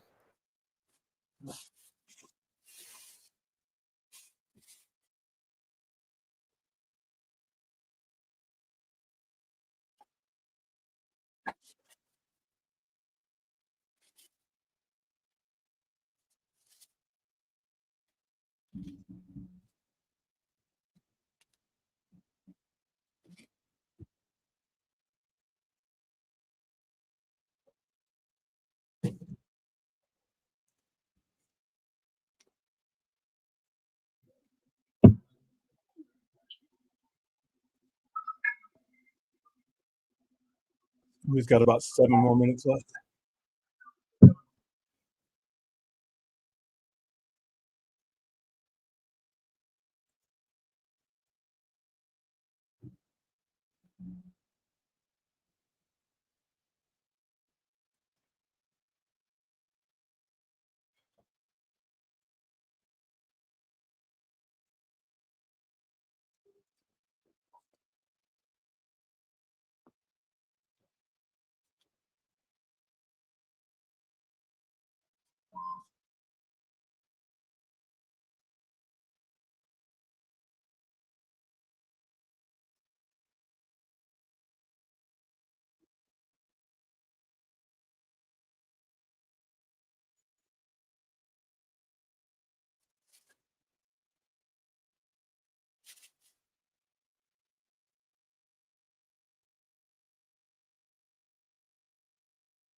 Last I heard, Brad was trying to take Murphy out to go do something.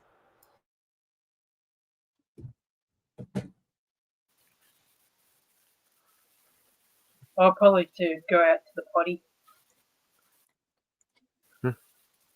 Now he's walking his dog. Oh, Yeah, but walking. Murphy wanted to go out, so Yeah. I guess he was crying, so let him back. Let him back outside. So, what was the inspiration for naming your dog Murphy? No, it's just the name he had when I adopted him. Fair enough. That was his name. Yeah, I got a dog. I adopted a dog. His name was Romeo. Man, my last dog, Lexi, was pretty much every dog I've had. A dog named Lexi, dog named Sam, dog named Red, dog named Shadow. Yeah, they've all. Sorry, When did my you say that parents you had? adopted a dog, they usually used drinks as names. Sorry, thing. did you say that you once had a dog named Shadow? Yeah, when I was living in Hawaii. Yeah, my first dog, his name was Shadow. I had a dog called Shadow. Oh, really? Yeah. All right, dude, Really? I will turn this fucking air horn on and keep it on for the rest of the marathon. That's nonsense. I just say we Yeah. don't. It's a formality getting a DNA test. Yeah, the family dogs were named after drinks: brandy, mai tai, tequila, jasmine, Lone Star.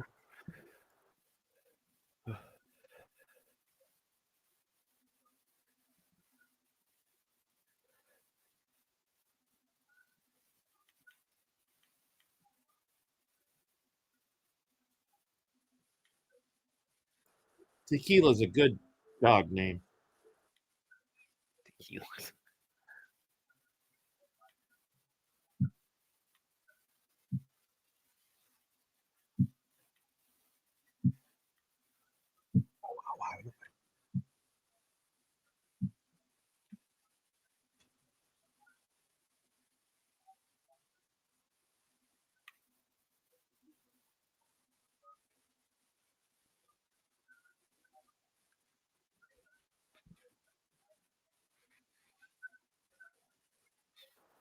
We had a Pekingese dog named Mai Tai.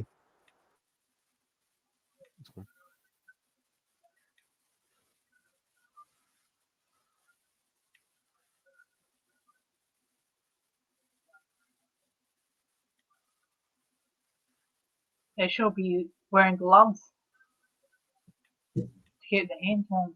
Yeah.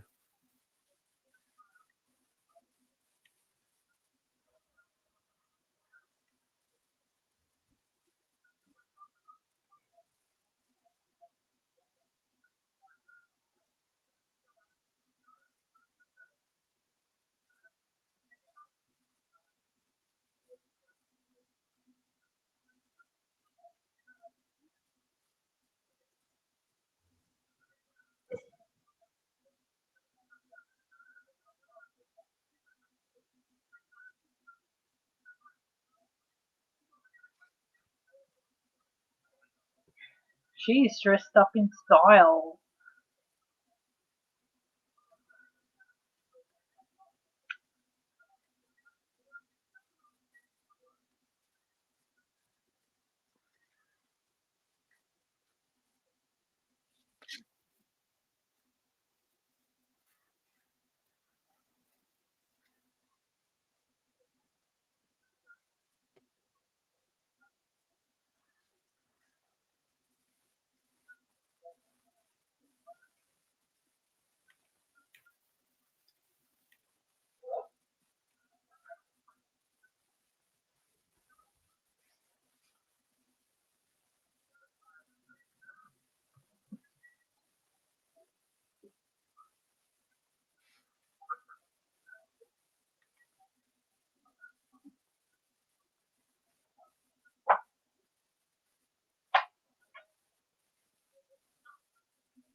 All right, that was a thing from another world.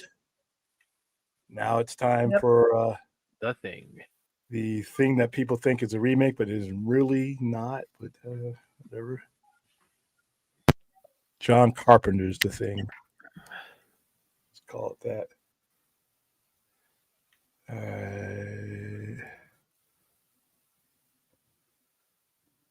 All right, Aaron, you ready? Yep. Go ahead and go. All right, go. Sorry. Go ahead and count us down, Ozzy. 1, 2, 3, and go. I thought you were going to go backwards. Another Oh, universal. I went It was backwards last upside down, William, because Australia's upside down. There you go. I was doing. I already counted down before. I was trying to do something different this time. Spice it up.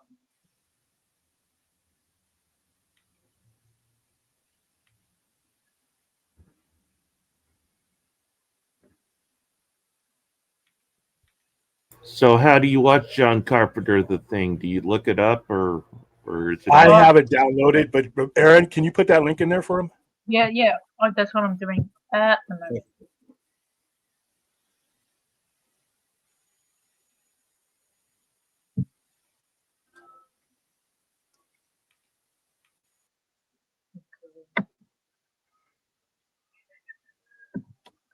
Yeah.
There you go.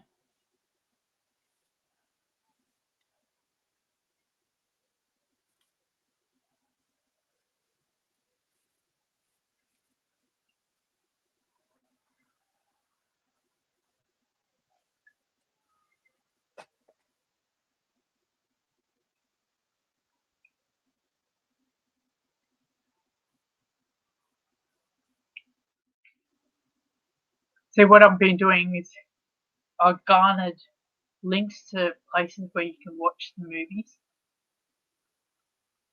and been gradually putting it onto it before almost around the same time we've been watching it. I'm just doing it as we go.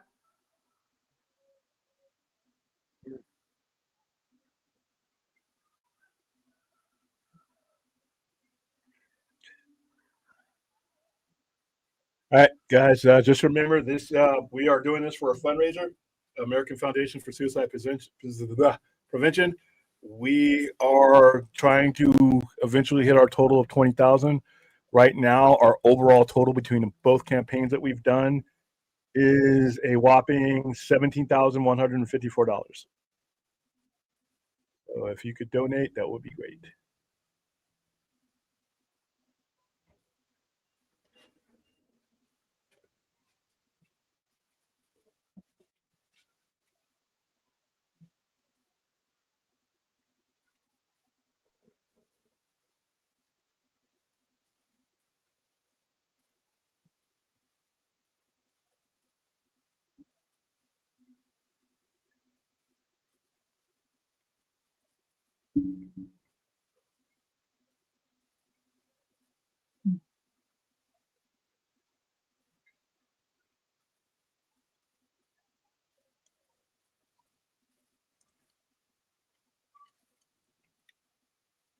And actually, can you give me a quick timestamp? Oh, timestamp. We're about like the 5-minute mark. 5 minutes. Yeah. Yeah, they're still trying to shoot the dog.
Oh, what an idiot.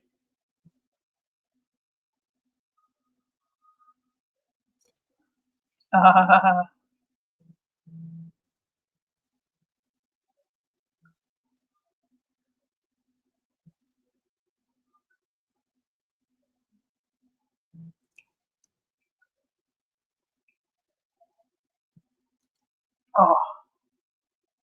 One maniac.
By the way, he said, "Get away from it, you idiot! It's not a dog."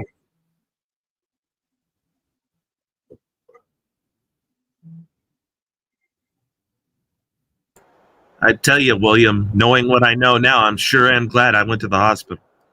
Oh yeah, good. Glad to hear it was a positive outcome. That's for sure. I was worried.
See, William, this stuff is what happens if the thing gets hold of the butt. What was that? You broke up.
That breed of dog is called an Alaskan Malamute.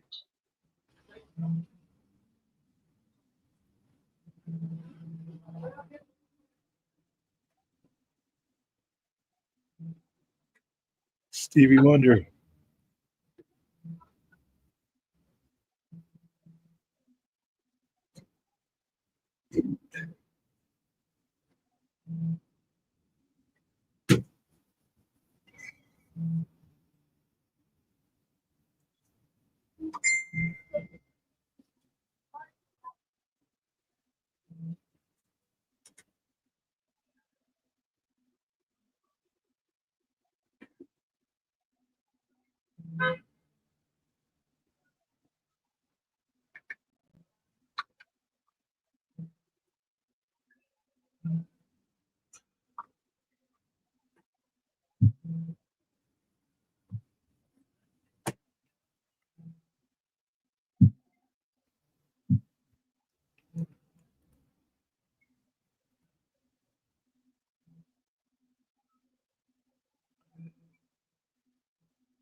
And there, as I remember from a previous watch party that we did, I had that jukebox. the recent Thing movie is a prequel to this one. Yeah, the 2011 one is correct.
I will say it's very similar to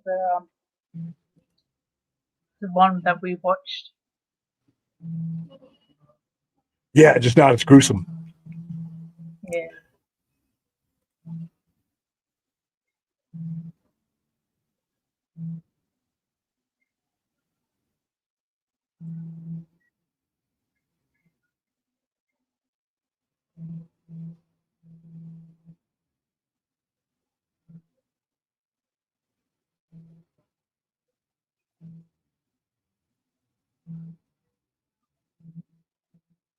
Oh, they're trying to burn it.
Did he say mutt? That's a purebred.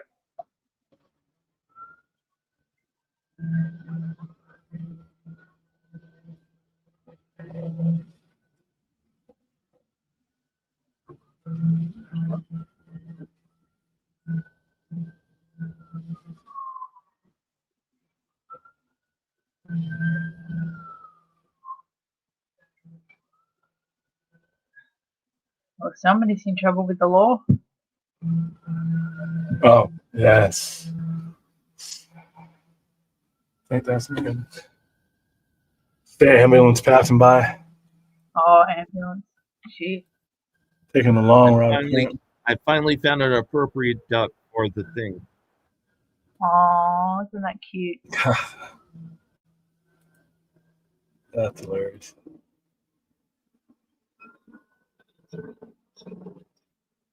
I guess kids are eating too much lollies.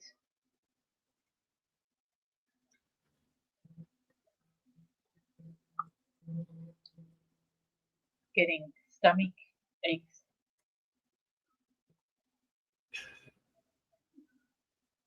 Oh shit.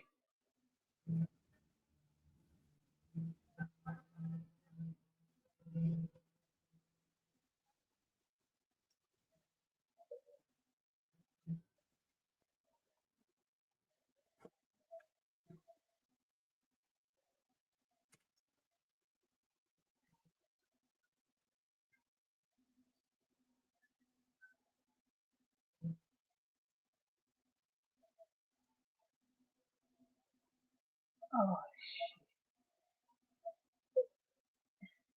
Have you seen this one before, Aaron? yeah. Others don't like this thing.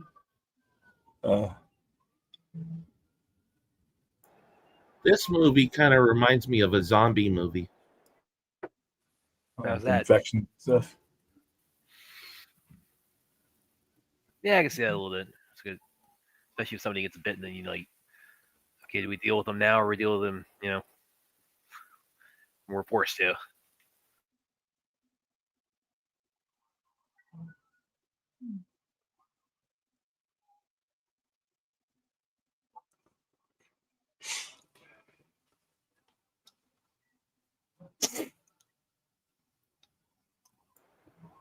think I need some cheese.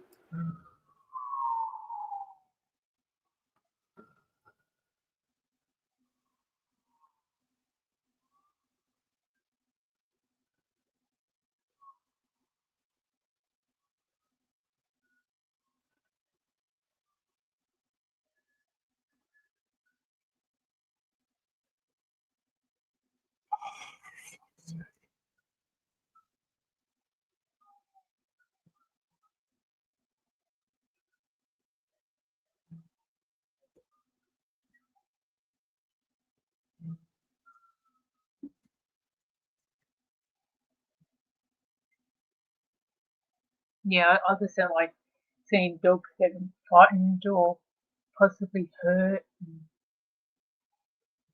and I doubt they contacted the Humane Society.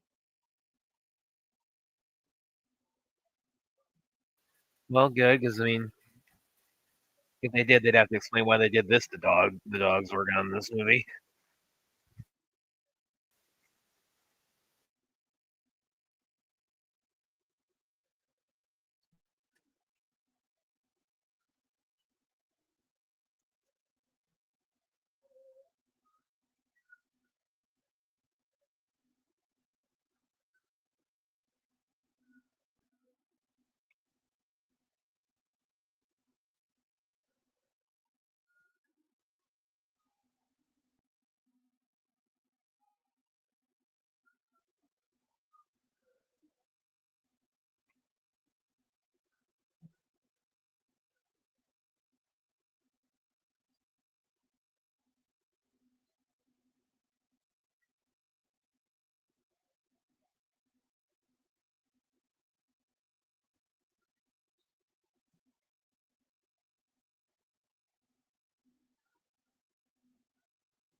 So they don't beat around the bush with this one.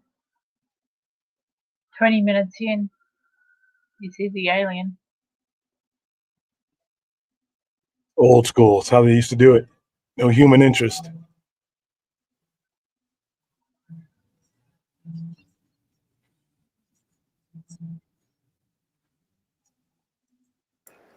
Well, they new school too. World War Z didn't waste much time getting to the zombies.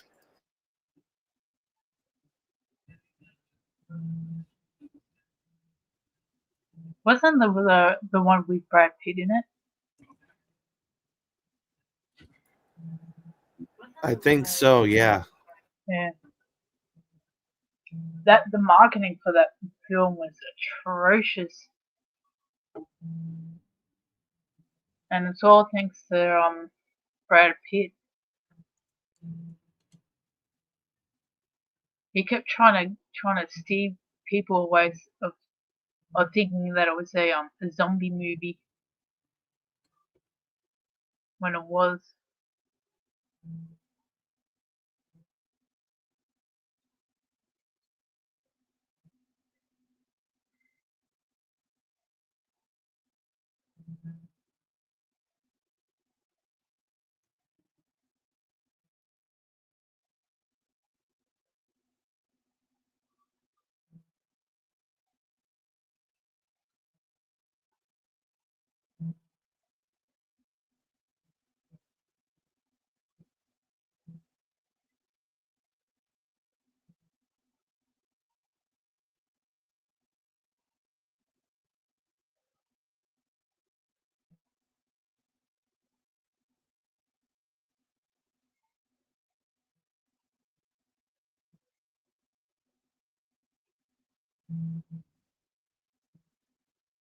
Man, this movie is perfect to be played on television because of like the fading and that between some scenes.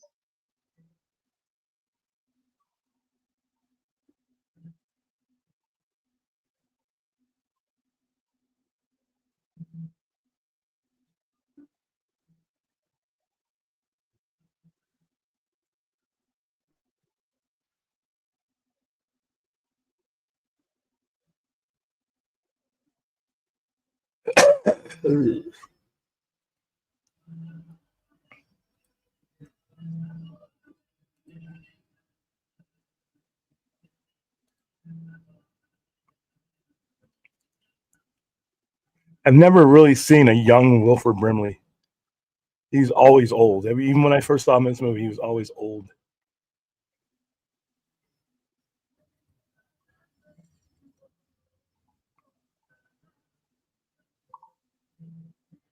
It's like kind of the same with Patrick Stewart. Yeah, when I first saw Patrick Stewart, it was in Life Force. He looked exactly like Picard. First time I saw Patrick Stewart was in Excalibur. Oh yeah.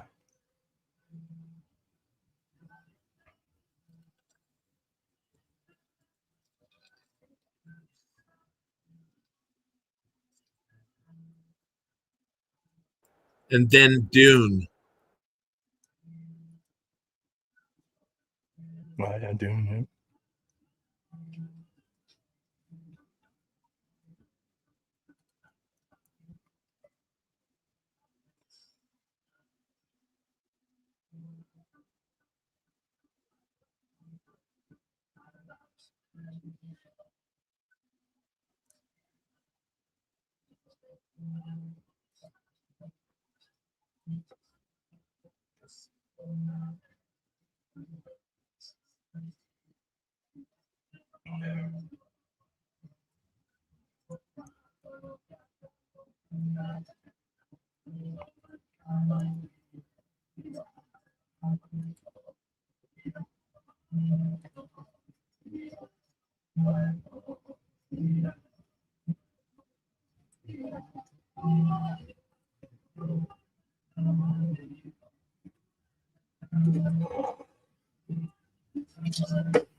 Nah. What the fuck? The thing about this is when you're trying to figure out, and they never really let you know, is who got infected when. Like, is Blair infected now because he touched this thing? You know, they really never. It keeps you guessing. You don't know when Palmer got infected. We'll talk about that, bro. I'm sure when we get to the end and like the the guys at the end and who may or may not be infected.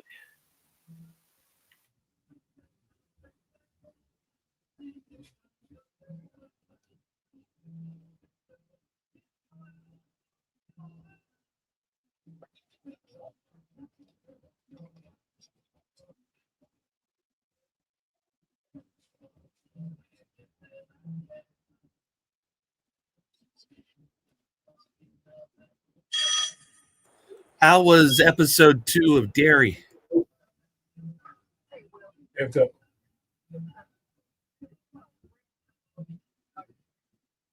No, why somebody took him?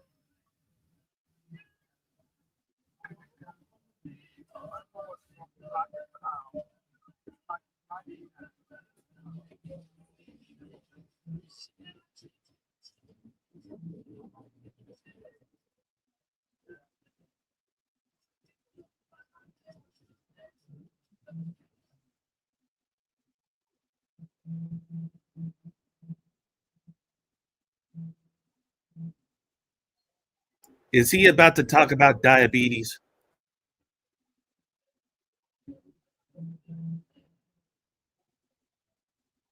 No, I don't think so.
it's probably nothing, or you're a flesh eating monster.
I'm going to go ahead and plug this.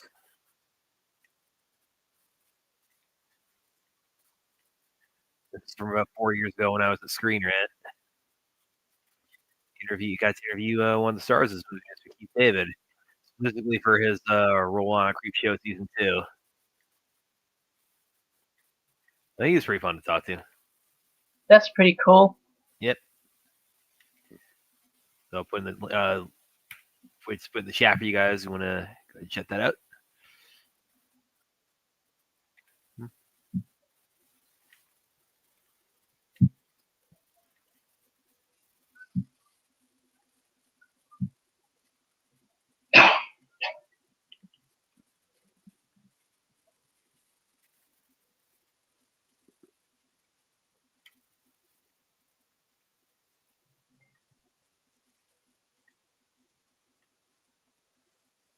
John Carpenter likes to use a lot of music in his movies. Yeah, it's usually by him. He's a composer as well, so yeah.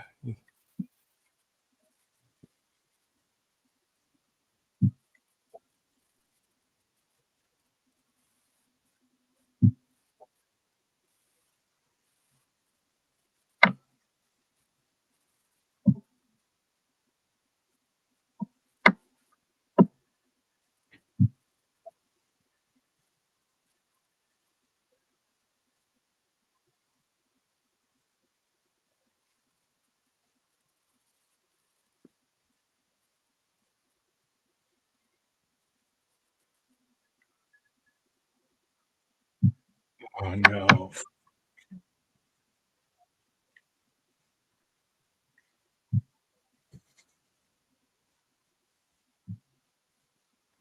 I knew John Carpenter was very talented. I didn't know he was that talented.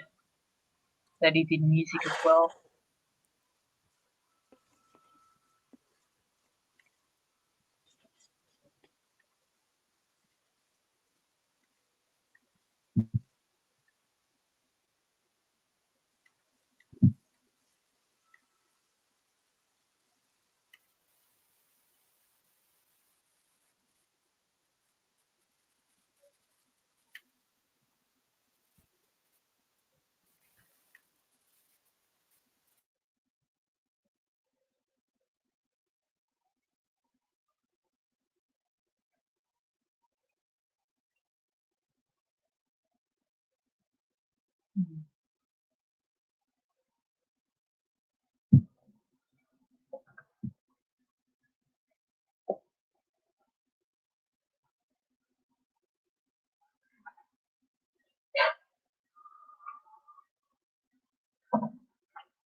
Damn, Dodgers almost gave it away.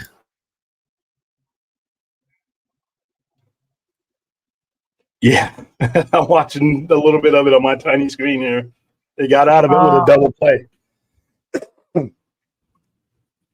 But next year, Major League Baseball, thank you for putting in the ABS system, because I know what a ball and a strike is, and it's not so bad when you guys fuck it up and there's no little box there to show the entire two nations of Canada and America where your umpire fucked up.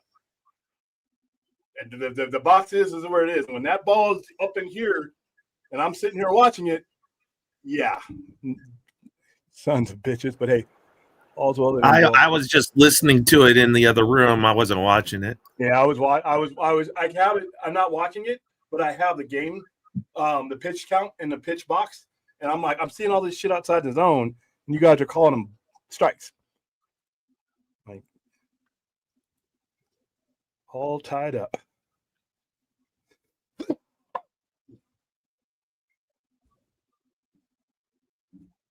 Now I've got no idea what you guys are saying because I watch cricket.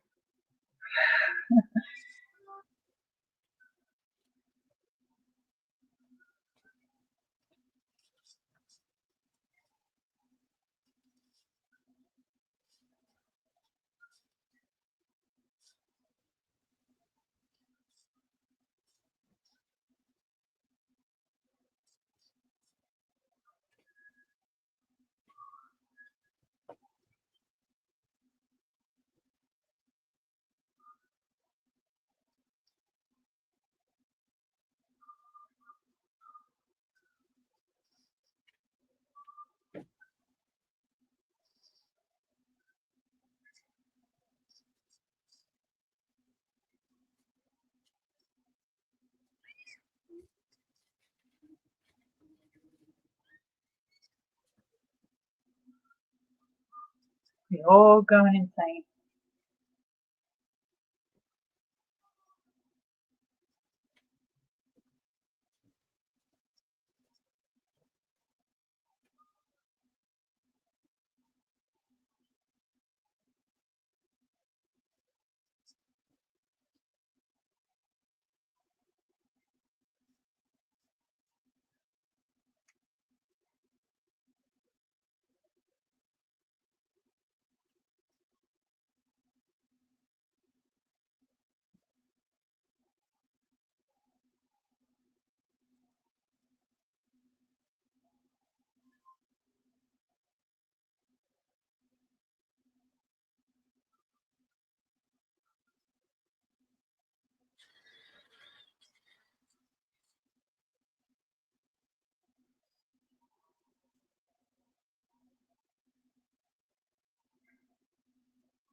I think you're pretty close to where the shit hits the fan on the stomach eating hands thing coming up. Yeah.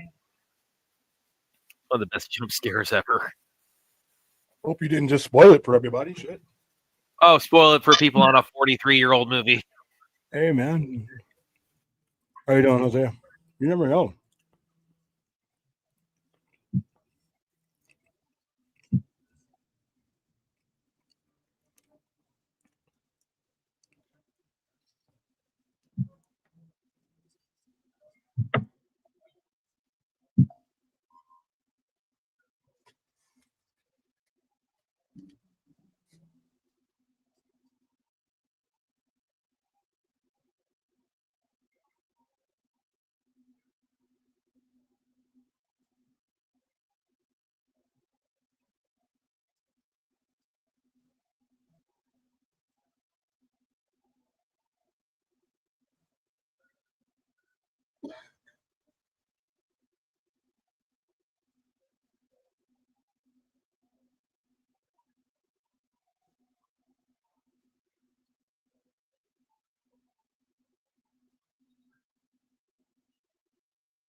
Just a reminder for those of you who are watching right now, here's the donation link.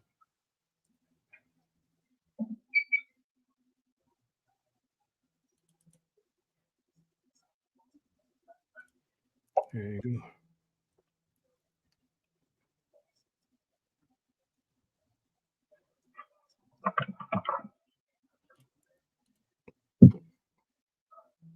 go. Game 7's tomorrow at 5 p.m. See, I'm watching in my physical copy. Oh, wow. Physical media. There we go. Yeah.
Yeah, that was a Welcome Dairy episode 2. I liked it a lot.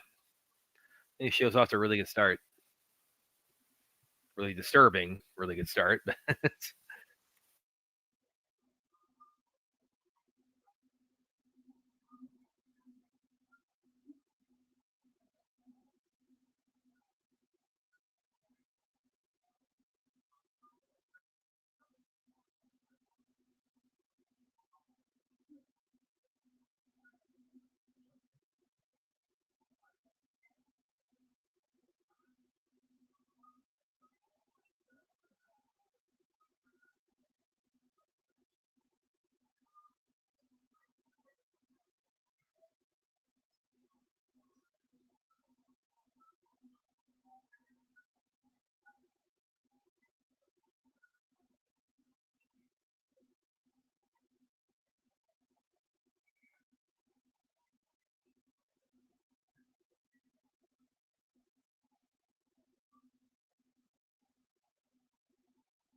I found out, William, you can only have 30 avatars.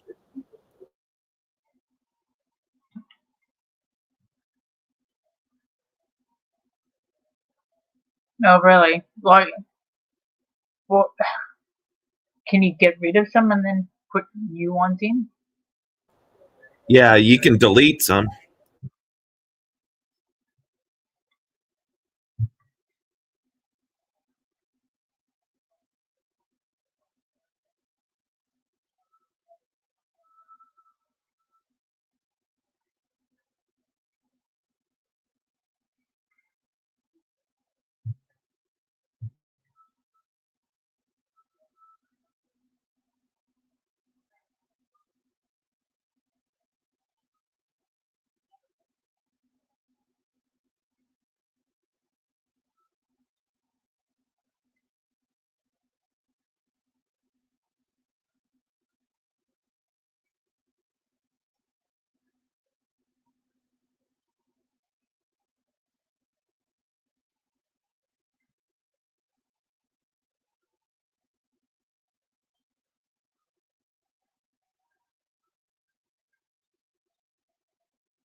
This movie does paranoia pretty good.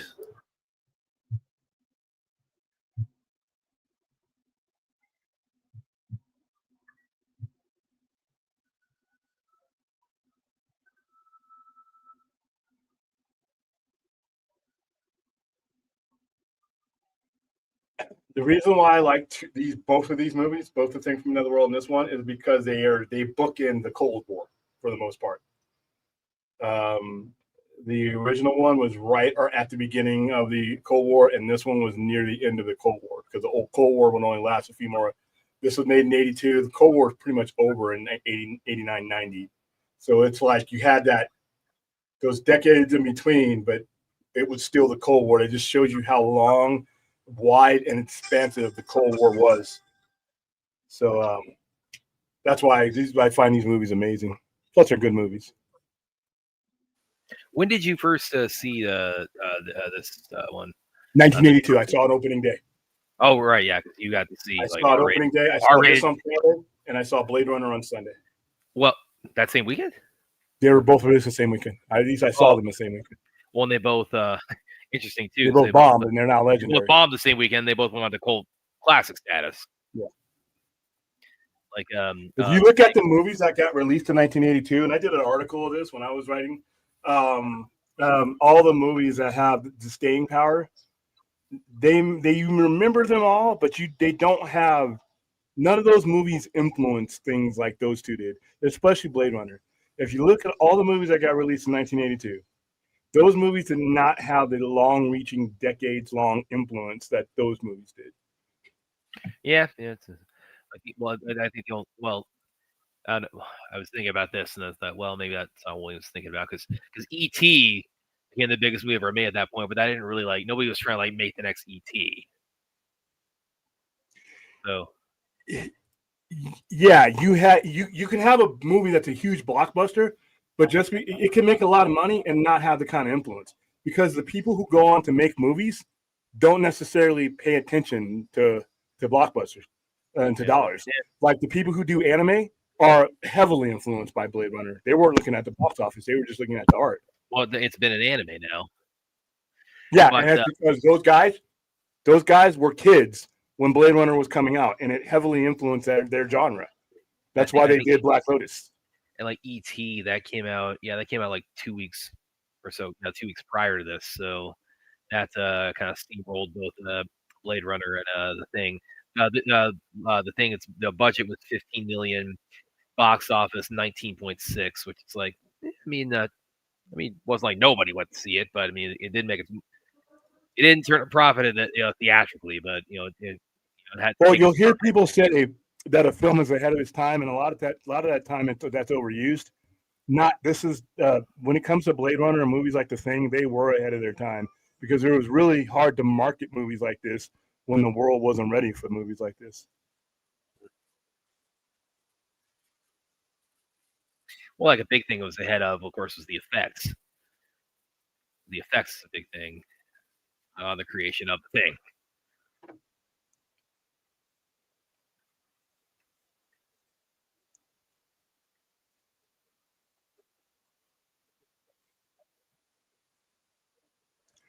I don't care if I'm in the minority. That's my least favorite John Carpenter movie, and it's the one I can't even get 15 minutes through anymore. I hate that movie. So lame. That's so lame. Yeah, it's the only John Carpenter movie that I don't have on my list.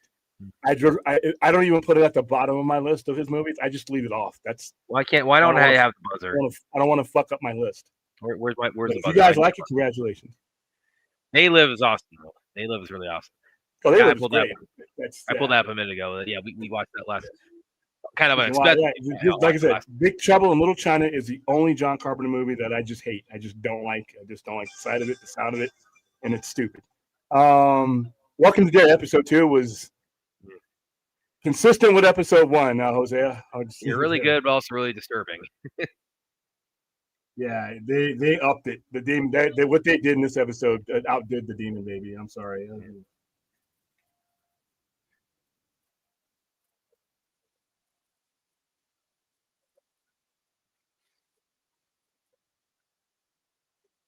What am I doing there?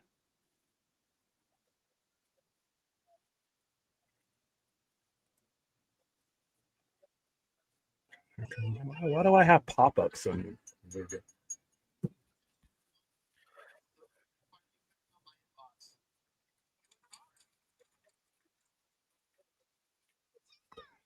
Prince of Darkness. I don't know if I like it or I hate it. It's a weird movie, man.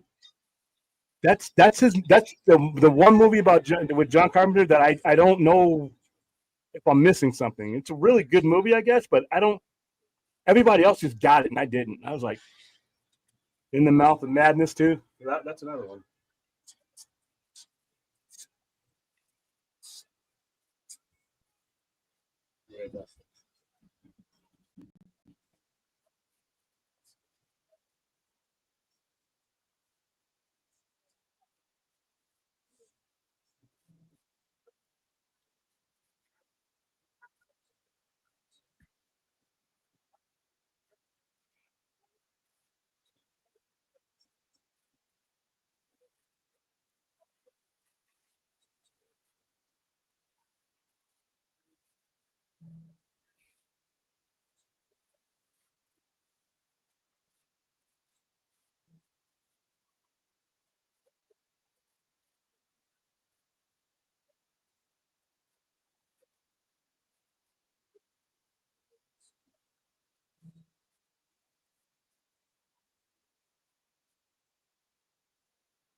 Halloween 3. I see. Halloween 3 was so disappointing for me because they kind of marketed that movie.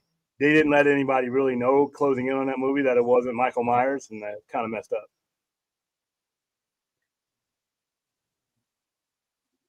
Wasn't it called like Season of the Witch or something? Yeah, with the mask and the witchcraft.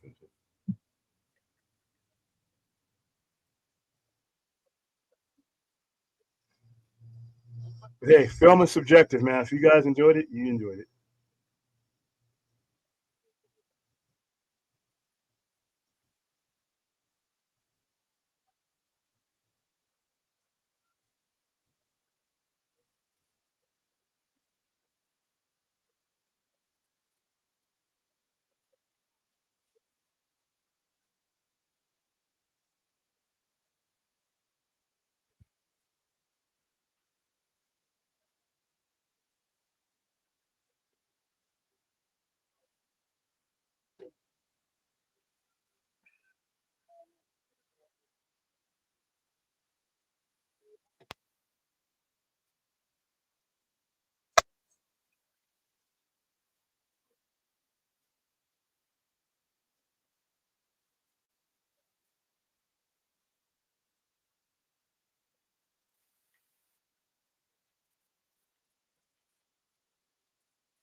Here's a moment that Brad already fucked up for everybody.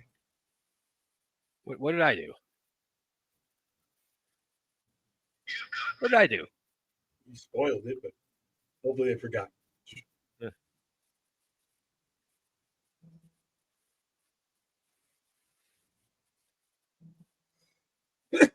You're talking about like the 43-year-old jump scare that I alluded to. There it is. I seen Because this shit we as only an girl. Because we 8-year-old me cat. we only got about 20 odd minutes to go. I'll just put the link in for the next movie. Yep. Next movie is Invasion of the Body Snatchers. It's pretty brisk that we're doing it. No, it's Oh, that's Nightmare so good. Before Christmas. Oh no, it's Nightmare Before Christmas. I'm sorry. Yeah, that's right. And then Invasion. Yeah. I don't know. I want to. You want to swap them maybe because it's like because we're going from like by the time we put that, it's like we're going not even for Christmas. It's like we're going like from Halloween to Christmas at that point. So that'd be like kind of like a segue from one holiday to the other. I can swap it if you want. Okay. I mean, I'm fine. I'll just delete my. Yeah, I'll delete it. It's all right. No, I'm not trying to dictate that. I was just suggesting if you guys want to do that. No. So we're gonna go with Invasion, and then okay. Yeah, sounds like it. Yeah. Okay. It don't need actually to makes search it up. better People- sense. If people come in, when people come in, they'll know when they watch it. So be like, Yeah. timestamp. It actually makes better sense that way. Good work, Brad. Don't encourage him because he'll think you can come up with ideas and shit.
I remember this scene.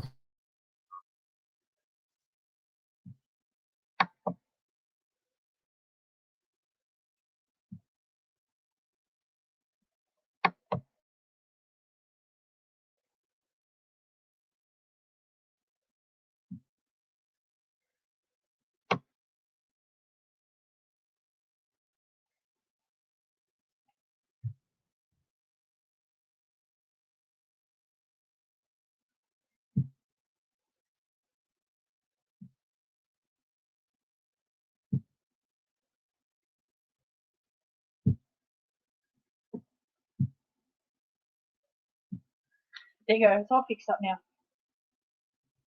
now. Latex and KY jelly.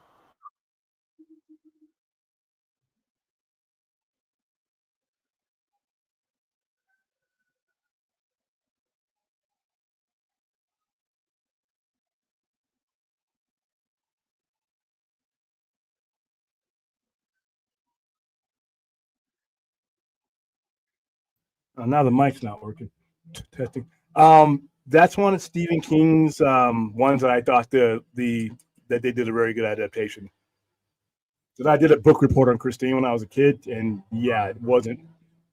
He captured what the essence of the book. So yeah.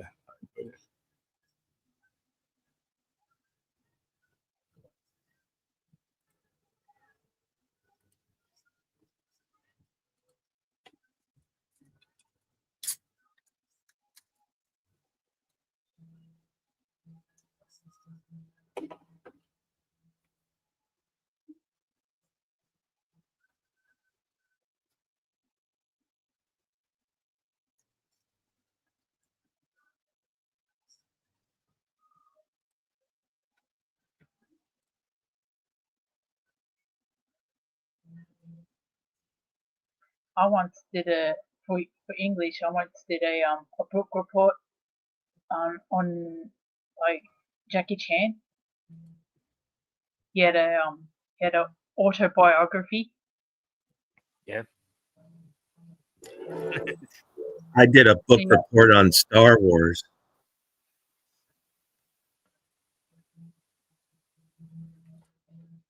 I think every one of us did. That was the easy one. A long time ago. Well, she wasn't gonna She wasn't going to let it happen, but she saw me actually reading the book in You know, class. you know what that reminds me of? I didn't. I remember this one. There was one time on it was on Leno when they do the jaywalk segment where they like interview like random people on the street about give them like trivia questions and see how bad their answers are. And one time the question was like, what is the first line in the first book of the Bible? And he's asking a whole bunch of different people, and then one guy says, "A long time ago in a galaxy far, far away." Oh my god. Depending on what Good as Bible, I any. guess he's worshiping. Yeah.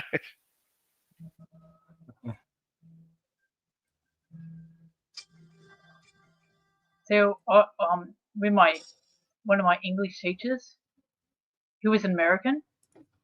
He was so down to earth. Everybody loved him. We all are. Oh, um, like in my class, my name is Aaron, and there was a guy in my class his name was Aaron, but he couldn't pronounce Aaron as Aaron. He always says Aaron, so we had no idea who he was talking to. Yeah. But we're always right because we're Americans, Aaron. That's why I should have been in that class, and they could have said, "Okay, Brad cis." I mean, it's better than what Williams' alternative would have been like called her like Kangaroo Girl or something. Well, that wouldn't have been as creepy as you claiming she's your sister. Not just sister, but sis. Yeah, that's just it's even yeah. Dude.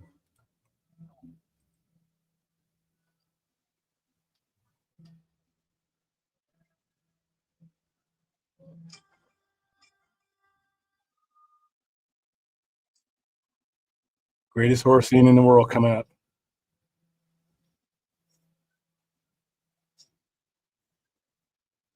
Whenever I get people together that have never seen this movie before, I always stand behind them while this scene happens.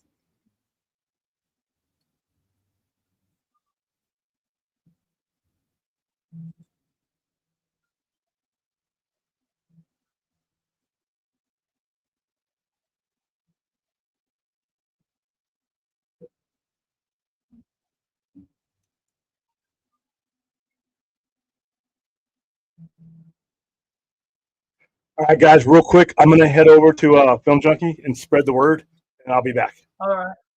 All right, cool.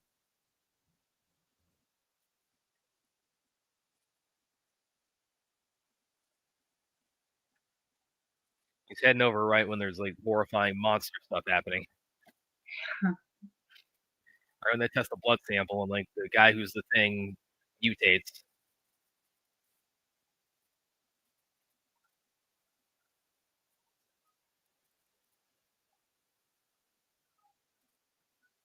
I wonder why it didn't mutate when you're cutting into it. Yeah, it's got a high pain tolerance.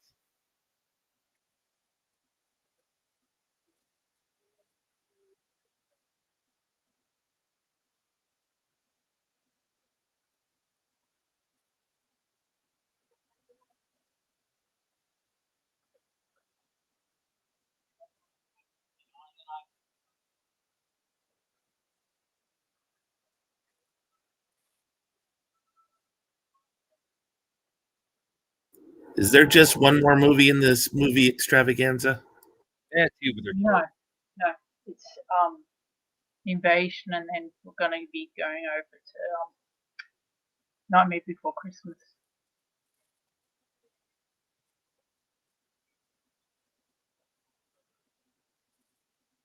However, this movie's got like only got a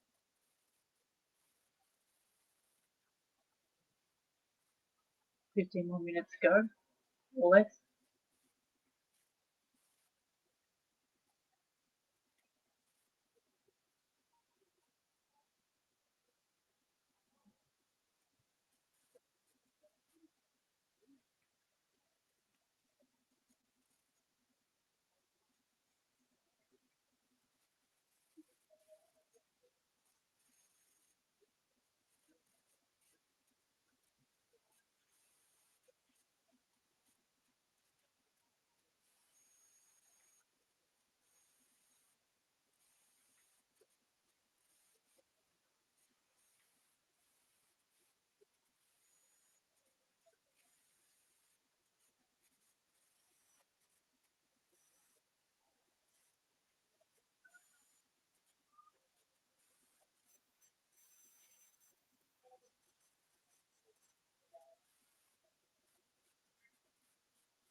Man, I wouldn't be able to be in like cold like that.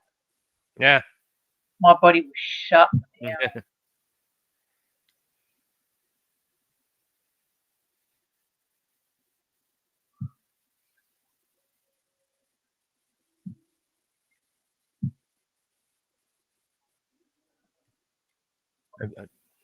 Yeah, I imagine too, like Kurt Russell, he's the only guy there. He's got that long hair, that really long beard. It's like he's the only guy with like his face is like moderately, kind of kept some, what shielded from the cold. Yeah. As you see at the end, when we get towards the end, like how he's just his beard just covered in all in the snow.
And every time I see this movie, I forget how quick it goes by.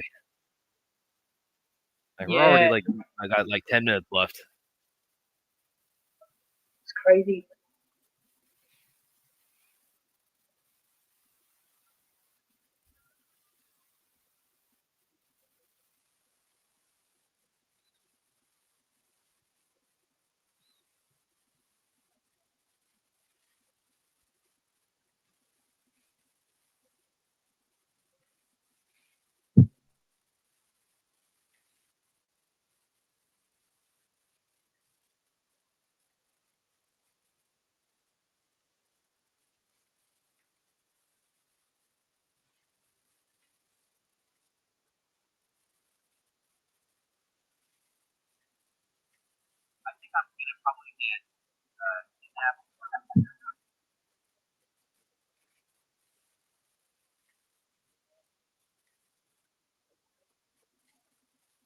It's just gone on now.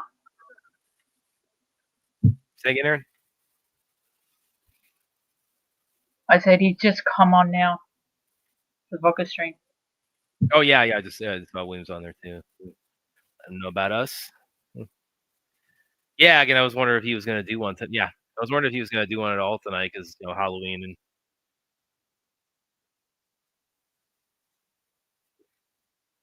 I truly do not understand the Halloween mania. I understand it if you're under 12 and getting candy and stuff. Yeah, you get to be dressed up as monsters too. Yes, I understand if a 12-year-old dressed up a monster getting candy. That I was Daredevil this year, so it's like there's everybody like puts on costumes. Doesn't matter how old you are.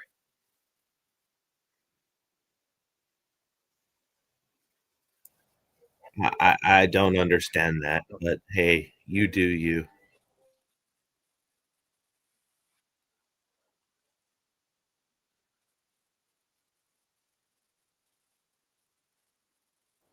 Every costume I've ever found is just it's just okay. Let's wear uncomfortable clothes.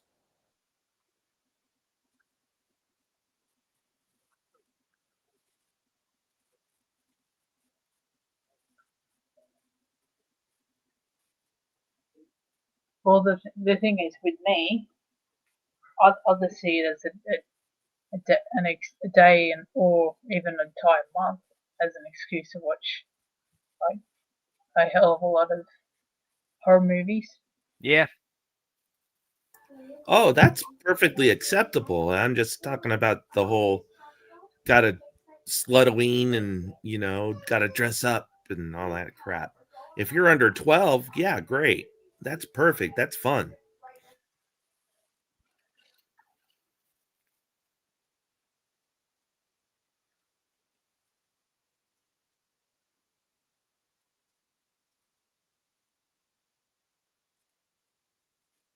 By the way, I just remembered we did this a couple months ago. I think it was my Chappie's request that we did. Watch this one and the 2011 the prequel. Did those back to back. That was back like probably like in I don't know, like March or something like that.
By the way, Liam just texted me. He's probably talking on there for a little bit. He said, just as soon as we wrap up the thing, just go straight into Bayou Snatchers. Okay. Is Jaws considered horror? Yeah, of course Jaws is horror. Of course Jaws is horror. Yeah, it's a animal horror. Exactly. There's different genres within. Yeah.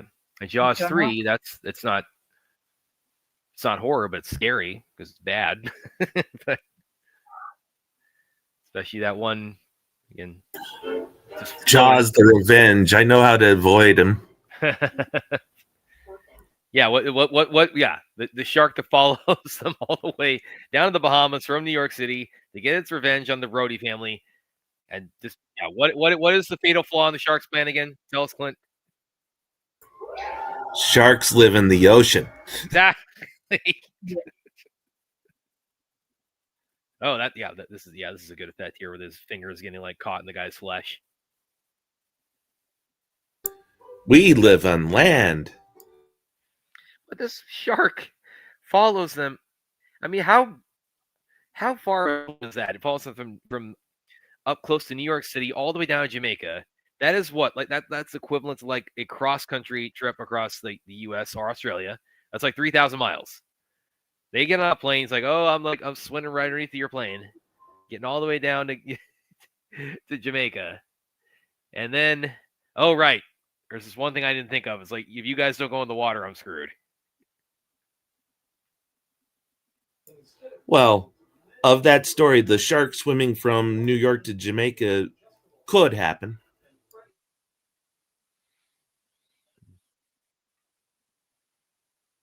Yeah, but I mean, following like one individual, and yeah.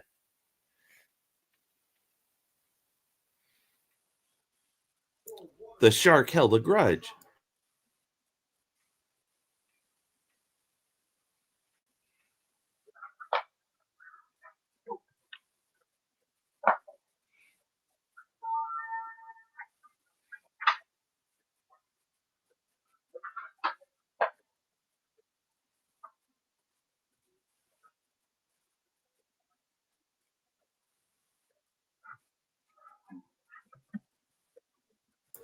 I've only seen two things come out of the ocean personally.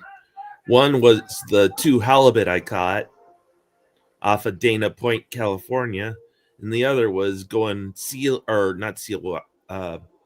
dolphin watching. Yeah. Okay, it's coming back now. Oh, he's got one of the best one-liners of all time in a minute here. But yeah, fuck you too.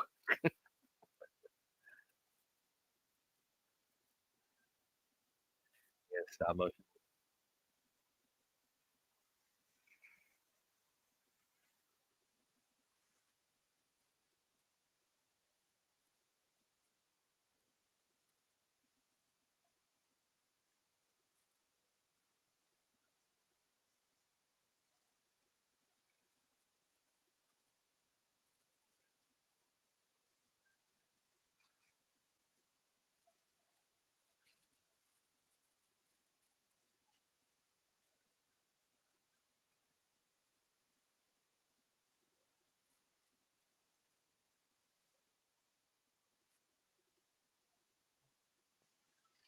Yeah, so I guess we'll have to talk with William when he gets back about the whole like, are they both still human at this point?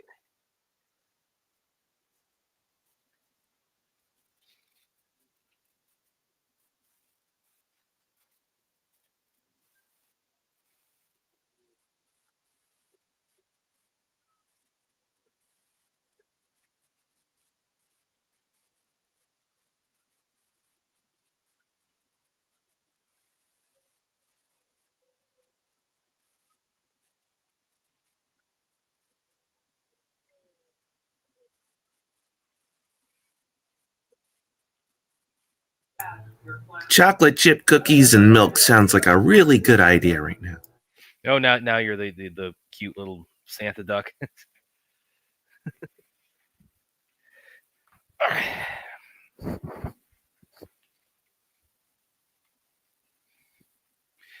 Anyway, like cliff notes of this, like William said, he thinks they're both human here.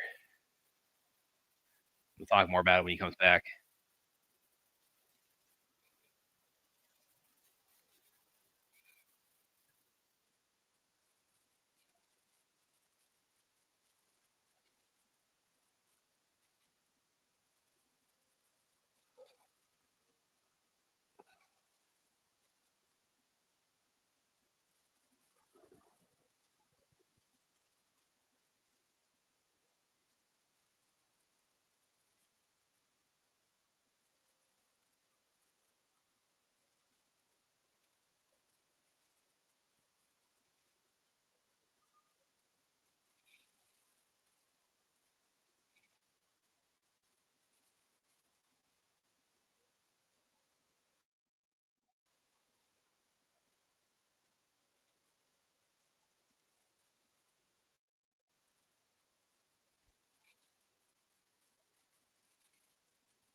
So how long do you have on your end? Go What's that, Aaron? with the movie. How long do you go? It's like wrapping. It's wrapping up right now. It's like the very Okay. last like minute. So we can go ahead and start on Body Snatchers. Yeah. A reminder, everybody watching, this is a charity stream for AFSP. We're trying to hit our goal of $20,000 in American Foundation for Suicide Prevention. Hopefully, we should be able to hit that before the year is out. But this is a charity stream. Let me get the link up here. Yeah, here we go. This is the link to our donation. So if you can, please consider a donation to American Foundation for Suicide Prevention. If you can't right now, if you could just share us around social media, let people know about it, that'd also be awesome. And that is John Carpenter's A Thing. And we are now heading into the final stretch tonight with the Invasion of the Body Snatchers and then Night River Christmas.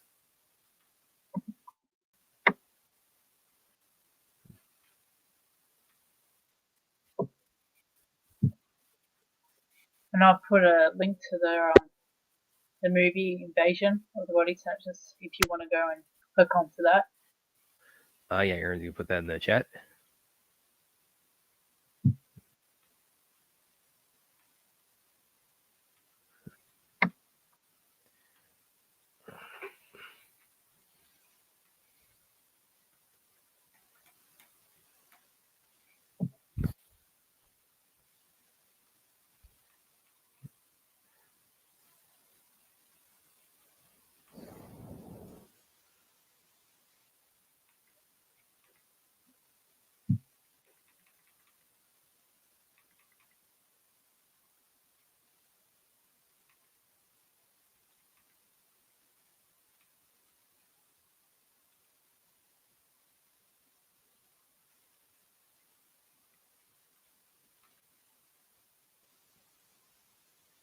Have we started? Yeah, we'll start. Do you want me to do a countdown? Yeah, let's go ahead and count down. Okay. 3, 2, 1, and play. And we're off. We are off.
I forgot this movie had Jeff Goldblum in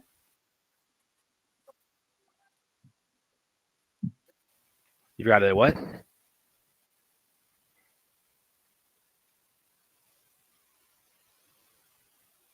Yeah, Aaron, you forgot that it what?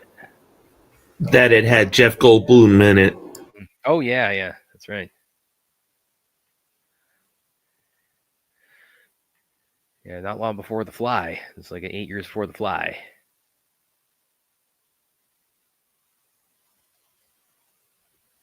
Actually, we got a we gotta also put that. We gotta state that correctly too. I forgot that Jeff Goldblum. I forgot he was in Invasion of the Body Snatchers. Has to be stated correctly. Where's the air horn when you need it?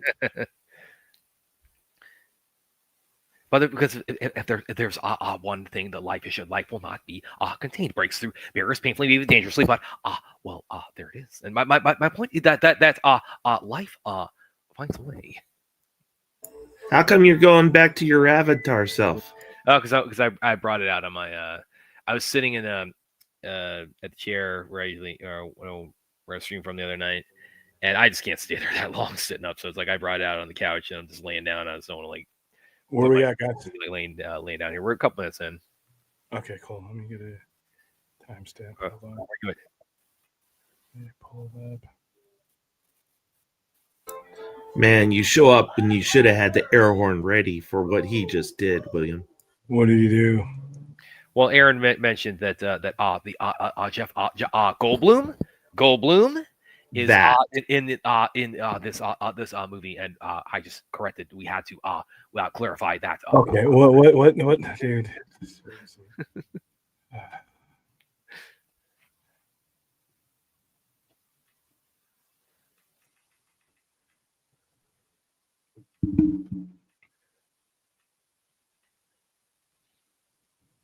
Hey, you weren't over that long. I thought you. I thought you'd be over. I wanted to make sure you got it. I didn't know if you got my messages. So yeah, I got your text, man. I let them know. So yeah.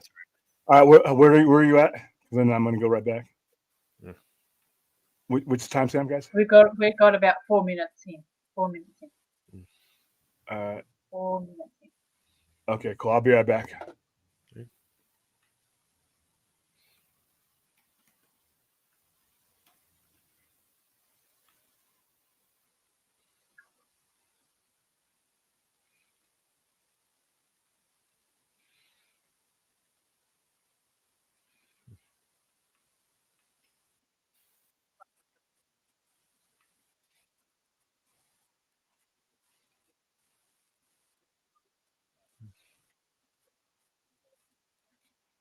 Now there was one that was made in I think in the 1950s of these. Yeah, that was the first one.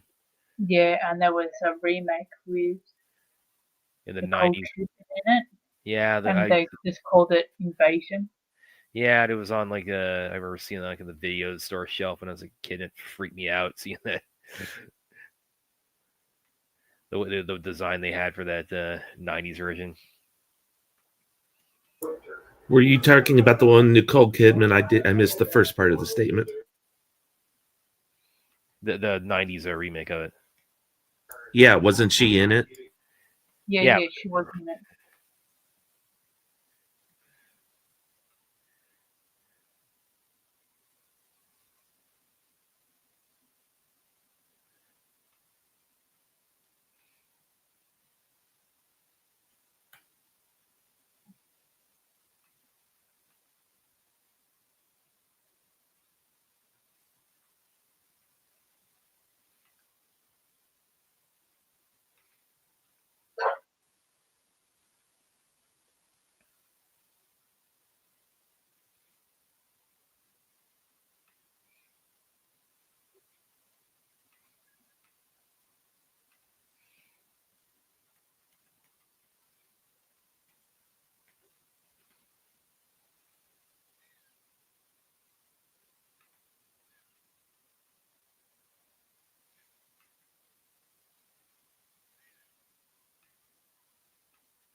All right, guys.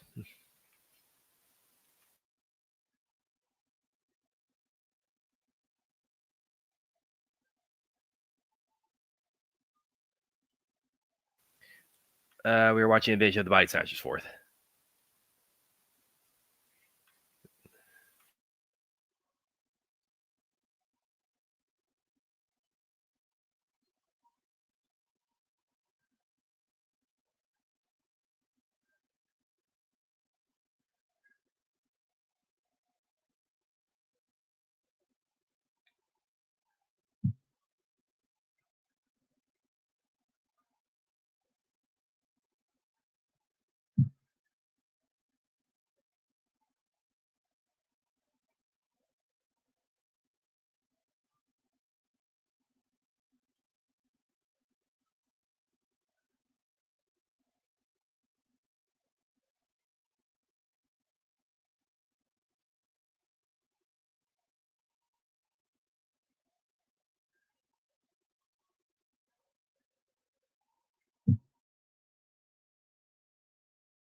Yeah, you want to talk to William about those, Fourth?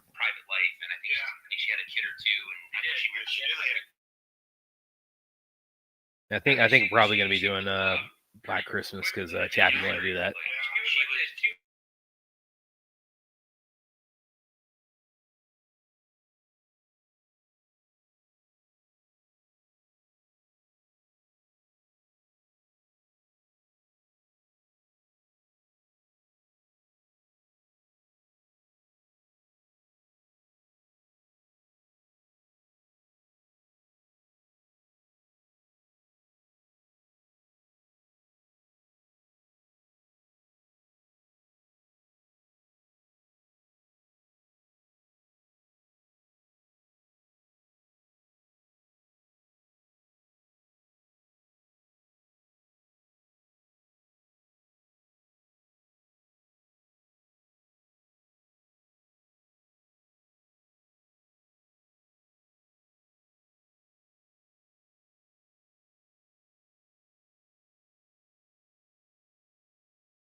He was making saute or stir fry. Yeah.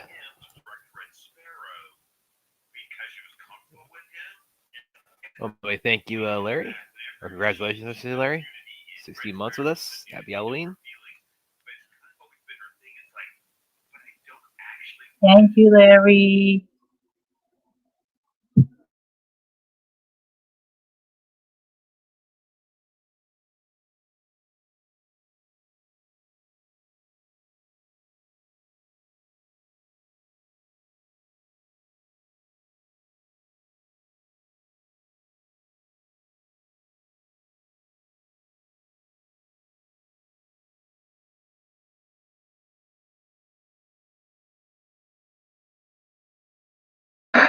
That's funny. It lists out all the problems that Jeffrey could be, and the last one was Republican.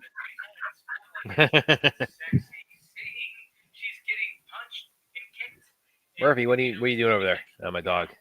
So, I think all the trick or treaters are gone home now, Murphy.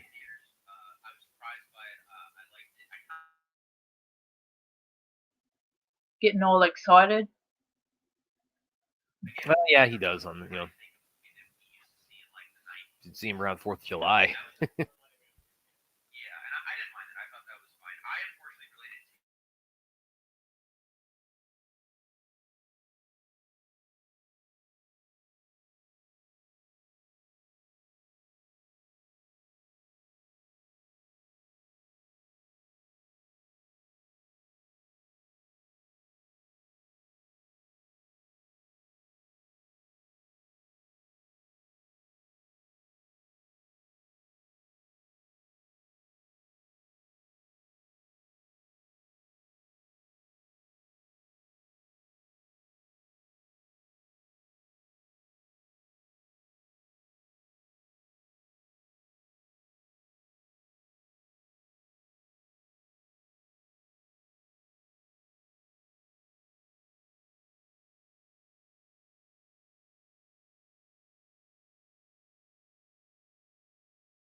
We had that on earlier, Son Off. That was the second one on we had on tonight with Halloween too. Maybe some of my Mexican Halloween picks. Yeah, go ahead and send them over, man. Are you in Mexico? In Mexico right now for Halloween, man? So, now it's the Day of the Dead. The Dia de Muertos.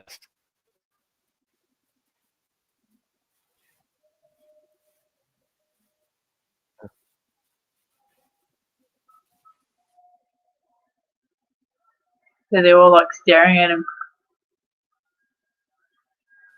Yeah.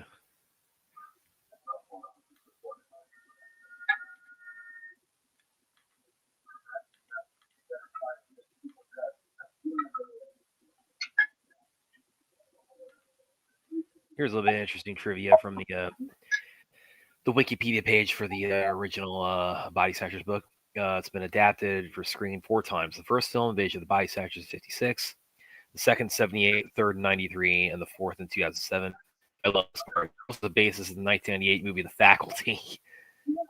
Yeah, I think you can definitely look at that as like a loose kind of modernization of Invasion of the Body Snatchers. They even reference it in that. Wow.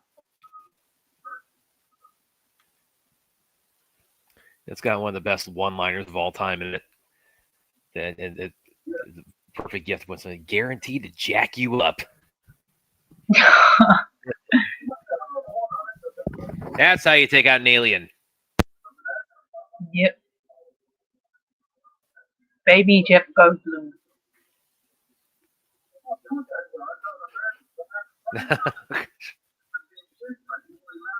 He was during this time. Let me pull him up. Pull him up a second here because he was also he's like one that. This is when he was just making a name for himself. Of course, like our generation, like what was we primarily were introduced to him through Jurassic Park, and then later the Independence Day. His first movie was Death Wish, the original Death Wish, in the pivotal role of Freak Number 1. Oh.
By the way, Aaron, I just remembered too. Your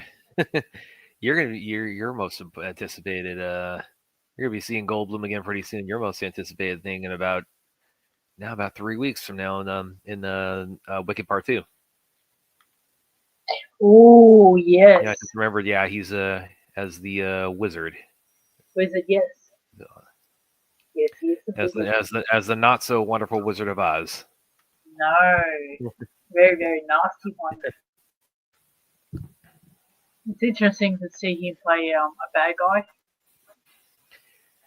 Yeah, yeah. Because like the Fly is like he's not really a bad guy. He's kind of more just mutated into an insect.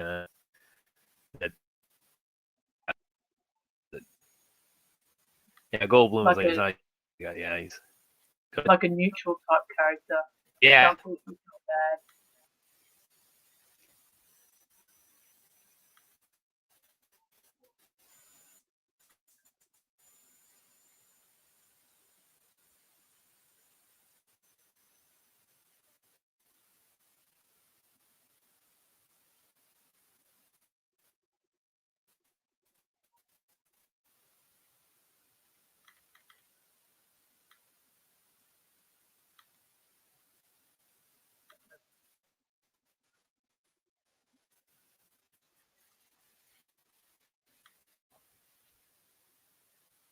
Yeah, I played the trailer too for Wicked when he was pulled down like we did last with the Badlands clip from last night.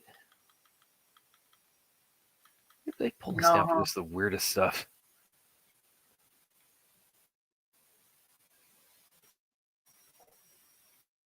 But the thing is, everybody in the dog's showing it. Why? Exactly. Why? Well, it's free advertising for God's sake. No. Why is this channel always gets the short end when everybody else has been doing it? Yeah, who gets pulled down and who doesn't for playing clips like that, playing the trailer or whatever.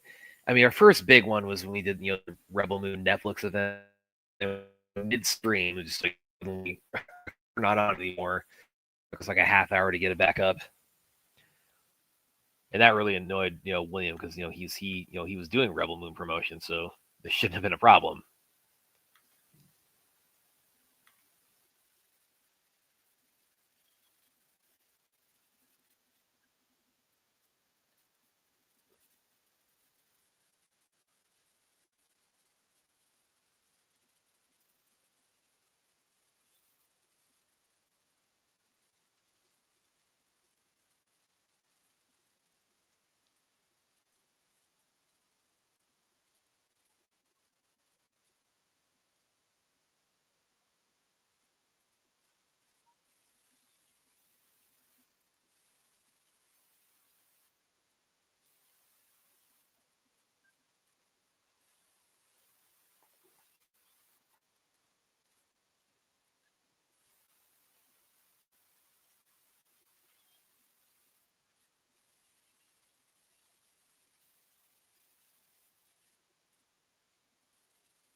Favorite watch party was on Max's Terrifier 123 stream. Hope we see that this year. Oh, yeah. Comments, you guys. Watch me squirm. Listen, no amount of money. Sorry, guys, I'm not seeing scary. What are they up to now? 6. I'm not seeing that bullshit in the theaters. I'm just not.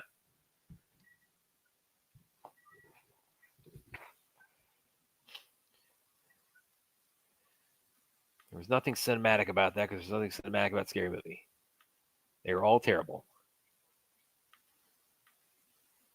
And it's like I want all you guys like enjoy me like going off on that franchise. Just I want you all to just like try to intellectually defend any of those. Just tell me what I'm missing about this series. About Scary Movie. Come on, I want to know.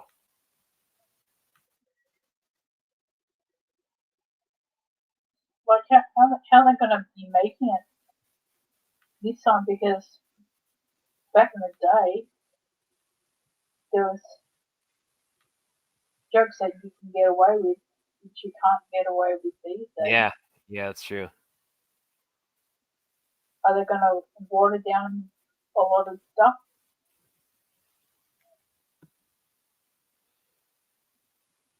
Yeah, so is this going to be, or how much are they going to push the envelope with this new one?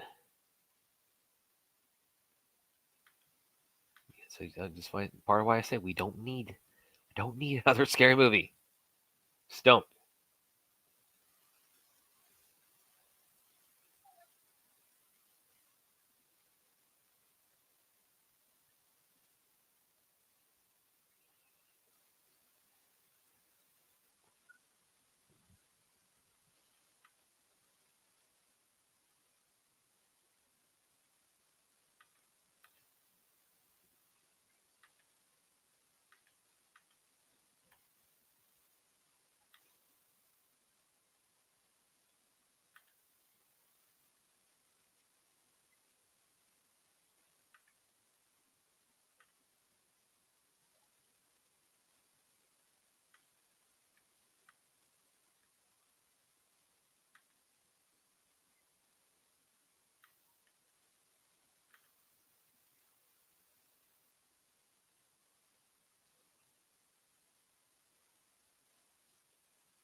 This has to be one of the grossest things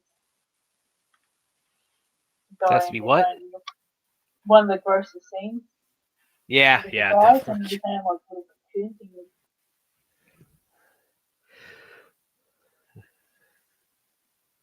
Let me take that comment down.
No, you're definitely going to upset William with that comment there. Or he gets back anyway.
Freddie should make one more comeback at least and then call it a hiatus with Halloween.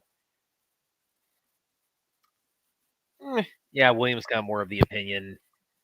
You should take a hiatus like 10 to 15 years, all of them. I mean, I never got as much of Nightmare on Elm Street, to be honest. That was never really my slasher series. I mean, Halloween was definitely my biggest one. That's true, and probably Scream too.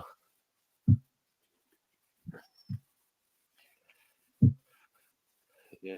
Taladia, he's Taladia. Yeah, he's on the Vodka stream right now with William.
Oh, I think he put a pitchfork in it. Yeah. Are you talking about Rob Zombie's Halloween? Yeah, I think that's pretty much done and dusted.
Clint, I saw you brought the duck back there.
Yeah, right back, guys.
I'm excited for the Running Man Chuck.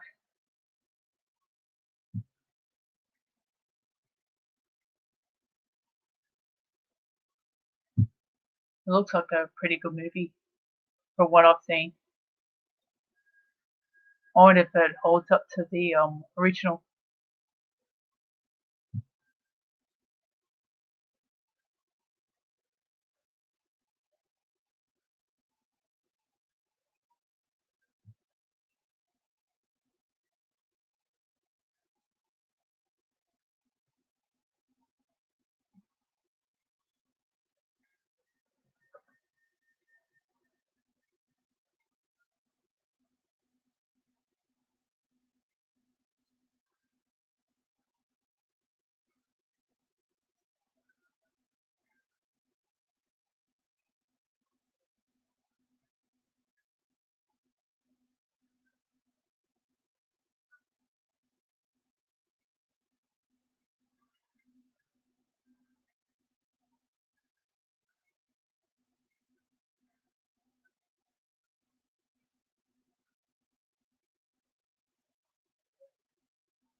Payphones, you really see them around these days.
This is quite interesting information. This is about the box office of this movie.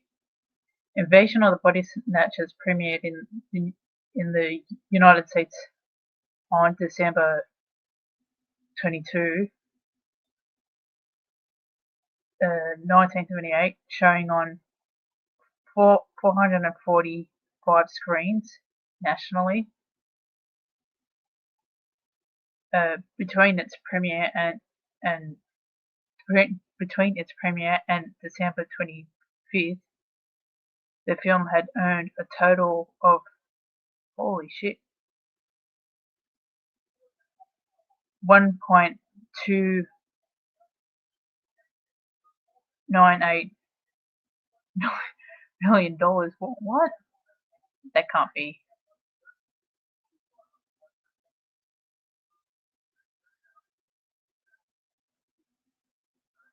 Okay, it went on to gross $25 million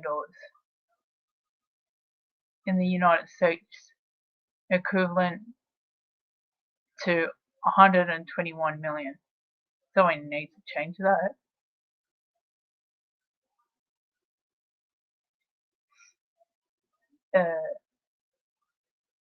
On the film's 40th anniversary, Kaufman believes the film may have seemed timely when it came out, since the Jonestown Massacre suicide had occurred a month earlier and still dominated news. That was the case of a lot of people from San Francisco were looking for a better world and suddenly found themselves in a podium, and it was fatal. It could not have been a more poignant reason for watching the movie. Wow. So a lot of people connected to this film because of what happened to Jonestown.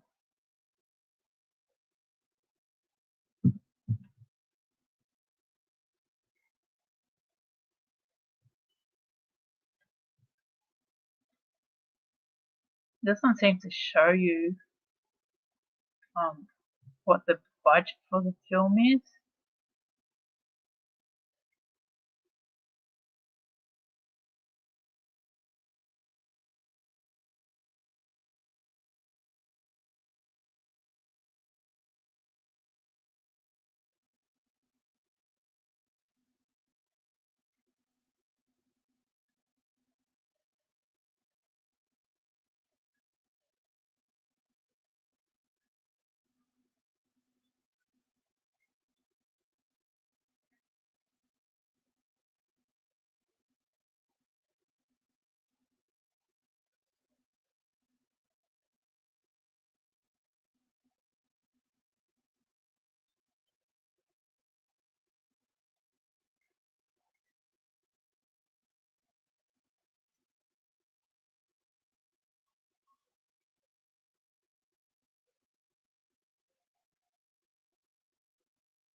Hello, Chuck. Jumping in us. Happy Halloween, sir. Anyone excited for the Running Man? Yes, I'm looking forward to it. I'm not looking forward to it.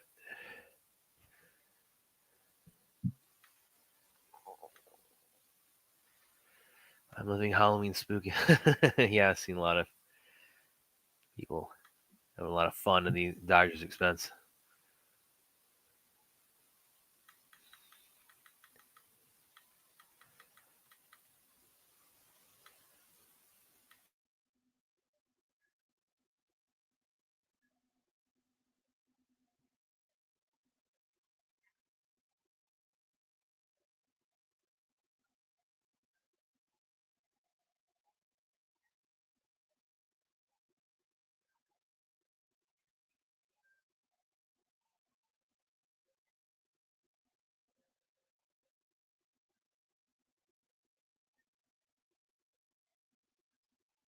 Mm.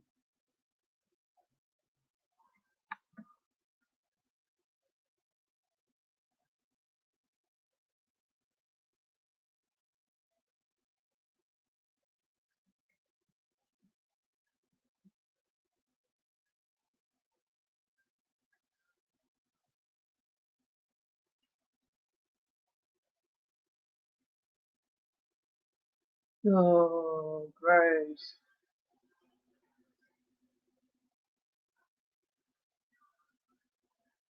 It's spawning new people. Say again?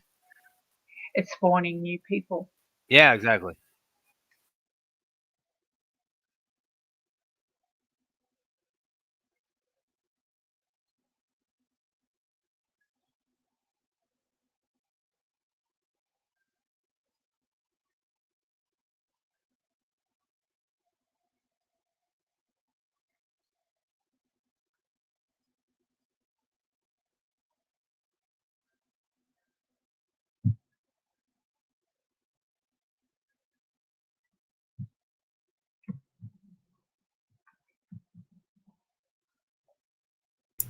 What movie are we on? We're still on Invasion. Invasion. Should be getting pretty close to wrapping up here soon. Then we'll get and finish up with Night Before Christmas.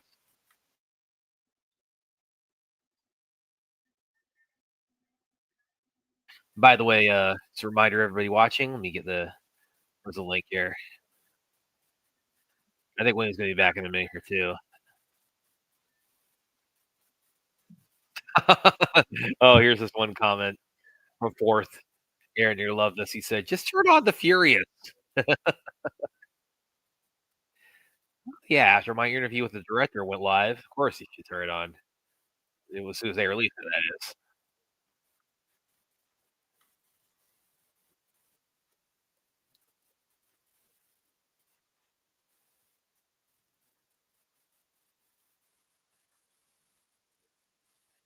But yes, oh here it is. This is a AFSP charity stream. It was, of course, we're trying to hit our goal of $20,000 for American Foundation for Suicide Prevention. If you can, please consider a donation. If you can't right now, like share on social media, the extremely helpful.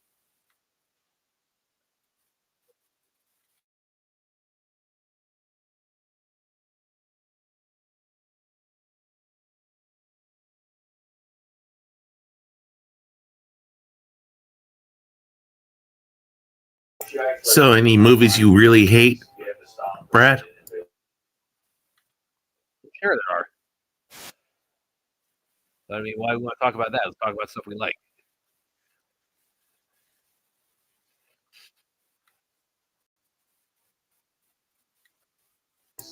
Because negativity sells clicks.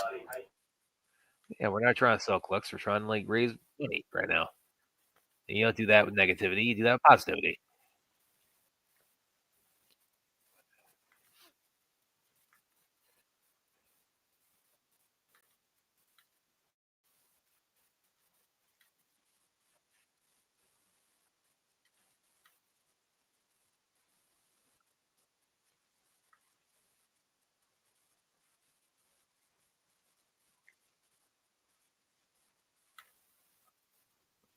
Timestamp, please. Oh, we're only back. Aaron, what's our timestamp?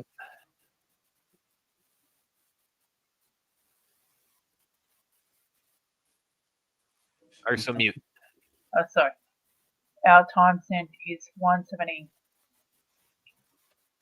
One what? 1:17. 113 or 117? 17. All right, thank you. All right, I am back for the duration. All right.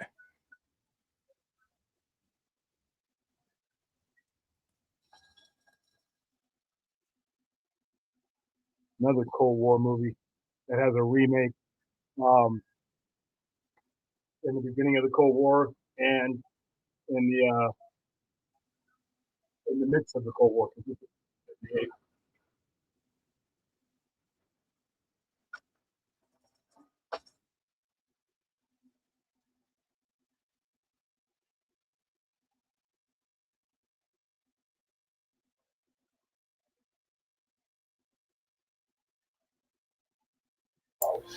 Well, I've had a very long 24 hours. I can't stay awake anymore.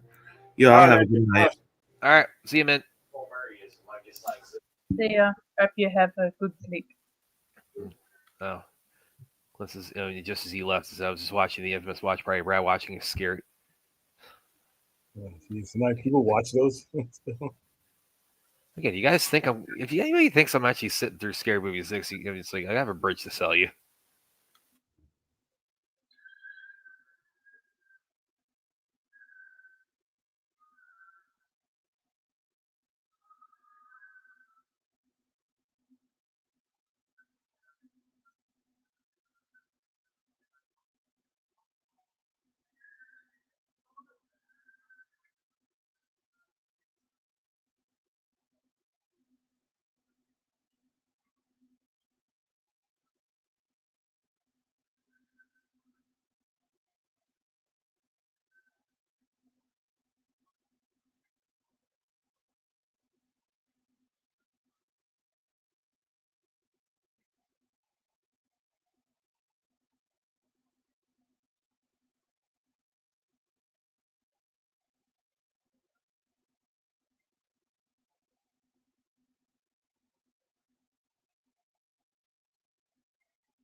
Did we already pass the dog scene?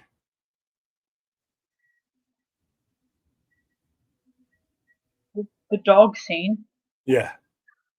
No. Okay. If you don't know, have you ever seen this version? Years ago. Okay. But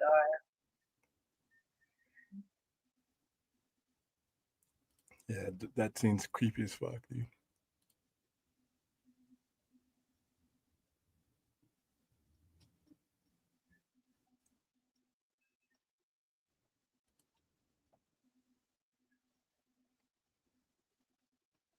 Yeah, in fact, it's coming up.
All right, guys. Remember how many people we got? I can't see it. How many people we got watching, Brad? Can you see it from where you're at? It's not showing up for me. Yeah, we got 46 right now. Okay. I'm putting the link back in the chat. It's already tied to the top. We're inching closer to 20 grand. I mean, I think we're going to make it by the time 2025 is over, which will be an accomplishment. Which means basically we have raised, if we do this by the end of 2025, will have raised 20,000 in exactly 2 calendar years. So help us get there, ladies. Awesome.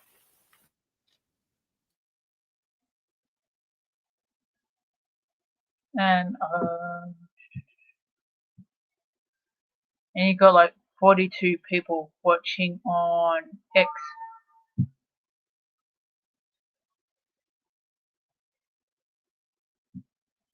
By the way, for those of you who are watching us on X/Twitter, come on over to the Sci-Fi Center's YouTube page. I'm going to go to Twitter right now and make that easy for you.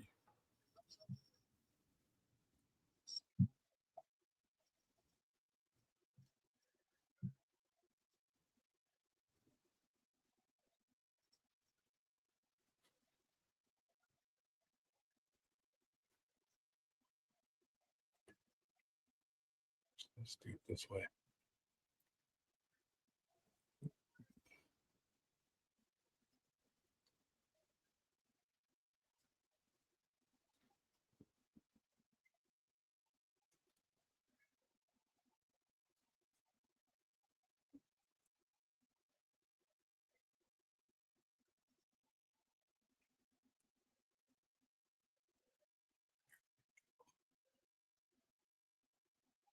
For those of you watching on X, Twitter, I just put the link there for you. Come on over and join the mothership.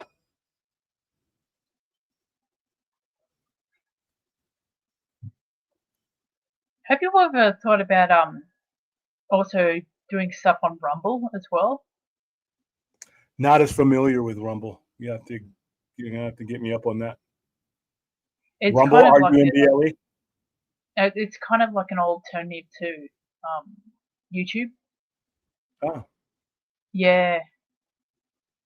It's quite popular amongst like commentary YouTubers because of the fact that you can get away with a lot more on Rumble than YouTube. It's less restrictive.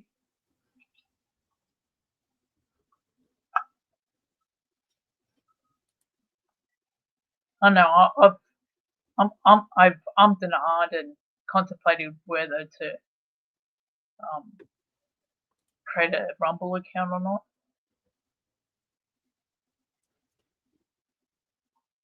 I'll definitely look into it for sure.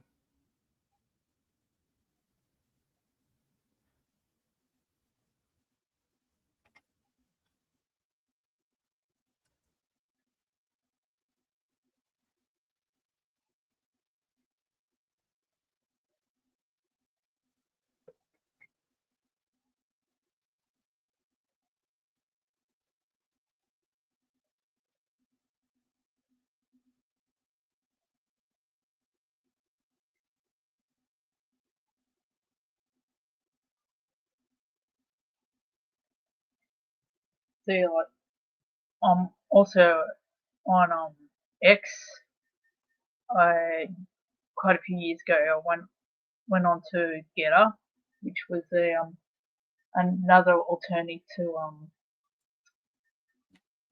to YouTube at the not to YouTube to Twitter at the time. And then I thought, when Blue Sky was created, I thought, oh, do I really want to join another one? I thought, oh, better. Because a lot of people would start to join on that. Yeah, a lot of people left Twitter. A lot of people I know left Twitter. Either they're using Threads or they're using Blue Sky. Blue Sky, yeah. I know AEW is the only professional wrestling company that has a Blue Sky account. Yeah, because everybody else is in bed with Elon.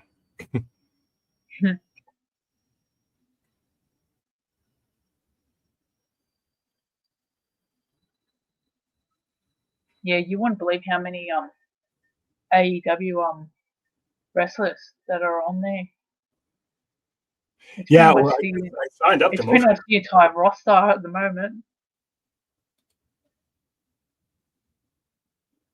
I know Heyman actually left X and went over to Blue Sky. So I follow him in there. he's very vocal.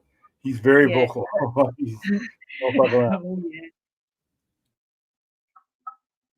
Like him attacking that ice ad that was playing. What was it on TNT or something? Well, they're playing ice commercials through TNT, and he has wearing a shirt that says, "Fuck ice." So yeah, clearly, when you're the star like that, you can get away with a little bit. Well, especially the fact he's the champion. World champion, so yeah, So he's the face of the company. and a popular face. People love Hangman. Yeah.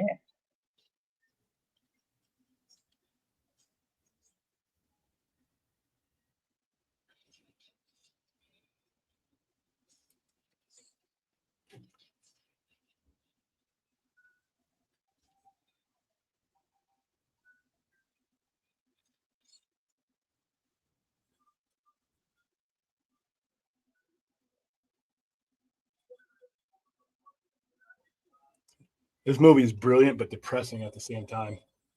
Yeah.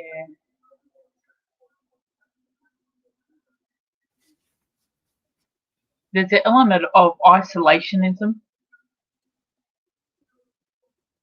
Well, and this like the thing, it preys on the whole Cold War feeling. You just can't trust the same people that live in the world with you.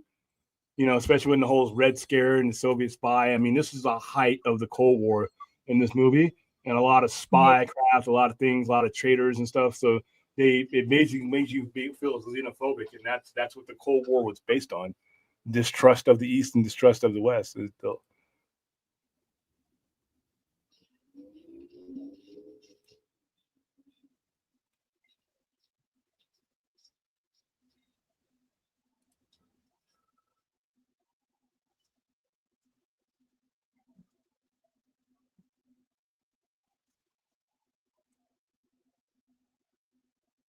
See, my mum lived throughout like a large portion of like the Cold War.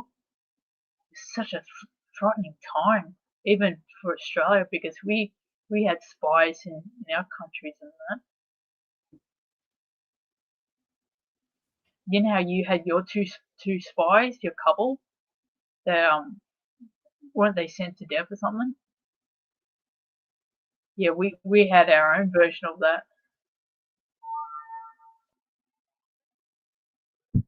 But the thing is, we didn't have like death penalty on that. We just deported them. Needles.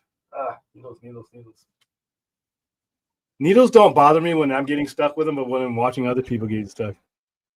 No, I hate needles. I absolutely hate needles. Yeah, when it's on me and you're giving me whatever, it doesn't bother me at all. But when I'm seeing it on TV, I don't know why it just bothers the shit out of me. I can't look at my arm when they jab me. I have to look away. And as a combat lifesaver, I have to put needles in people.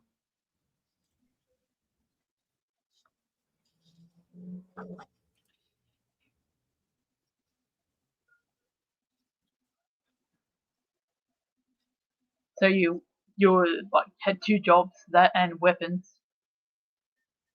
Nah. Combat lifesaver is like, so say if you got dehydrated or pass out, I have to put an IV in you. Oh, okay. I just thought that you were a weapons specialist.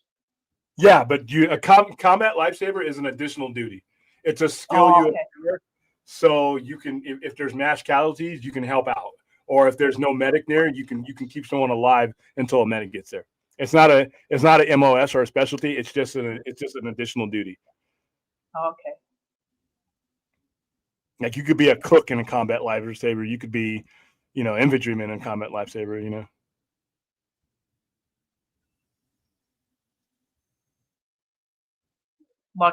it's like a heightened version of like first aid. Yeah, pretty much. It's to bridge the gap between first aid and a medic or a casualty person to get to you. Jeez. Yeah, stop the bleeding. That's our motto. So were you qualified for the shield of the Red Cross and white? The what? As like what medics would have? Well, medics are medics. We're just that person that, like, when it happens immediately, we stop the bleeding. We, if you're losing blood, so we know how to stop the bleeding and gives you an IV for the blood you've lost. Okay. And by that time, the medic is showing up. I just didn't know whether you had that on. Also, it's in your uniform as well that you were. Oh no. There's no actual physical designation. Okay. Because I know with medics, if the enemy. You have a cross. Okay, yeah, with the cross, yeah. I know with medics, if I don't know whether it's like true today, but if the enemy shoots and kills the medic, it's considered like a war crime or something. Yeah, if it's identified as a medic with the Red Cross, you're a medic. You're really not supposed to. Geneva Convention says you're not supposed to target medics. Most people don't because of the fact that they don't want people targeting their medics. Okay. I just thought that you could have had something on your uniform that.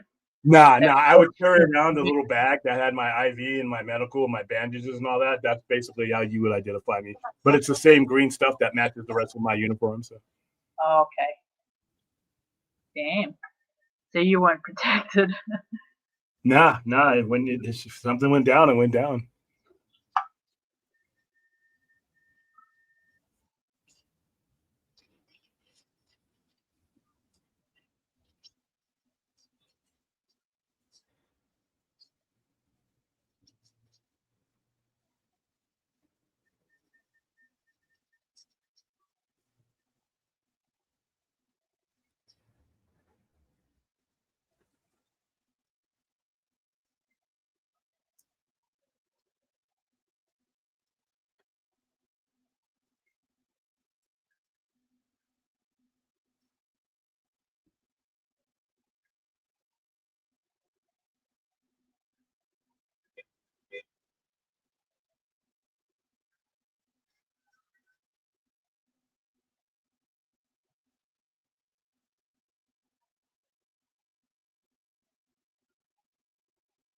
Oh.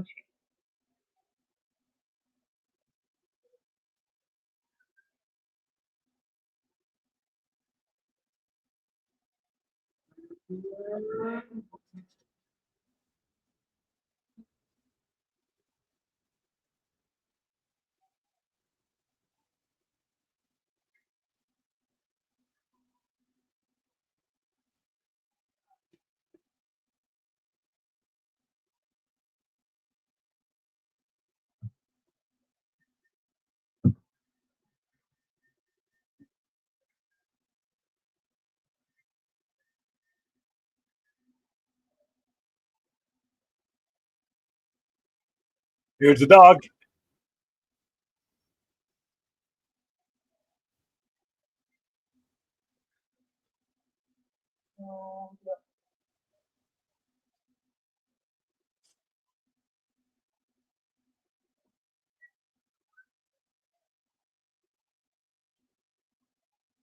And somebody called John Wick. You need more than John Wick. That's like the whole city coming after you, dude.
Here we are, everybody.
Oh, by the way, Larry, if you're watching, thank you. I saw your donation.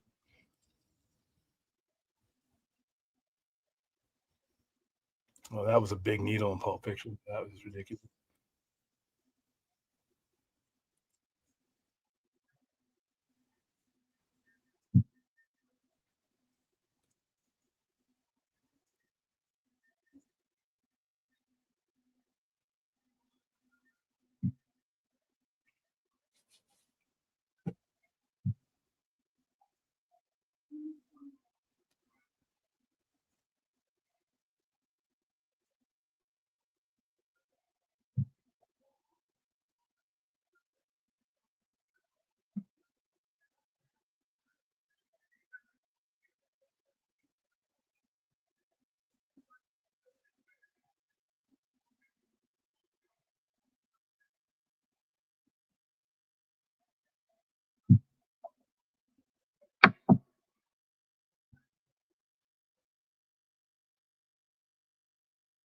The depressing thing about this is in each of these movies that they don't realize that it's everywhere. It's not just your city.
Damn heels.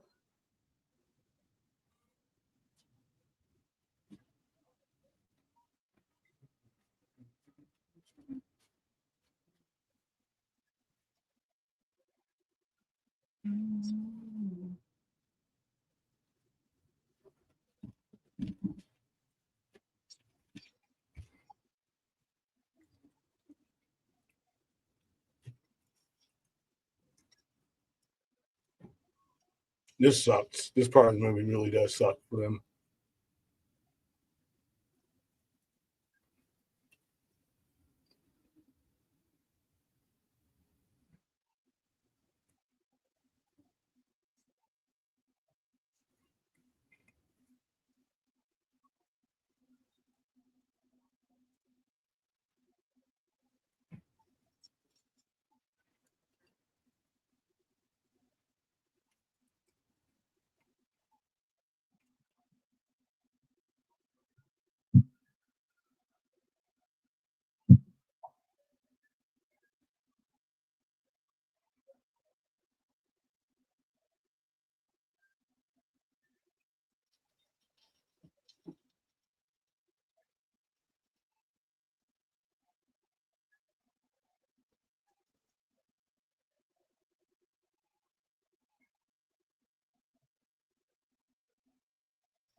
Crazy.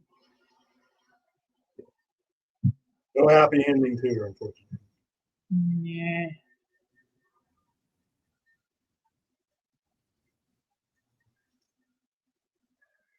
Oh dear.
Frightening.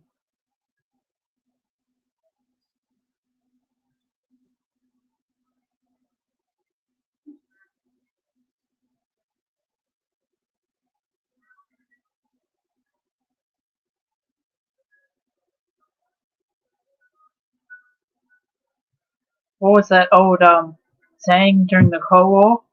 Better off dead than red. Yep, that's a term from the 50s, actually. Oh, okay. But it's accurate. That's what they meant.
Back when this movie first came out, that was a big twist because you didn't know it yet turned yet.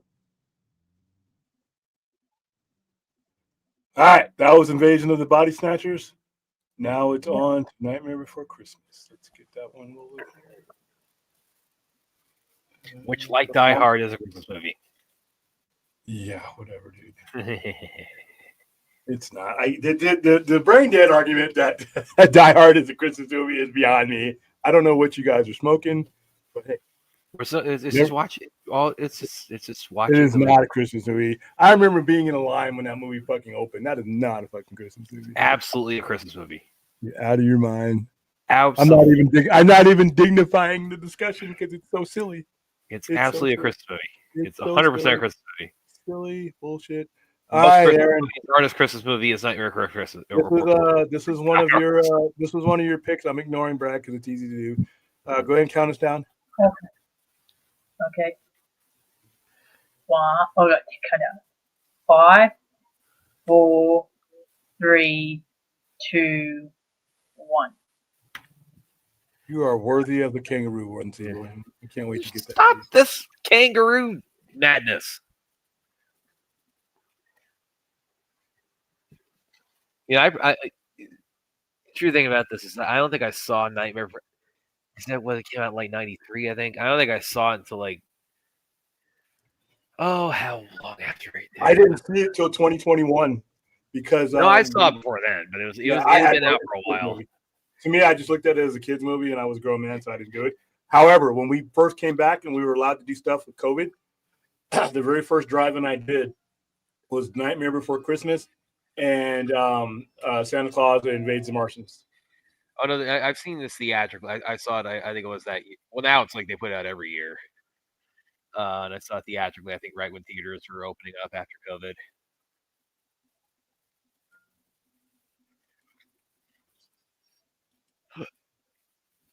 And see, I think probably the reason why we have this newfound kind of symbiosis of Halloween and Christmas every year is I think Tim Burton kind of pushed that a lot because it was like Edward Scissorhands and Batman Returns and Nightmare Before Christmas. Edward Scissorhands? Yeah, that was him. Yeah. I mean, I know that's him, but I never really considered it. You guys got a weird perception of what Christmas or not. That's definitely he puts Christmas all over that. Sure. By the way, this opening song, it's like I mainly know it through, or I mainly not know it isn't the right word, but it's like whenever I pull it up, I'm mainly playing like the Marilyn Manson cover for it. How you doing? Right. I guess the Unity Club's closed. Talking about the gambling? No, it's for well, maybe it's for self-help AA and AA. You got two AAs open. You got one up here down the street, right down the hallway, and you got the Unity one was the gambling one. Oh, okay. Straight ahead. So let's see what you got. All right. Take this round. I'll give them in there. Yeah. And walk. Wow.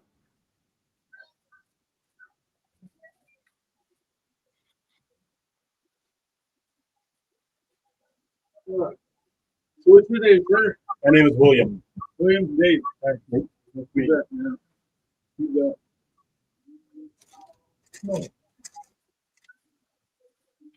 Why did when I was growing up, it was DC. It was the big thing, DC. Yeah. And I really didn't like. I liked the Batman, the TV show, but I really didn't like Batman, the comic book, because he didn't have any superpowers. Oh, yeah. But I mean, I'm the other way around. Yeah. Batman comic. But then the thing is I got to thinking about this last night because a lot of people I know, they're like waiting for Superman, like the Green Day. Oh, yeah. Waiting for Superman. Superman can get killed by kryptonite. Yeah. Right, but with Batman, that doesn't work out. No, Because he's a human being, but he doesn't have. He's not a superhero per se.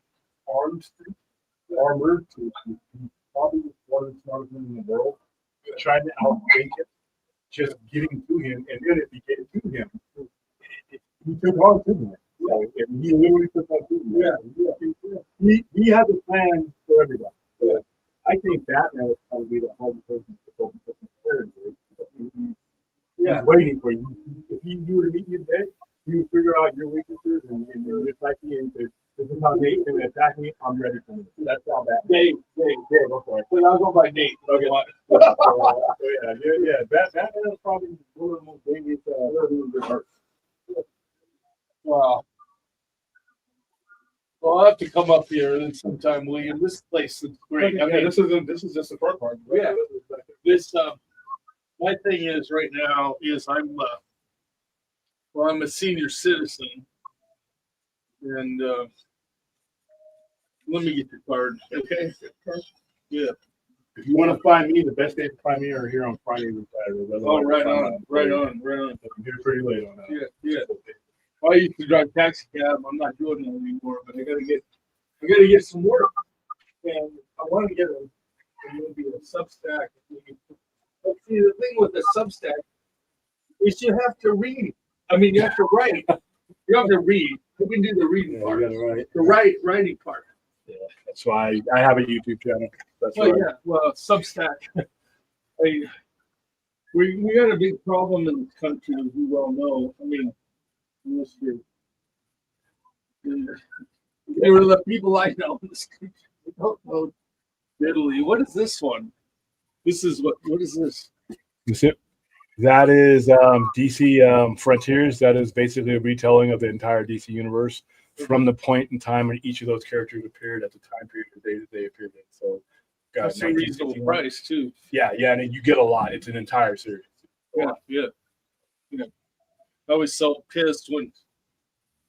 Let me date myself.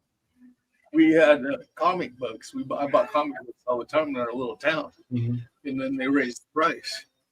Yeah, I started buying them. They were 75 cents. They raised the price from 10 cents to 12 cents. Oh yeah, you're up there. Yeah, you're talking about like the early 60s. Middle 60s. Yeah. I started buying them when they were 75 cents. Yeah. They rose them to $1. I thought it was going to break. Yeah. So who's this guy? Is that that guy's the fighter? Was that you with the belt? That's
So this is the only project Tim Burton has ever done with Disney.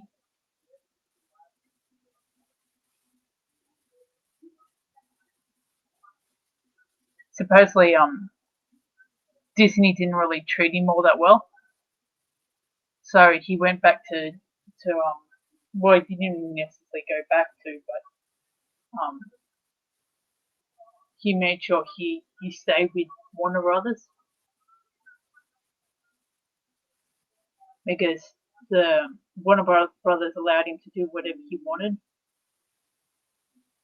with all these projects.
William, do you consider Iron Man 3 a Christmas movie like people say? Are you mute, man? No, I do not consider a Christmas movie. It's a high bar for me to consider something a Christmas movie. Just it taking place around Christmas time doesn't make it a Christmas movie. There's more to it than that. You know, you just throwing up a Christmas tree and it being December 21st. That's not a Christmas movie. Yeah. If it's about Christmas, then it's a Christmas movie. If it's that got movie's not about Christmas. If it's got at least 10% the amount of Christmas in it that Die Hard does, that's a Christmas movie. That sounds dumb coming out of your mouth. Come on, get the hell out of here with that. What about what about Gremlins? Gremlins? Oh, that's an no, interesting. No, because it's not about Christmas. It's about Gremlins. You know, see, like a movie like this, you can make the argument of Halloween or Christmas, but it's about Halloween or Christmas.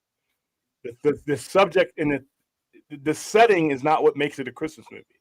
It's the theme and what the content when the story. If you take the Christmas party out of Die Hard, there's no movie. You could add, that's stupid though, because you could add any other party. You could nobody has Valentine's Day parties like that. No, but you could have a promotion party. They were working for a corporation. You could have had a New Year's Eve party. You could have had a closing, a stock splitting. There's 1,000 different reasons why you could have had that. But that doesn't bring divorced couples back together like that. If she was about to be promoted and they're not completely divorced, remember they were separated. They weren't divorced, and he still wanted to get back with her. So that he would have came for the Easter egg hunt. So yeah, nice try. So with this movie that we're watching on Nightmare Before Christmas, it's a Halloween and all right, man. Nice meeting you. You gonna be here tomorrow? Yeah, I'll be here all day tomorrow. Okay, cool. Right, nice this book with the Green Lantern is $5.99. It's not $55.99. Correct.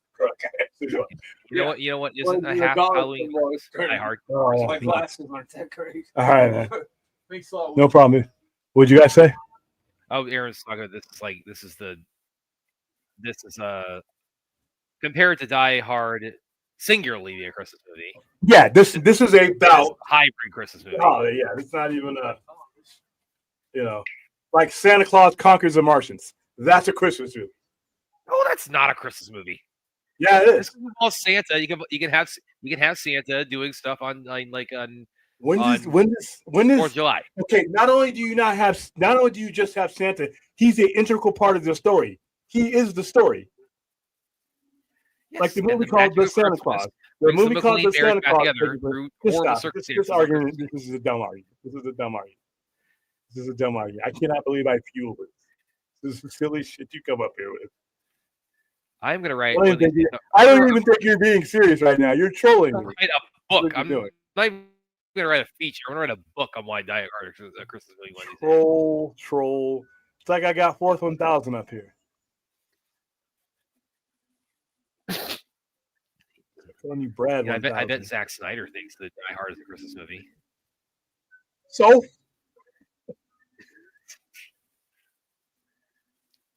I bet James Gunn thinks it's a Christmas movie.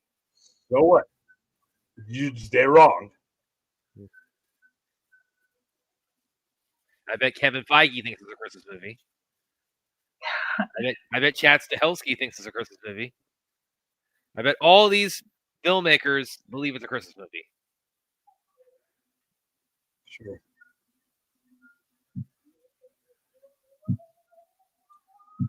Oh, by the way, another thing, by the way, this is kind of a me thing, but of course, I'm sure everybody's familiar with the Slender Man.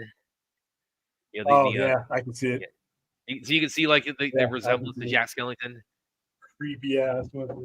William, did you ever see the YouTube series on Marble Hornets? No.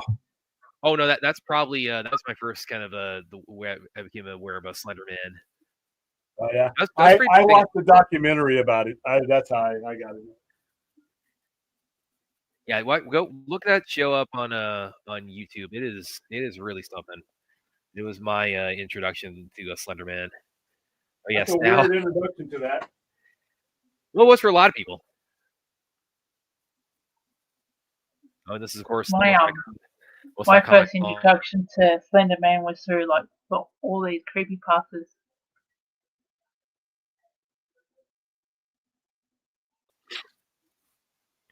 By the way, this is Danny Elfman as this, or he's the singing voices.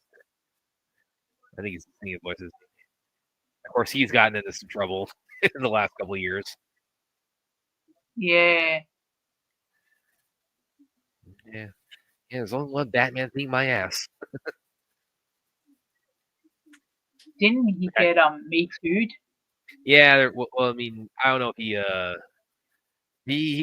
had like an accusation or two there, but I don't know if like he got like it was like conclusive or if he got like any like big reprimand on that. But yeah, there was some accusations thrown his way.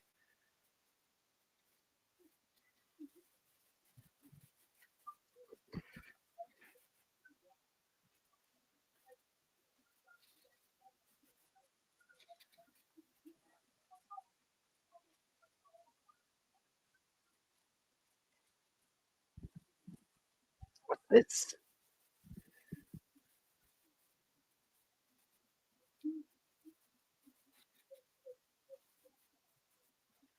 Yeah, it's like I can't remember exactly when I saw this. I know it wasn't like I didn't see. I've seen it. I have seen it theatrically, but I didn't see it theatrically when it came out.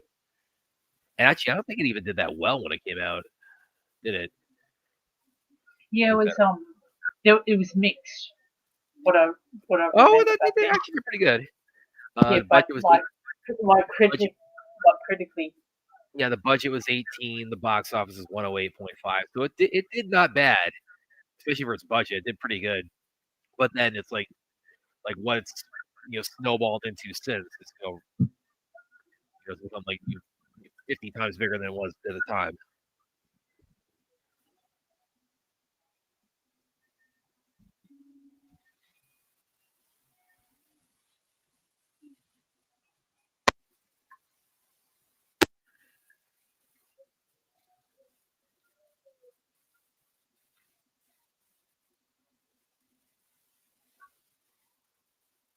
See, I didn't watch this when I was in the cinema. Yeah. But I did watch it as soon as it came out on videotape. Yeah, I was this is back when I was living in Hawaii when it came out. I was a little boy.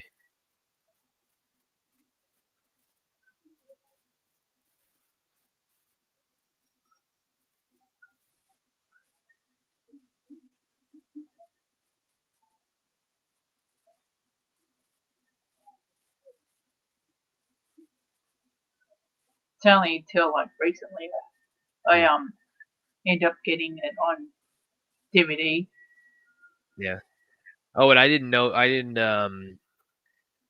until a lot later that Sally was voiced by Catherine O'Hara, of course, is associated with both a Halloween and a Christmas classic between Beetlejuice and Home Alone. See, Tim Burton's similar, like Zack Snyder. Yeah. He tends to work with the same people. Yeah. Most of the time. Yeah. Except Jeffrey Jones now.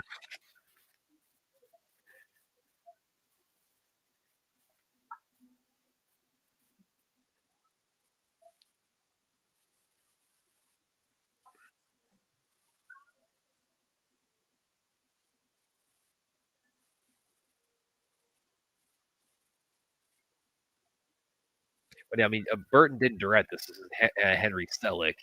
This is based on like Burton's story Burton did, but Henry Selick he went on to do James and the Giant Peach and Monkey Bone and Coraline. So he does like a lot of stop motion animated movies. Yeah, like the story was Coraline was done by written by Neil Gaiman, I think. Yeah, okay. Another problematic person.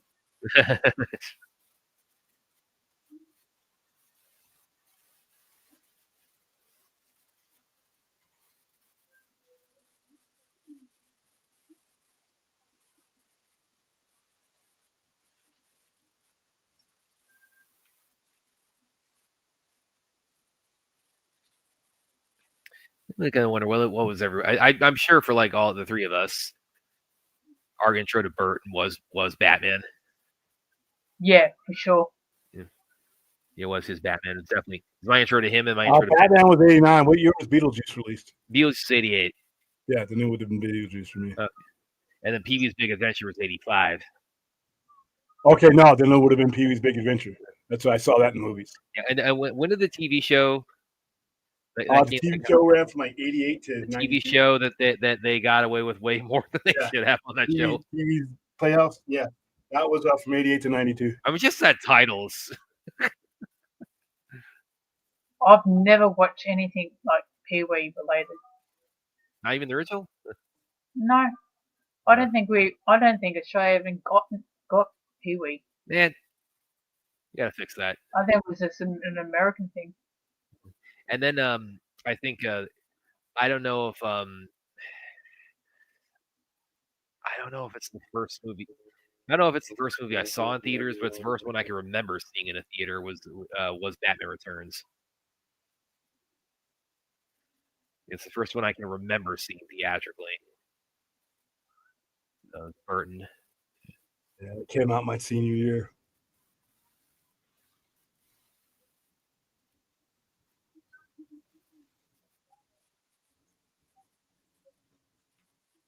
So I just remember how disappointed I was with that movie. I mean, it's like I have such a love-hate thing with Batman Returns because it's like I like it as like a great Tim Burton movie than kind of a lackluster Batman movie. Mostly because it's a Penguin movie. It's not a Batman movie. It's a Penguin movie. Yeah. And Aaron will probably agree with me on this. As Batman Returns has some of the all-time worst fight scenes I've ever seen in a superhero movie. Yeah. Like particularly the one when he's like fighting like the Red Triangle Gang in the streets of Gotham. That's a lot of it's very zany. Very zany. Yeah. I actually got to interview Keaton's stunt guy. His name was David Lee. He actually passed away a few years ago, but I got to interview him I think about 7 years ago. I know Louis Tan's father worked on the first film. Yeah. I interviewed him too. I got to ask him a little bit about he was part of the Joker gang. And I mistook him for the longest time. At first, I thought he was the guy with the swords in the alley. He's actually one of the guys in the cathedral bell tower. It's like, what the hell? You had obviously a really good stunt team and stunt choreographers.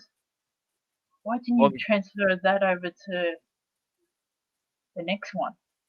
Yeah, I don't know. It's who knows. Was it a problem with budgeting?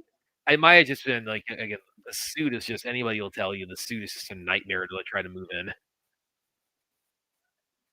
Which is really, it was really weird because Citrone, Richard Citrone, who's Ben Affleck's stunt guy, he's really, my old colleague Stephen Colbert, him and Andrew Dice on their podcast BBS by the Minute, they interviewed him a while back, and he talked about like doing the nightmare scene in BBS, and he said, the suit is very hard to move in, and I'm like, yeah, man, you wouldn't guess it from watching the warehouse or the nightmare scene. It's like, it looks like it's one of the easiest ones to move in. But yeah, probably a lot of it kind of comes down to just the mobility of the suit. But man, Batman Returns has got horrendously bad fight scenes. Yeah. You think they would have like different suits? One for like fighting, and then that's kind of what they did in the Flash when he has like the suit on the bat bike. And that's why everybody kind of like says, okay, it doesn't look that great when he's off of the motorcycle because it's it's designed to be on the bike. So it's a stunt suit, but it's not like a standing in place suit.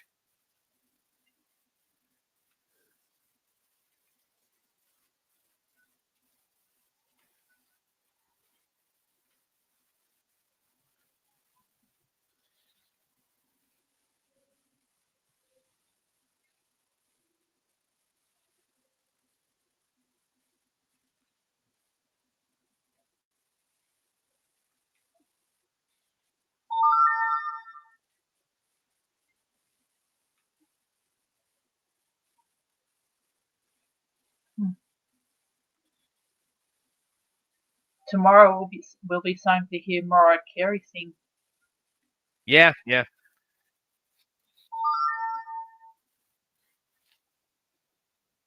We've already got in the dojo. We've already got the tree up in there. We were just putting the tree up the other night.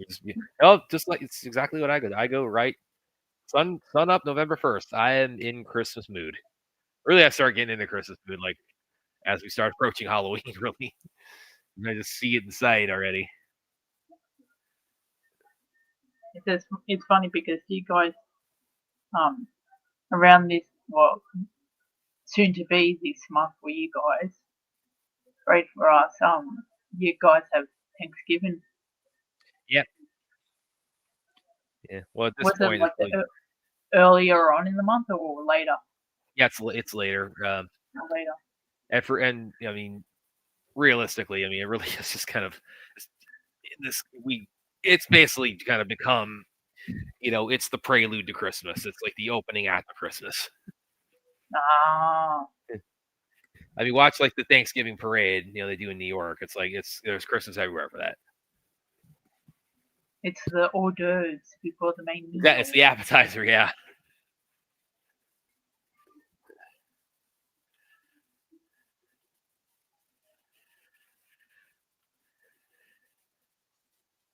You guys tend to have the same meal, don't you?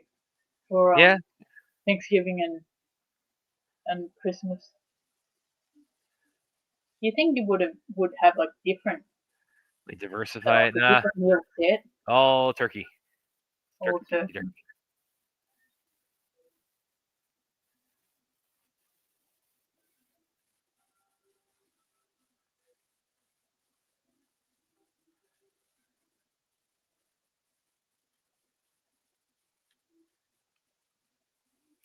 And yeah, I don't know if you were. I don't think there was a panel that night, but I was asking William the other day. It's like this time of year, this like last quarter.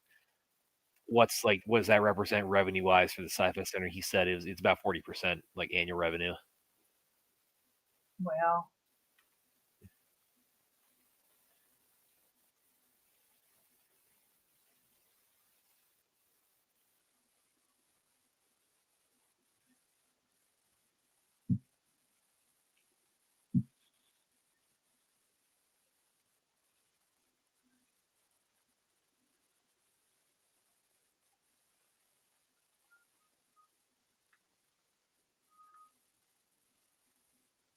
So with us in Australia, we don't really have turkey as such.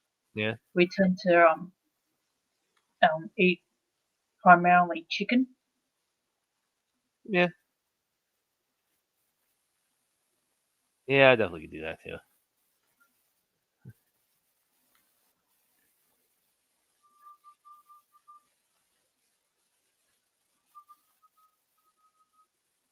No turkey, Aaron? Nah. The only time that I would have turkey is like a couple of Christmases in my family we used to have those turduckens. Turduckens from like John Madden? You know he invented the turducken, right?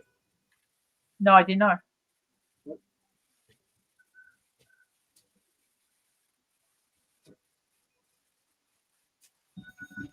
I thought you were going to come up with a substitute bird like a lemur or something. I'm like, what do you guys eat?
Yes, we're already almost halfway through this movie. Yeah. Oh yeah, and I know this upsets William that Thanksgiving 2 isn't going to be out this year. Guys, I'm telling you, go back 2 years and at this time frame 2 years ago, William was like all the anticipation you hear Aaron and I talk about with the Furious or these kind of things. It's like that was William's anticipation level for Thanksgiving. I mean, he was just ready. He was just so ready for that.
Yeah, I brought this up while you said William. It's like I realize not a few Christmas movies out this year.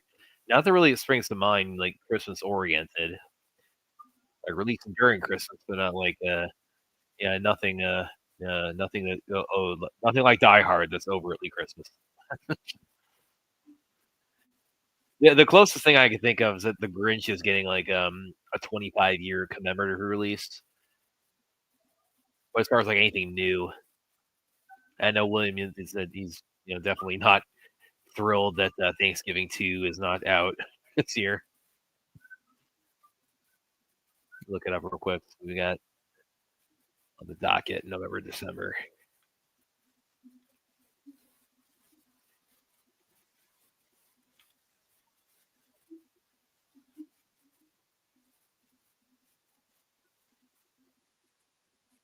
Yeah, nothing really Christmas.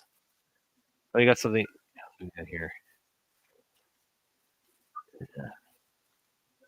Like, Unexpected Christmas. That's probably like a limited release or like VOD kind of thing. Oh, Very Jonas Christmas movie, but that's on Disney Plus. So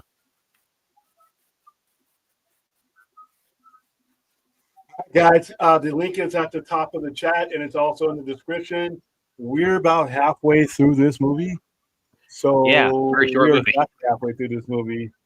No, it's only an hour and 60 minutes. Okay, so yeah, so we got about you can donate anytime, but if you want to do it while we're on the air right now, then here's your you got about maybe 20 something minutes, 25 minutes left in this movie.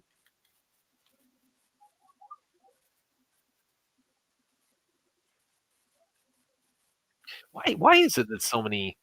I mean, at least back then, so many animated movies they'd come in at like 75 minutes long. Very particular. I mean, there's never been any particular reason given for that. I mean, these days, like Pixar, they'll do more like the hour and 45-minute range, but like a lot of like Disney cartoons, they would keep it like. I mean, they would come in under 80 The minutes. process earlier as you get, these days they get a little bit longer, but generally the process to make it was so painstakingly expensive and detailed that it took forever to get these movies made. Yeah, that's true. Yeah. Unless you're like a studio, like a Pixar or Disney that has the resources. Well, I mean, I remember reading once when I was a kid, like one episode, like of Simpsons, which without commercials that'd be like about 25 minutes. One episode takes about 6 months to complete. Sounds about right. Yeah. So you're talking about for a feature that's probably going to be twice or triple that amount of time. So.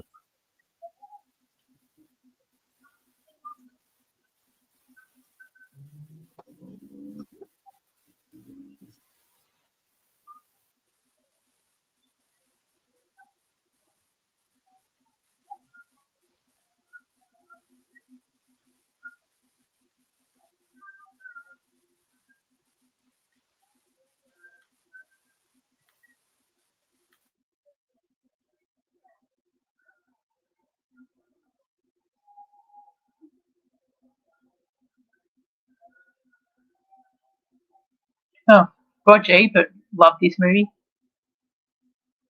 Yeah, he did. He probably spoiled the hell out of it. It's for you because he always did. Is that what he used to do when he loved a movie? He spoiled it. I can't tell you how many of his when he was active, when he was around. I'd read his I'd have like so many plot twists and things just spoiled reading his thing before I saw the movie itself. I guess he that's how excited he was for the movie. Yeah, well he did. Well, no, he did that whether he liked the movie or not. Oh, okay. And see, I remember like reading his review of Castaway, and he that's one where he actually kind of held back because he said like the trailers, which you go back and look at the trailers, they do actually kind of really reveal more than they should. And that's where he held back and said, "Okay, I'm not going to spoil it now because they spoiled it for you." Yeah, he was not. He was definitely not. Wasn't precious about spoilers. I don't know if he would.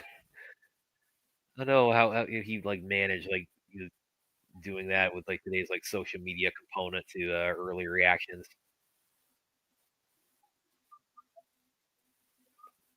Oh, I already showed you guys this, right? Yeah. Running Man, November Yeah. 10th. You go into that too. Yeah, within the span of like a week, we got 2 Arnold connected remakes or sequel. Well, this one's not a remake. Well, what I'm saying is like between Predator and Running Man, Oh, it's like yeah, you something did, yeah. something that's within the under the canopy of like Arnold's legacy is dropping in the week each other. Yeah, because this is actually an adaptation of the book, which is with the Richard Dawson Richard one. Bachman novel, yeah. No, Richard Dawson, the guy who's in it, Family Tree guy. That version was not really true to the book.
One thing I don't really particularly love about the Santa is kind of a.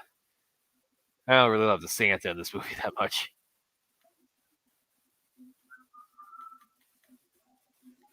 Santa doesn't seem to like being Santa very much.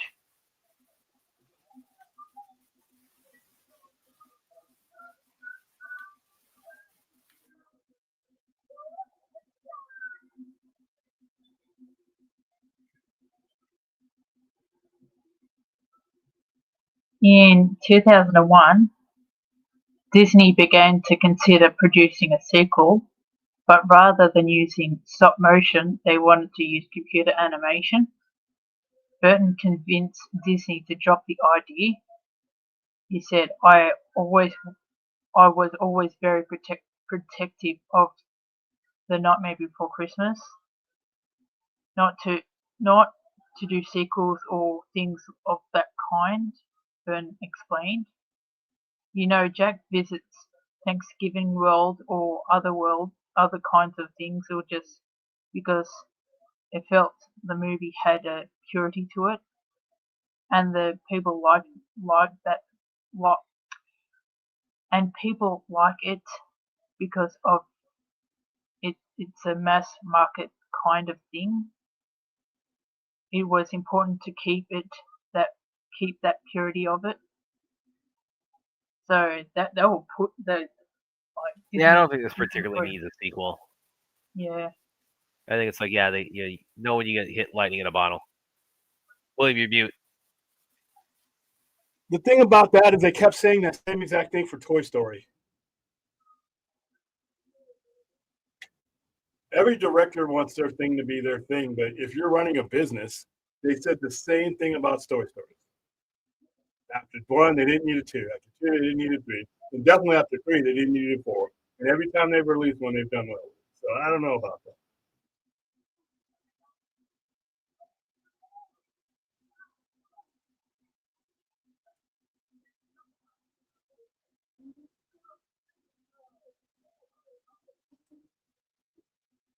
And I wonder who he talked to in Disney, because if it was Chapek, he'd have been like, yeah, okay, sure.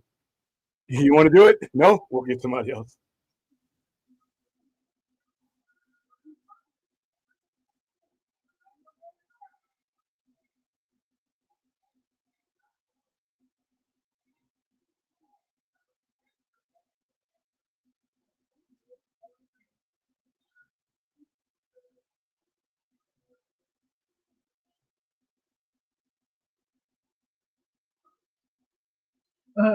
What's his nickname? Oogie Boogie? No, Cheapskate. Oh, Bob Chapek? Yeah, Bob Cheapskate. That's what they used to call him.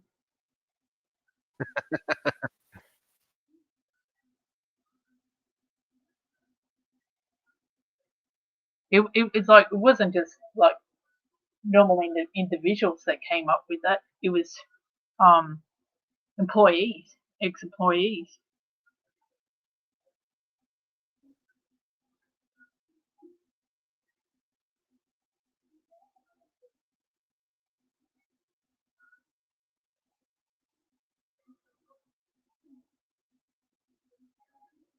Because he not only he was getting really tight when it comes to the budgeting of the TV shows and movies, but also for the parks as well. Well, he was very successful as the parks boss. That's what got him the job as CEO.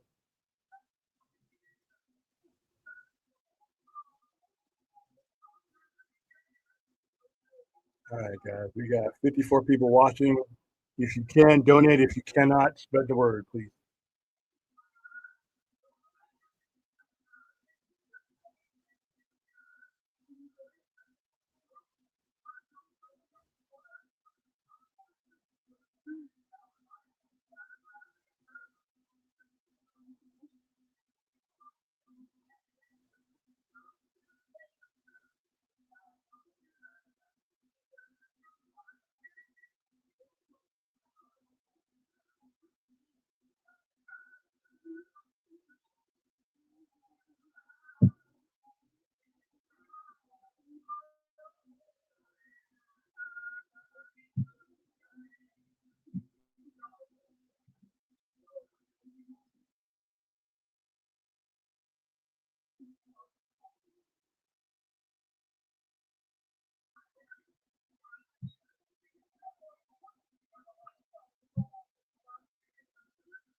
I like his lair is very much like a casino.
I can't believe how short this movie is. We're already at Jack like terrorizing people on Christmas Eve with all the stuff Yeah, on the chimney.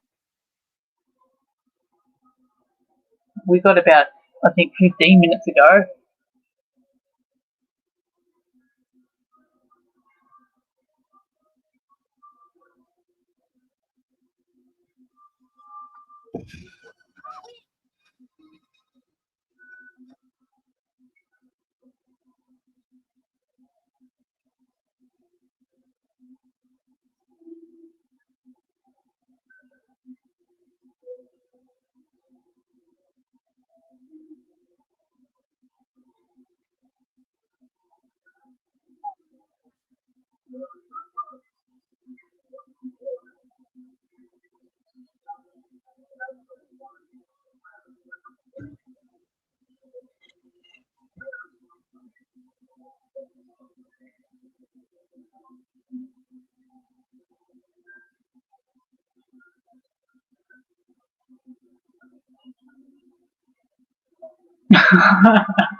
What's your sanity, honey?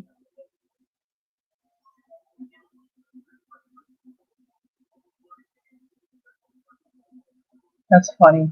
The that play scene, like the PlayStation scene, it always reminds me of remember the Santa Claus? Yeah. Another plug. I got to interview Tim Allen a few years ago for the Santa Clauses. I interviewed a lot of people on that. I interviewed pretty much the whole main cast of the show is starting. When is season 3 coming? I'm really waiting about that. Yeah. Well, they said that it was greenlit. I don't know whether they have been filming it or not. Well, he's also like doing another show too, so maybe he's like they just got to work out scheduling. By the way, I have the Santa Claus on every year, and it's like I love it, but Neil is such a douchebag. Yeah. Like, Scott, what was the last thing you and Charlie did on Christmas Eve? And did you go to the North Pole? Yeah, he's a real prick. I don't think I would have liked him any more than Scott did.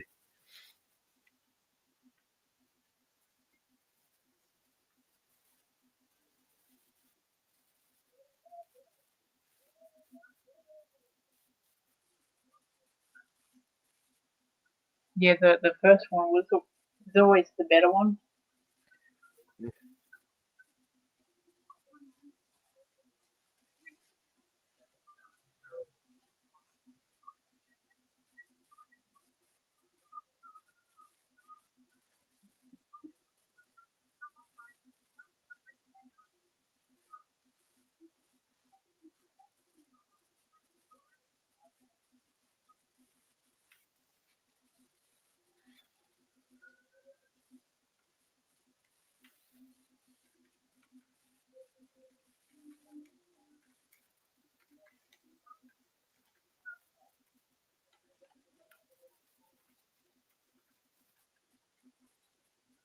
They're not thanking you. Yeah.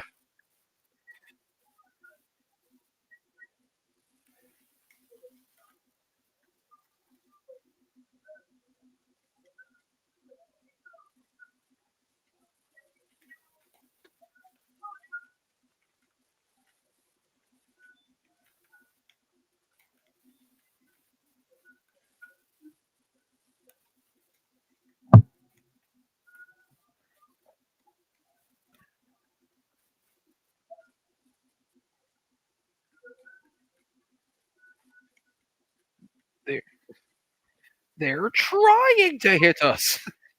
Yes, they are. They thought they're celebrating you by like firing rockets up at you.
It's quite fitting.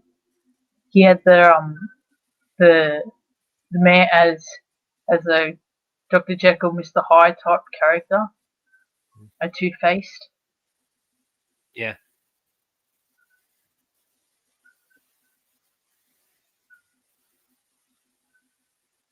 Tibetan knows what politicians are. You had the penguin running for mayor.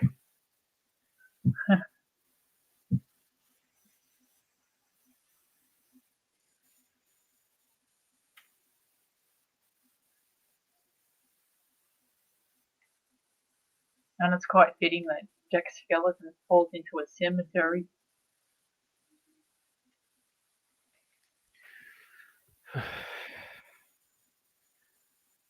Okay, I'm not sitting up now, so I'm finally gonna get back on camera for the rest of the stream here. I was just lying down on the couch watching this for the most, because I just couldn't sit up in that chair for this long of a marathon without.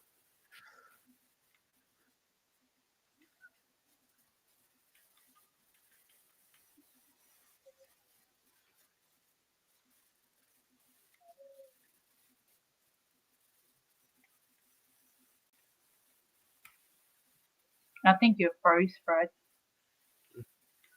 Can you see me? Yeah, I can see your picture, but it's No. Do you see me do that? Yeah. no. You're both glowing in the dark. It's hilarious. Yeah.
You was bringing two things on top of each other.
I just can't get over how short this movie is.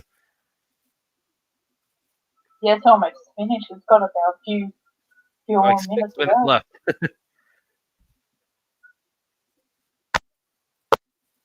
Yeah, that's kind of the appeal, at least back then, of these of Disney animated movies. Parents like drop your kids in the theater for this, and we'll go get the laundry done or something. And that's how long these things ran for.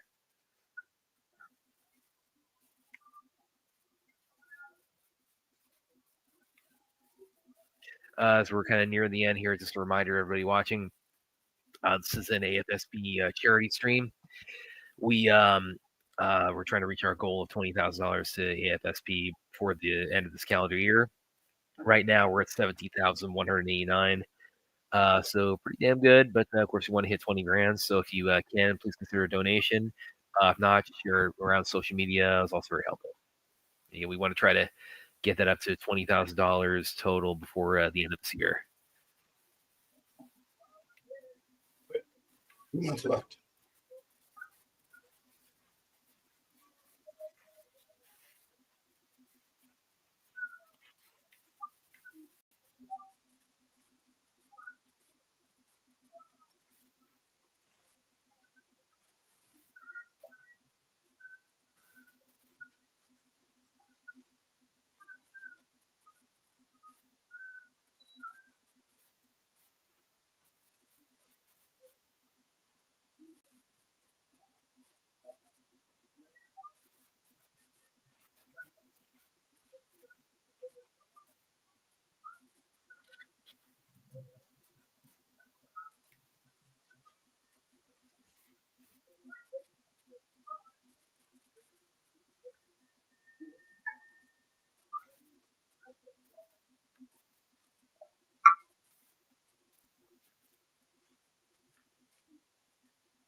This movie's confused as to what it is. So Really? You confused? No, I mean the movie is confused to what it is. It's a hybrid. Think of it like a cross between a werewolf and a vampire movie. Yeah. Like you got yeah, like Underground. Yeah, kind of like Die Hard is a cross between an action movie and a Christmas movie.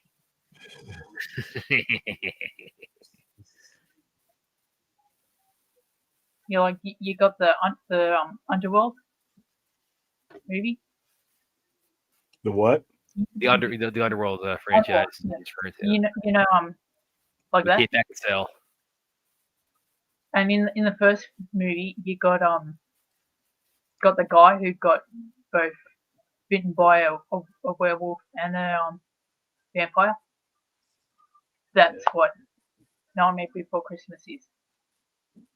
even though vampires can turn into wolves easily, so Well, it depends what type of vampire. yeah. Big with who was it? Bram Stoker's Dracula. You know, the one with Sir Gary Oldman. Yeah. Yeah. They haven't traditionally been able to do it. It's only been like werewolves and stuff like that.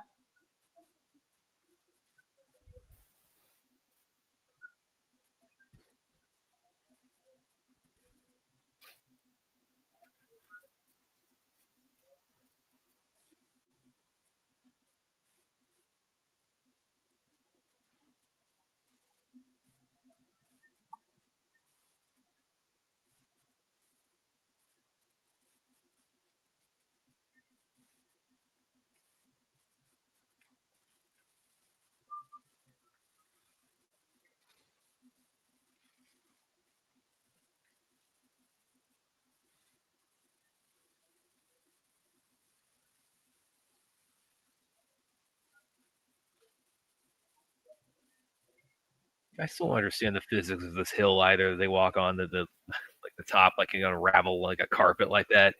And Jack walks down. It's a neat thing after all these years. All right, and that is The Nightmare Before Christmas. Yep. Where'd William go? Dunno. Oh, there he's coming back. Yeah. Okay, until you can. Oh, we're at the time, so 17,189. So creeped a little bit closer pretty damn today. good. So what that leaves us with like $2,811. Okay, well that's I think that's doable between now and New Year's Eve. Yeah, it is. Yeah. All right, guys. about to wrap it up because I'm tired. It's 1:30, so I got to clean up Yeah. the store and get out of here. And I will see you guys tomorrow night for our daylight savings. The return of thievery. Our hour comes back to us. We will have the party next. I will have the noisemaker. I will have the party next. I might even have a celebratory fat burger. Be even better if the Dodgers who made it to Game 7 win the World Series. That's not good. Shut up. All right. See you guys tomorrow. All right. Hey, guys. Yeah. Let me find the right button here.